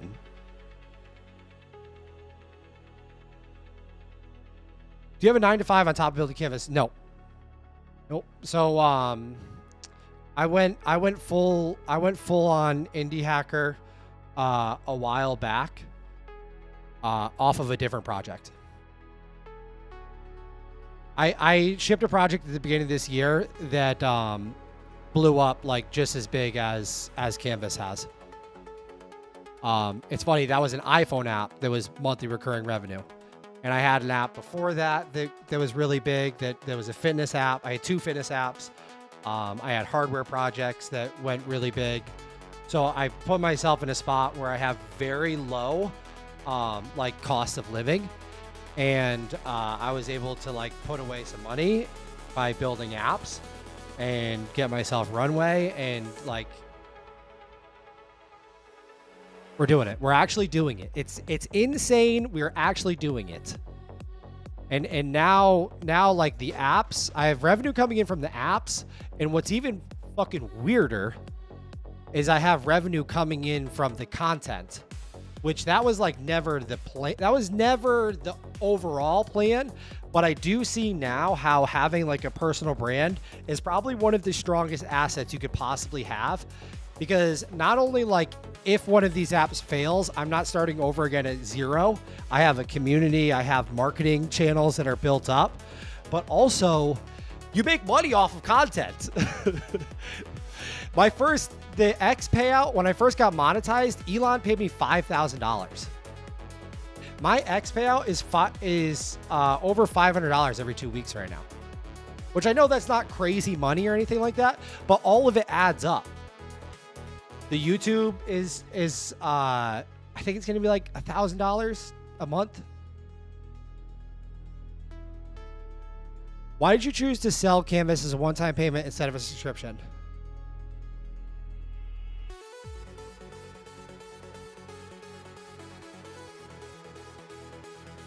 Let's talk about it. Let's talk about it. Let's talk about it. Let's talk about it. Let's talk about it. This is a hot topic, dude. This is a hot topic. I get this one all the time. This is a dev build we're running of Canvas right now. Just so we're all on the same page. All right, check this out. Check this out. Check this out. Stay with me. Stay with me. Stay awake for 1 second. Please, please, please, please. Stay locked in. Stay locked in. All right, so let's say, how are we going to lay this out so it makes sense? Let's say monthly. And then we'll say,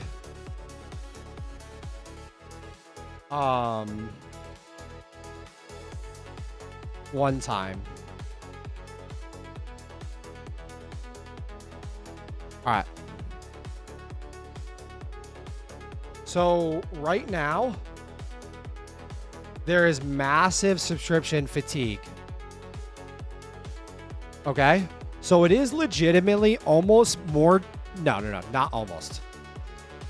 It is more difficult to sell a $9.99 sub than it is to sell a $99 one-time payment. If you don't believe me, try it. If you don't believe me, try it. There is the highest level of subscription fatigue we've ever seen, and you can look at the research. People are so burnt out on subscriptions, it's insane. Okay? Then, the other thing that we need to talk about is for you guys shipping your first app, your churn rate, unless you are the Michael Jordan of shipping apps, the majority of you shipping apps, especially in the iOS world, it's going to be 30% if you're lucky. All right. So let's talk about that for a second. Lifetime value wise. Also, this is in Canvas, by the way, that I'm doing this. This is in the agentic development environment. I could spawn a Claude Code agent inside here. All right. So lifetime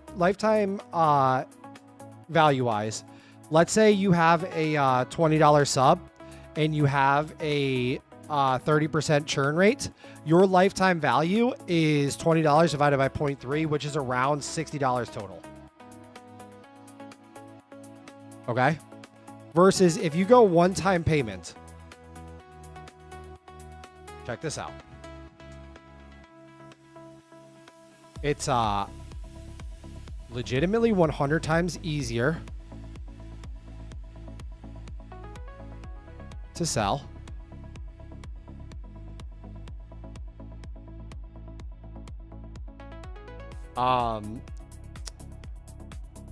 If you charge something like $199, I'm not saying that's what you're going to charge, but let's say you charge $199 for your app, you're getting $199 instead of $60. There's a lot of other weird benefits that I didn't realize at all, but there's weird benefits. One of them is something that is sort of confusing to explain, but it's permission to return. Okay? So let's say you ship a monthly app. This is crazy important. This is crazy important. This is crazy. If you guys want to make money on the internet, this is crazy important to understand. All right. One-time payment gives what's called permission to return. Monthly payment actually de-incentivizes permission to return. Meaning, if you have somebody try your product and then 1/3 of them churn, 1/3 of those people burn out, they are never coming back. They're never coming back. They're gone. Okay? Bye. Guys, just wave goodbye to them right now, okay? So you sign them up for monthly, right? The hardest thing you could possibly do is marketing. Okay, you sign them up for monthly. A third of them is churning, and they are never going to come back. And they're also never going to be a fan of yours. They're never going to talk good about your product in public, right? With a one-time payment, when somebody buys your app, they have extreme incentive permission to return. So let's say they buy your app. Not an amazing experience. Okay. You continually update the app. You make it amazing. You put a post on social media saying, here's the updates that I sent out to my app. I added this feature. I fixed this bug. I did all of this. They're actually incentivized to return because it's a one-time payment. They've already paid the money, so they're going to come back and try your app. Let's say now, before they were just kind of so-so about your app. They were kind of like, it's okay. It's not unreal. They come back this time, your app blows their fucking mind. They're now a fan of their app, of your app.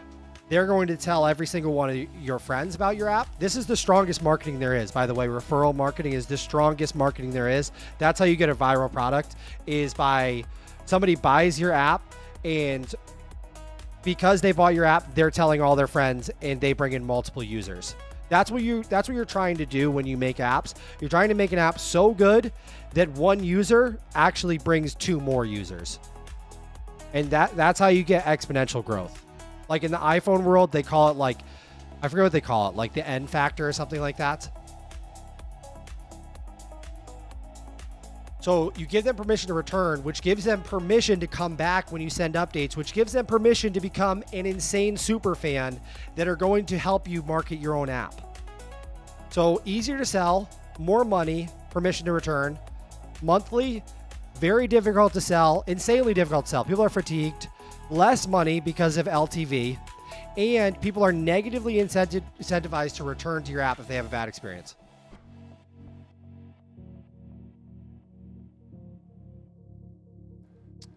Tozen, I don't. I didn't know that. I didn't know that. You can only take your best guess. And Tozen, you should never go with your own gut instinct on that. Because indie hackers are notoriously terrible at pricing things. Unfortunately, the majority of indie hackers, when they start off making apps, they don't have a ton of money. So it's just how it is. Like, eventually we're all going to make it. We're all going to be very wealthy, and we're all going to be Levels.io making $100,000 a month off our apps. All right. A lot of people, when they first start off indie hacking, they have no money. So then you try to price an item based off of your own wallet. It's called pricing from your own wallet. Some people call it poor man syndrome. Okay. So you try to assign the value based on what you'd be willing to pay for something, but you don't pay for anything because you don't have any money. So don't even bother with that. You're better off just asking Claude how much you should charge for your app.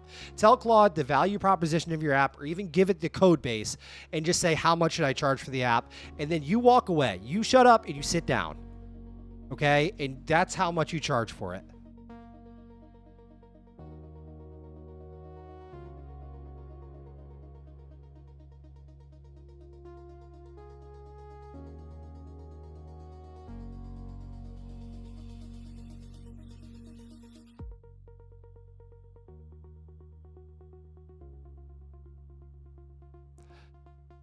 Max and Kibbis, what is save recipes feature and why it matters? Do you use it in what use cases? Save recipes was built to bring down the cognitive load of jumping back into work. So people with ADHD tendencies struggle with returning back to work. Okay. I'm not saying that, I'm not one of those people that's like, everyone has ADHD. But what's happening now is people have this like TikTok mindset mind melt going on where our attention spans are getting lower, and we're all getting like dopamine out of our minds. And the hardest thing is not actually sustained work, it's getting back to work. So saved recipes was my idea for trying to bring down the cognitive load for coming back to work. Meaning, let's say my workspace, I normally have a Claude Code agent. I have a Codex agent, and then I have a browser. Okay. What I set it up was I could save a recipe. Okay. So this recipe remembers the layout of the agents and what agents I have open and all that. So I save this recipe. That way there, when I close all of this, and let's say I'm coming back to my computer right now, I can just boot the recipe and hop back into my workspace just the way it was. So let me save the recipe with it not in a strange spot. Okay, save the recipe, and then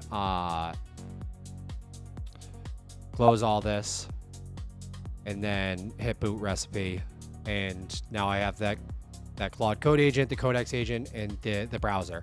Obviously, this could be way more in depth than this. So, like, let's say you're running a terminal, okay, and then you're running a browser preview. And then, like, let's say you have the terminal, you have the browser preview set to localhost 3000 so you can see your work that you're doing. Okay. And then you have the terminal running a Node.js terminal being served. You're serving a Vite. You're serving a landing page on localhost 3000. You could save that all as a recipe. So I would hit save current recipe, save current layout as recipe. And then inside of this little terminal here, I would put the command in there to serve it. So maybe it would be like serve index.html at localhost 3000. And then I would have the browser set to localhost 3000. So every time I reopen Canvas, I can just hit start recipe. It's going to open the Claude Code agent, open the terminal, enter the command to serve at localhost 3000, open the browser at localhost 3000, and I am right back in my workspace immediately. Zero cognitive overhead. So instead of me being like, all right, I got to sit down on my laptop, I got to open Ghosty, and I got to run the Claude command to open up Claude, and then I got to go over to a new Ghosty tab, and then I got to type the command to start my server, and then I got to open the browser and navigate to that page, and then I got to set them up all on my monitors so I see them. This is just one button, and it's all ready to go. That was a long explanation, but that's what's going on. I liked, bro. Do you have a curse subscription? Yes.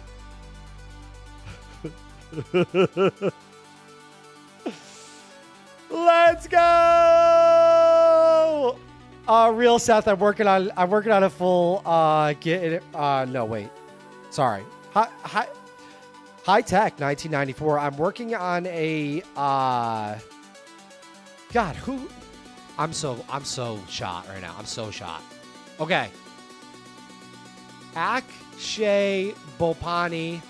I have a full Git integration being worked on right now, but it is not live. It is not live. It's going to be a node that lives inside Canvas that has everything you need for GitHub. Chris Lake, let's go! He says, who else here thinks Max is going to be a millionaire with Canvas idea? It made me like 10 times more efficient. The Canvas app is only going to get better. Plus, I have lifetime access. Let's go!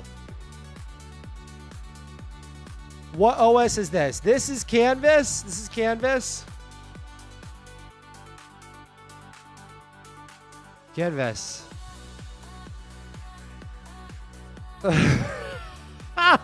I use Arch, by the way. All right, I'm going to use some pull-ups for my guy. All right, he said this. I'm not saying this. He says, I'm gay, bro. Please pull up. Please, I don't have time. All right, hold on.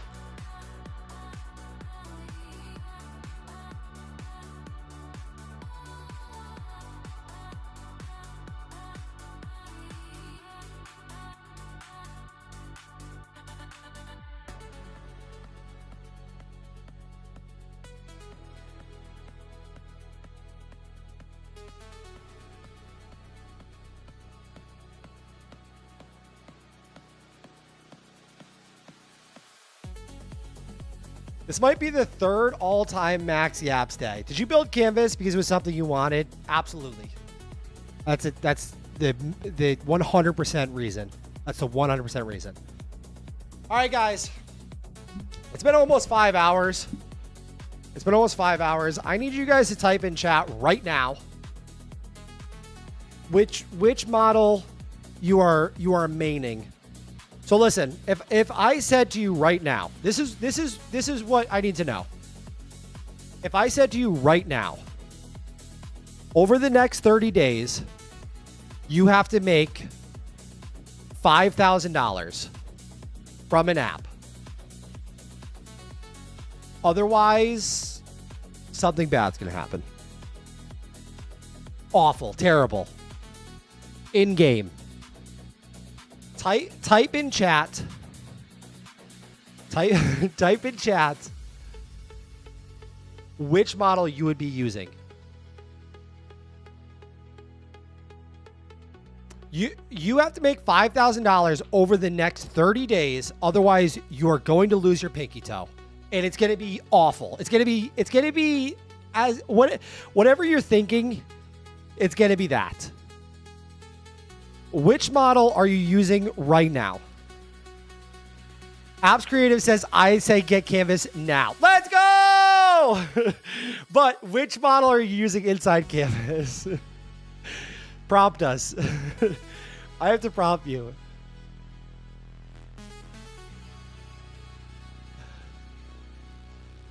Which model exactly? Don't give me give me the model, the exact model you are going to be using to get it done.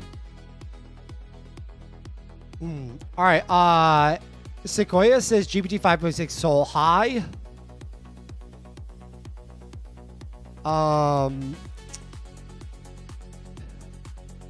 Yunder says depends on which project you mean. Permanent Underclass says GPT 5.6 Soul. Yunder says Fable orchestrating Grok. I love that. You're a man. You are a man of my own. Yes. All right. Earned should be earned equals.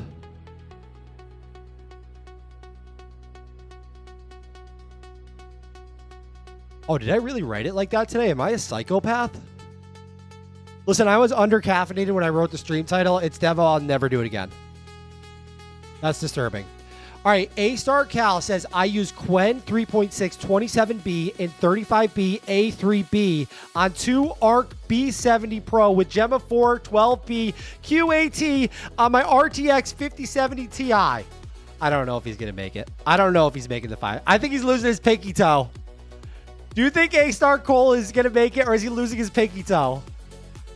I need to know! Chris Link says Fable 5 controller Grok 4.5. I only had one. It's Grok 4.5. Let's go! Trush says Opus 4.8 medium. Interesting. Very interesting. J35 says, have you tried using Claude X, GPT 5.6, and Claude Code? We should do that tomorrow. Tozin says I'm using Claude Fable Max. It's a no-brainer. Apps Creative says Grok like a madman. Let's go! I love that. I love that. Sam's Game Closet GLM 5.2 as Moo Conductor.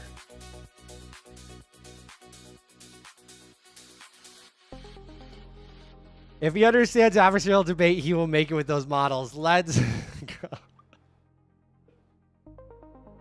Oh, my people. Listen, I love you guys. I got to roll today.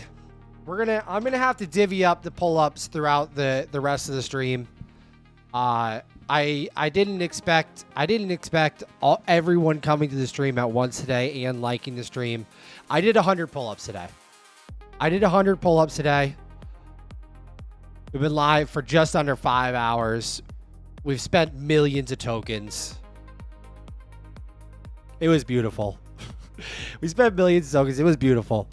If you haven't already, grab yourself a lifetime subscription. A lifetime license.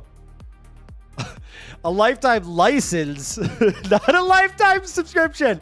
Do not grab yourself a lifetime subscription. Grab yourself a lifetime license to CNVS Canvas, the app I'm building at cnvs.dev.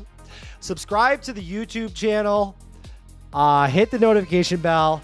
If you haven't already, guys, we have the most unbelievable community of vibe coders in the Blade Lab. The Discord link is inside of the YouTube stream. Right now it's free.